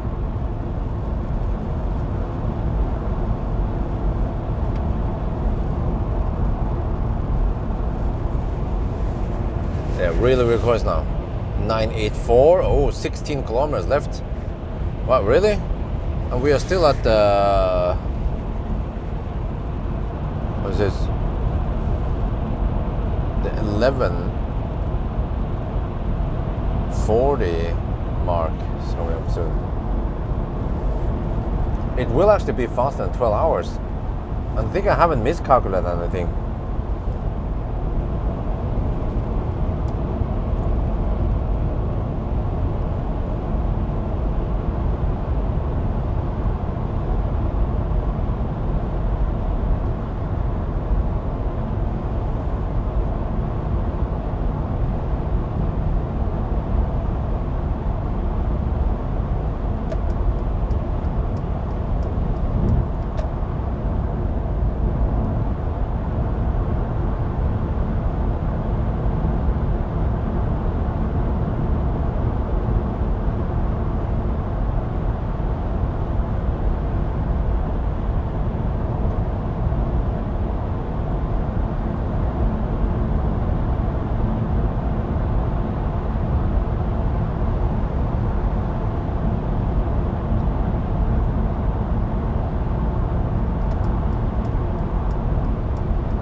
.988. Well, is this a bit too early even? It could be. I'm not sure.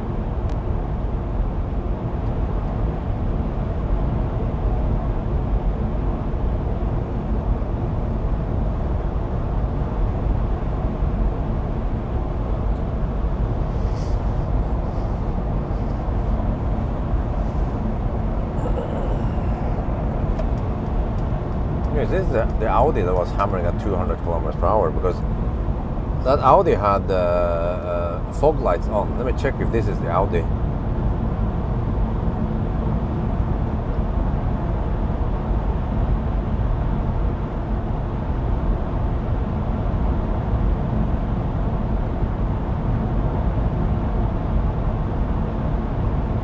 Yeah, I think this is the one. 4 exhaust pipe. PA22032. What kind of PA22032? I wonder if this is some kind of... It's not by like stock is not that fast, and he just added some exhaust and upgraded, maybe chip trim his chip.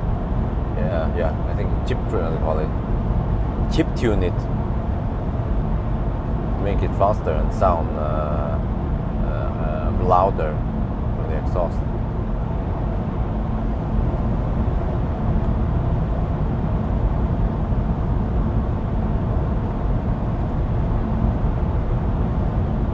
.992. Wait, this is too early, man. We're not supposed to do 992 here now.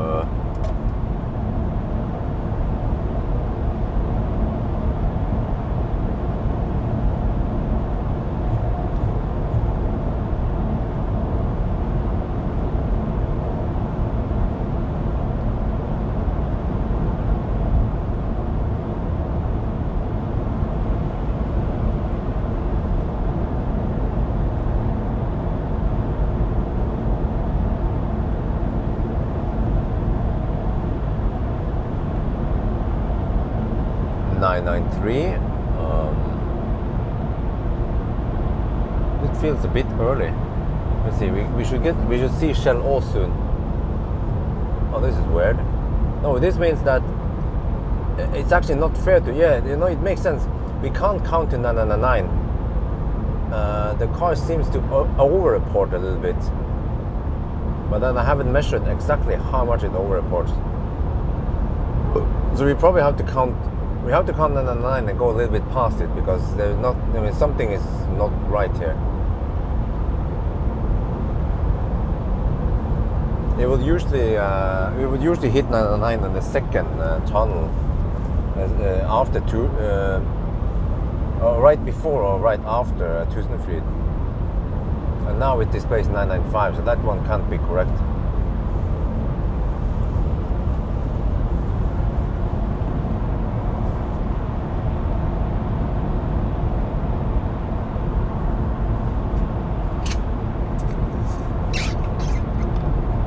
$996.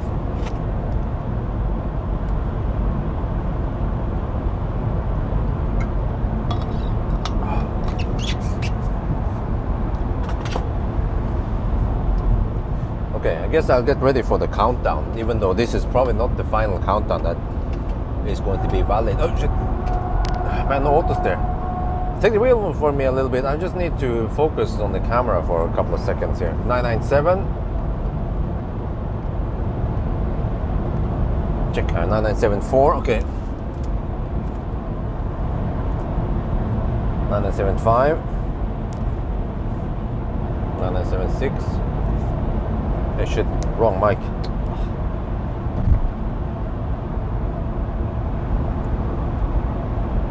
998.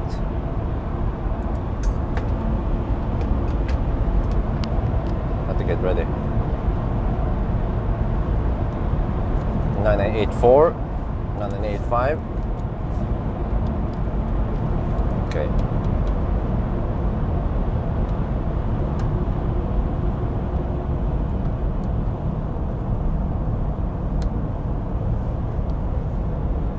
Right, let's do the countdown. 9990, 9991, 9992, 9993, 9994, 995, 996, 997, 998,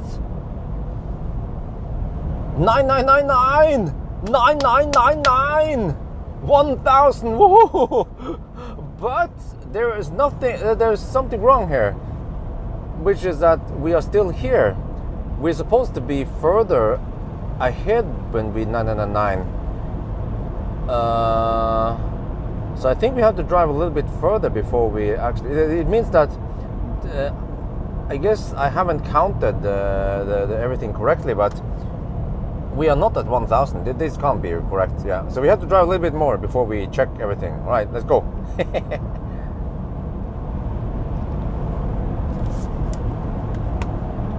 Okay, but it's gonna happen very soon around here. Let me see. It's normally in this one. Let me see. If I 999, yeah, it should happen usually after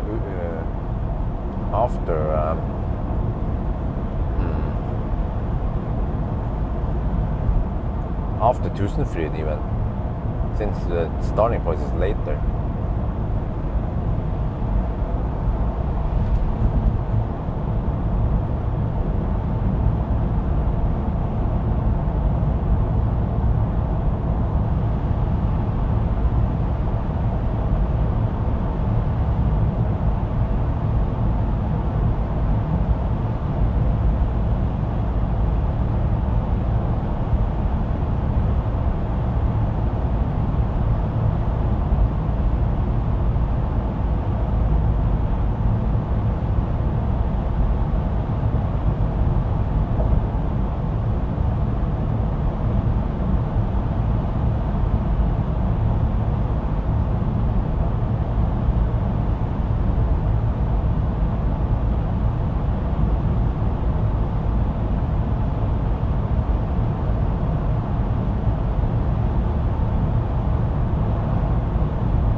bugged again, or it's the last thing I see, it's super close now.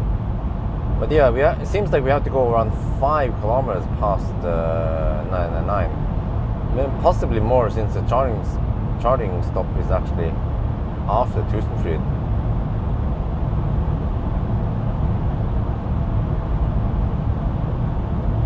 Okay, this is more the normal.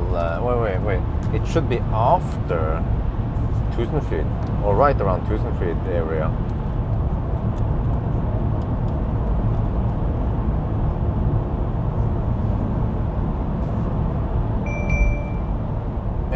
Attention, I said, what the heck, man?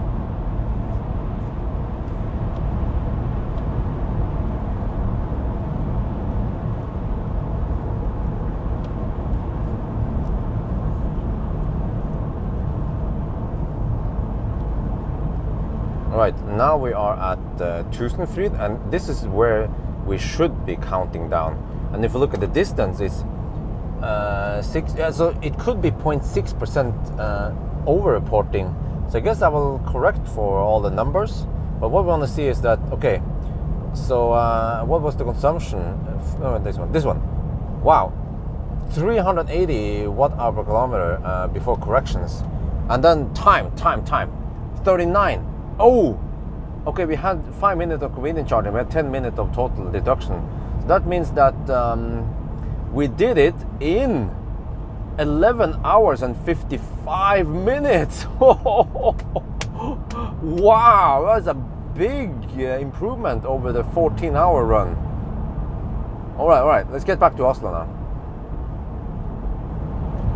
That's it, 11 hours and 55 minutes. That's the most accurate number I've managed to get. And I think we are okay. Drop that, okay, but 11:55 is quite legit. And then it seems like we had around 6%, 0.6% over-reporting. No, wait, that's over-reporting, which means that the consumption is worse than that.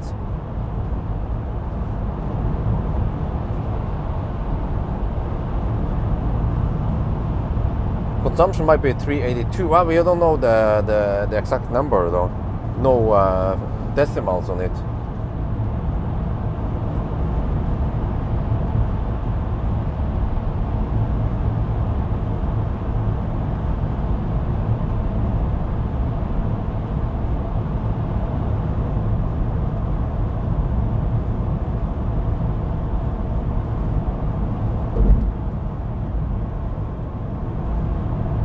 Yeah, this is gonna be close. I have 25 kilometers on gum and 19 kilometers to go. Yeah, deep as always.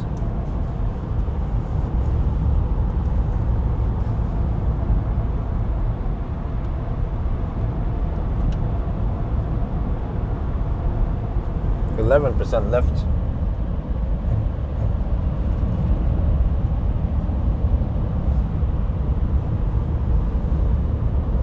Yeah, so why was it 2 hours faster than before then? Consumption was better. It was roughly 80 watt-hour per. That's 80 kilowatt-hour. Wait, really? Yeah, that's freaking 80 kilowatt-hour less energy needed, which takes maybe an hour. So already there we have 1 hour improvement, and then I guess we were charging faster today versus back then. But 1 hour faster, really? I guess so. And maybe the Swedish route is slightly faster. Oh yeah, let me check something. Yeah, it was actually roughly 8.5 hours. At 1,000, so that's it. In theory, you need 8.5 hours only to do 1,000 kilometer challenge if you drive non-stop.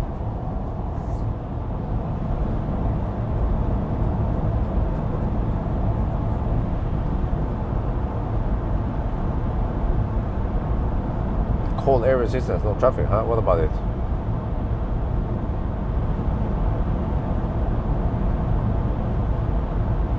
So consumption could be 390 watt-hour per kilometer. Yeah, it could be. Who knows? But we just have to count it as 380, since we don't know. And the average speed was 117 kilometers per hour. I guess that's not too bad.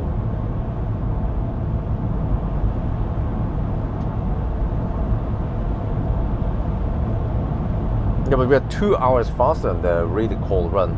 So 11:55 is quite legit time. It beats many smaller cars. Like I think it beat I-Pace, for example.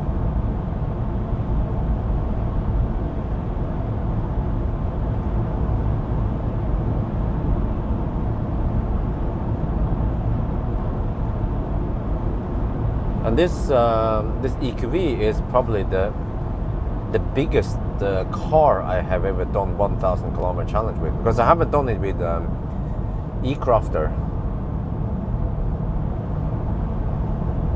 Yeah, I think this one is the biggest one, and then the second biggest is well, it depends. I guess it depends how you measure it, in volume or in length. Because in length, then that is probably EQS or Hongxi. No, I think it was EQS was really long.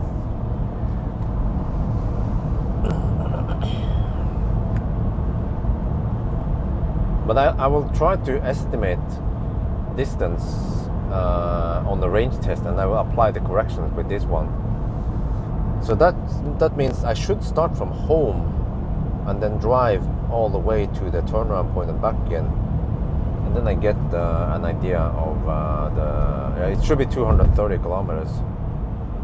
That's actually a slightly better estimation than just going from Dal to Rudshøgda and back again to Dal.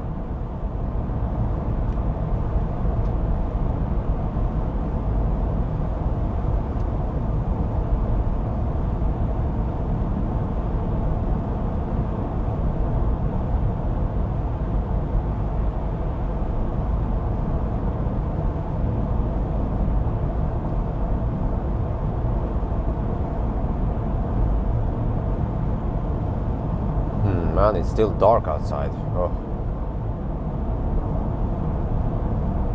And I thought it's going to be bright by the time I can reach home. I feel quite exhausted now. I need to have at least a half an hour power nap at home and a sofa. I have to check out whether I can sleep or not.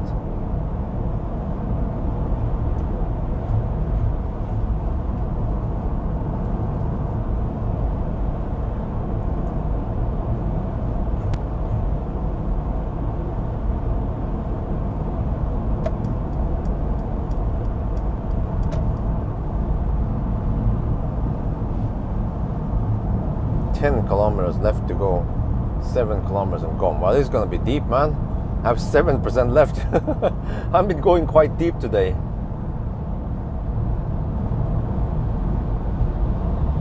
Maybe this car doesn't like to go deep.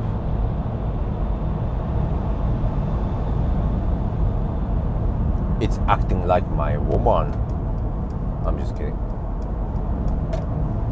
Yeah, because I don't know if this is coincidence, but when we arrived at Helsingborg, we had 10% left, and it was charging quite fast. But for all the other runs, we were arriving roughly with 3 to 5% left, and then we were charging kind of slow. Oh.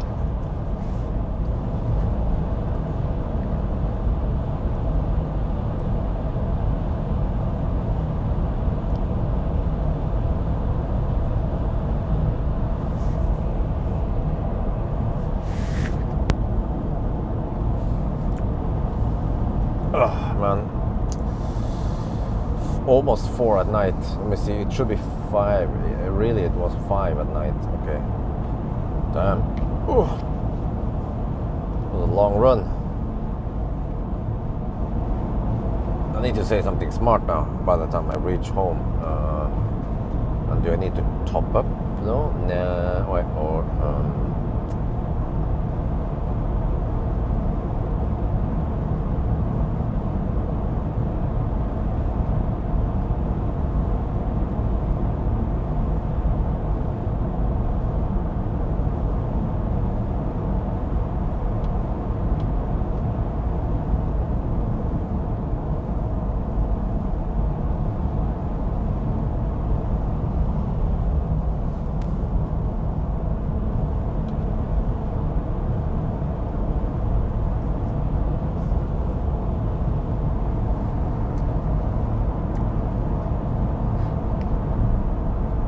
Yes, I need sleep. Correct.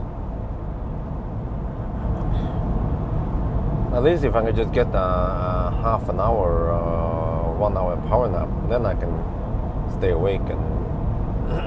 Oh, the fox! What the fuck? No, that was a fox, man. Fox by the road. I don't know if you guys saw it. What the fox say?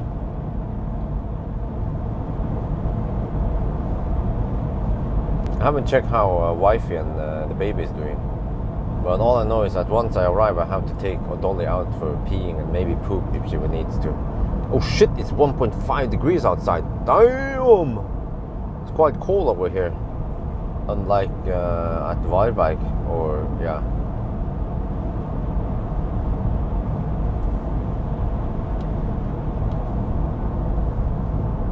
Okay, slowing down to more. 13 kilometers on Gom and 5 kilometers to go.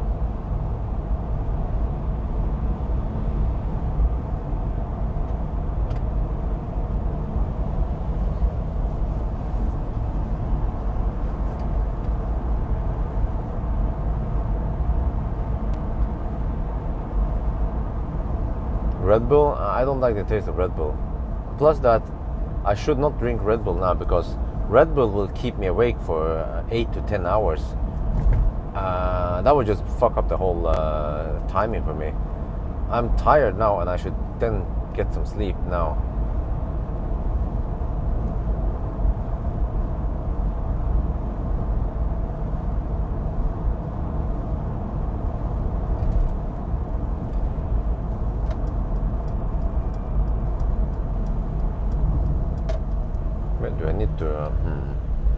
Do I need to fill up at the fast charger?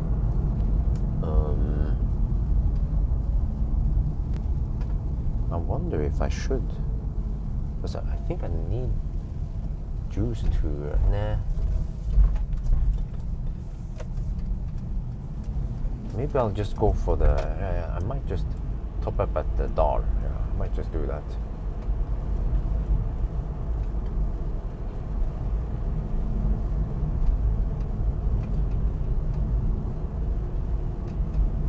Maybe it could be Laderstad.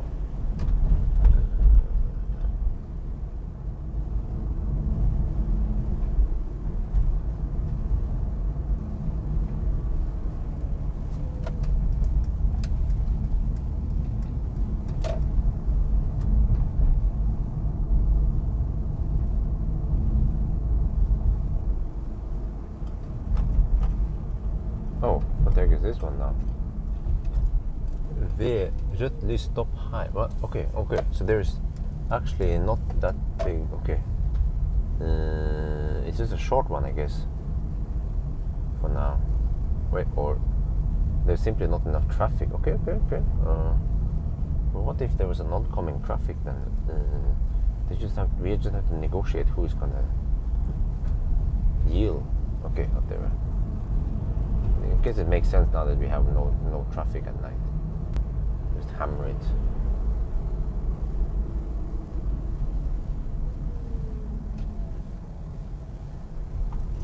All right. Oh, you know what? Guys, I could stop at the Shell and the inside. Yeah, I forgot about that one. Just to top up there. Oh, because then I can go straight to Rudshøgda, and then. But I might actually charge enough. Yeah, I might charge enough at the Dal before I do all the tests. And then I can just go straight home. Yeah, I might do that.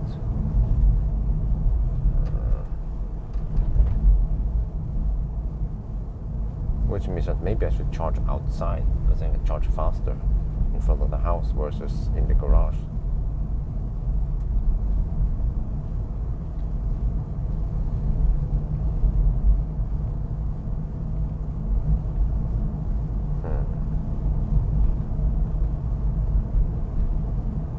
Trying to decide what to do.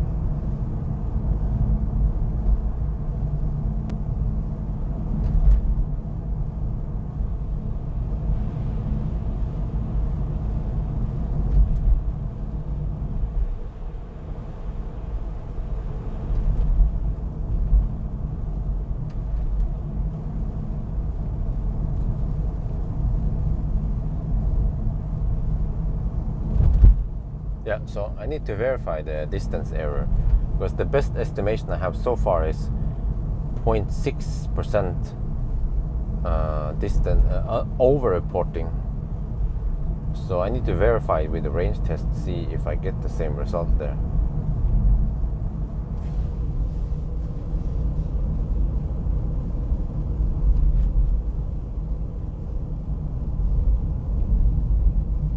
Maybe I can quickly set up the LE app and see if I can charge at recharge and what kind of price I get there.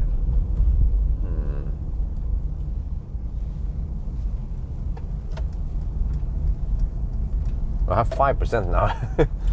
Yeah, let me see. Yeah, I could. Oh, I could go on the. I can take the drive-through stall. That one is quite easy. Yeah, okay. Maybe I'll do that. Wait.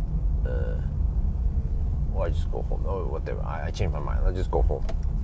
Yeah.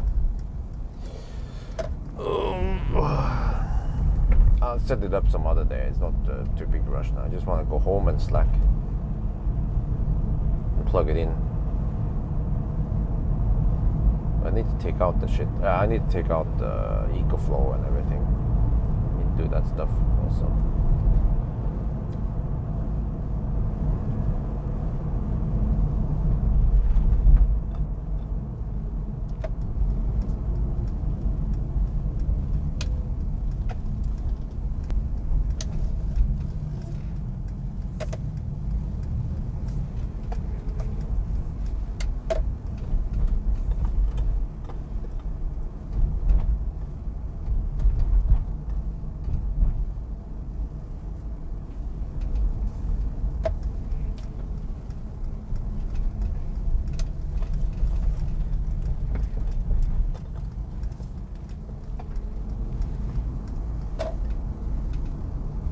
Kilowatt hour price is always around 1 NOK per kilowatt hour at home.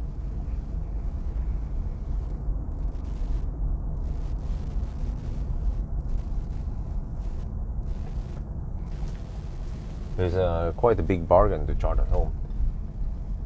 Even in the garage, we get that strømstøtte or the discount. Or it's not like support, like the governmental support. Wow, it's 1 degree Celsius outside. It's freaking cold over here, man. The windows are frosty. Wow, it was so different, huh? I bet it's still 10, 12 degrees at Varberg right now. I wonder why it tends to be snow here, but when I take 1,000 kilometer challenge in winter, then once we arrive at Varberg or even Spekkeret, then it's kind of spring over there. Green. Wow. Holy shit, it's cold here. This is more normal. Yeah, okay. Hey, they turn off the lights at night. What the heck? Why? It's nice to have it lit. They want to save juice, maybe. Okay, let me see. I need to silently ninja into the garage here without waking up the neighbors. It's hard to get contract in Germany with kilowatt better than 0.4. Okay. Okay, now this is big fat cars. I need to kind of squeeze it in. Oh, 4% now. Can you see? Try to get in the garage, but I have to get in kind of halfway in and then empty out the EcoFlow. Well, unless I touched all that stuff later. Oh.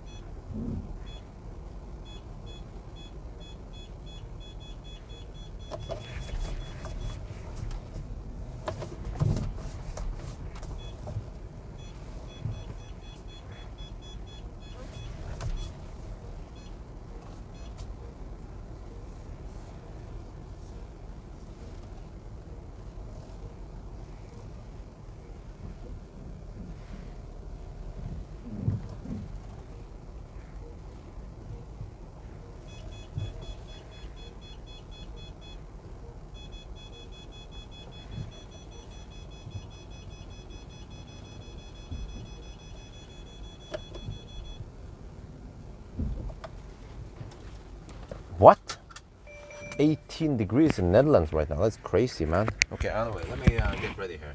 Need to quickly pack and leave.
I guess that's it.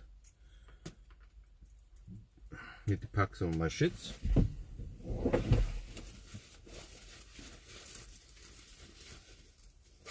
We are charging at 3.1 kilowatts. It's gonna take, right, Monday 6, okay.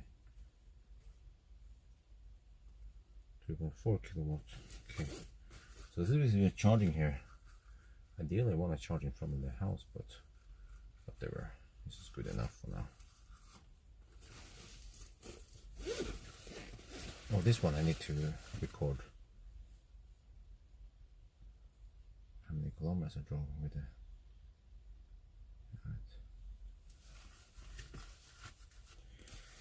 Yeah. So now let me see.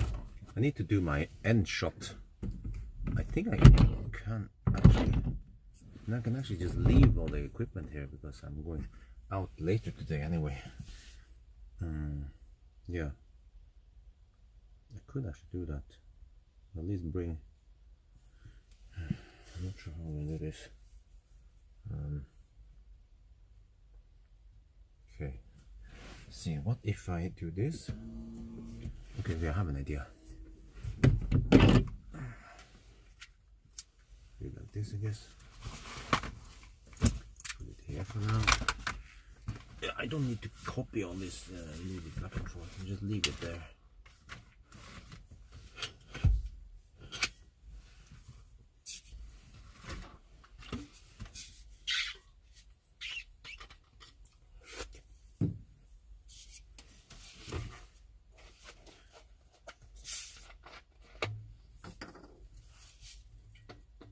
Wait, there's some kind of navigation over there.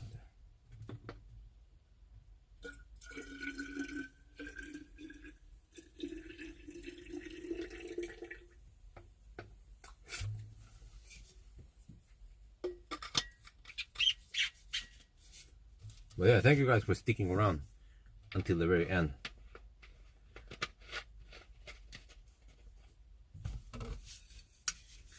I wonder if I should bring the camera with me because they might cool down. Nah, I think temperature shouldn't change that much. Okay, so we just leave it here. Bring out this one, so we'll have to take stuff up and down too much, and then I need to say something smart as the wrap up. Let's see if I can place it there, then I can save some time. Yes, I'll try to get some sleep now. Just have to do the end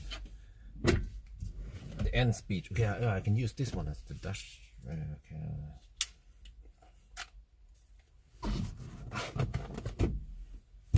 Wait, I need to fire up the car in order to get the stuff going. Okay, but the HVAC will be off, right? Yeah, okay, we don't need heater. Huh? Let me see, F2 maybe.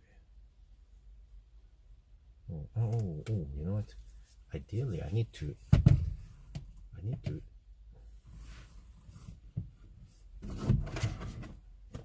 actually take down the garage. Then fire up some lights. Okay, whatever. I think it's good enough.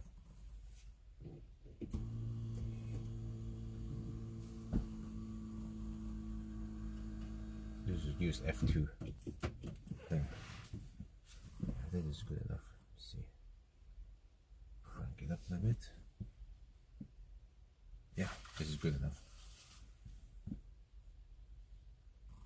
Let me look at the oh, what's going on there?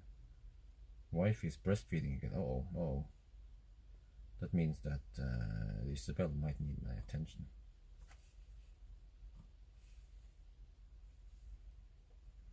$1,000 kilometer challenge. Let me take a look here. 1155. Which car are we matching then? Millennium Falcon 1150. e-tron 50. Well, it was wet though. Classic Ionic. I-Pace. So I think it's still a decent time for a van, but I feel like this van kind of colgates a bit. So they should do something with, if they care, if Mercedes cares, they should do something with the thermal management, because the hardware is probably here, but they just need to program it. I'm not sure, but the old EQV, yeah, that was 14 hours. That was quite cold, man. -13 to -23 degrees Celsius. Very, very cold.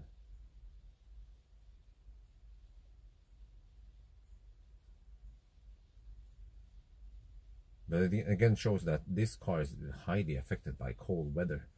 You know, ideally what I need to do is, if it's possible, if it will become really cold,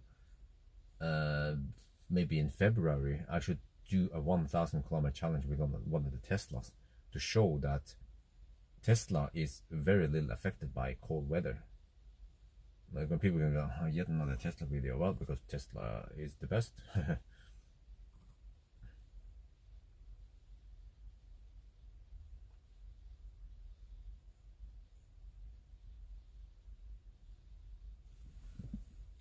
Let me check audio here. Let me check.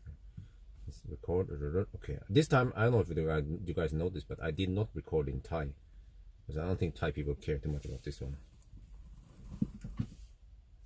We are back home now in the garage, charging up. Actually, we arrived at 4%, so that was spot on. But okay, so we did it in 11 hours and 55. And if you look at the table, which cars are we matching? Well, roughly, Millennium Falcon did it in 1150, but the Millennium Falcon's charging is quite nerfed. And then e-tron 50, but you know, it almost doesn't make sense to compare against these cars, because this is a relatively big van. As far as I know, this is the biggest passenger van out there. It's bigger than ID Bus. It's bigger than ENV 200, for example. And then the E-Crafter, as far as I know, it doesn't come in a passenger van. It's only a cargo van. So in that regard, you can say that this is actually the fastest van in this class. And just to put things in perspective, it's faster than I-Pace, for example, over 12 hours. Because that was kind of cold. Yeah, okay. It's faster than Volvo, but that was also a winter-ish run. So yeah, I think 12 hours is respectable for this one. But it also shows you how bloody fast the ID Bus was. What was the time for the ID Bus again? Let's check it. Yeah, 10.5 hours. 1.5 hour faster than this one. But I believe that if Mercedes would allow the car to charge faster than 300 amp, it would probably charge at 170, 180 kilowatt at the low end, and then kind of keep it that high. Then I believe that this EQV could probably do 1,000 kilometer challenge in, I don't know, 11 hours or even 10.5 hours, right? But also during this test, we had slightly different temperatures. And also in the previous test I did when it was really cold, then it was 2 hours slower.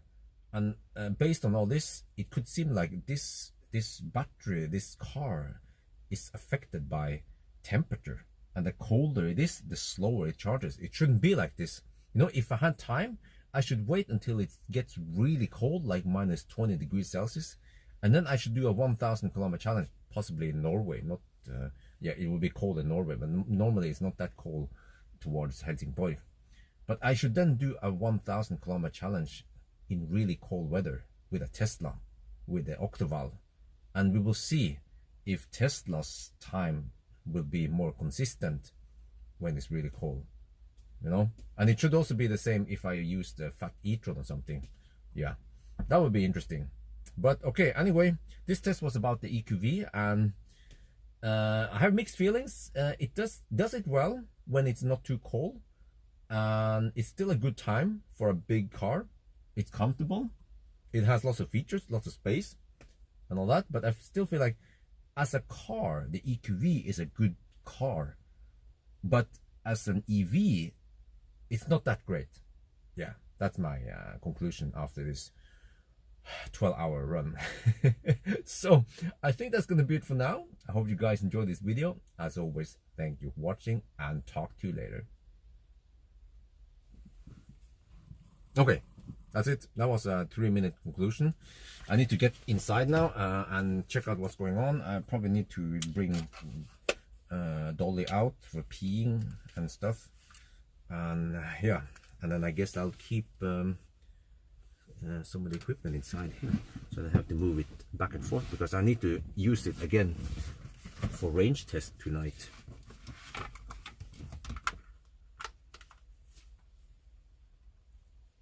Spreadsheet, someone type results, please. I kind of want to get the bottle inside at least. Okay, I have a little bit of trash I need to bring inside here.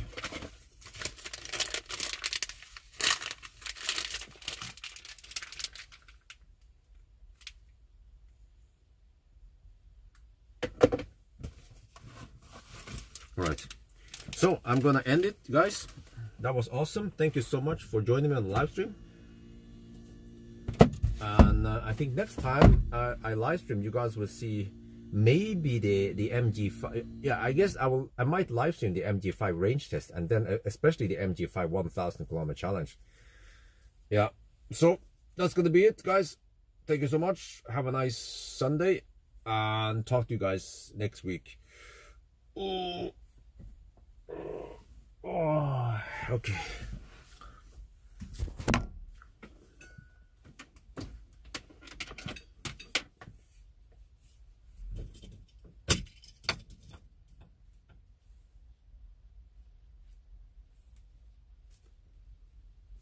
Okay, let me try to kill the live stream now. It might fail, but I just have to try a couple of times. Yeah, thank you.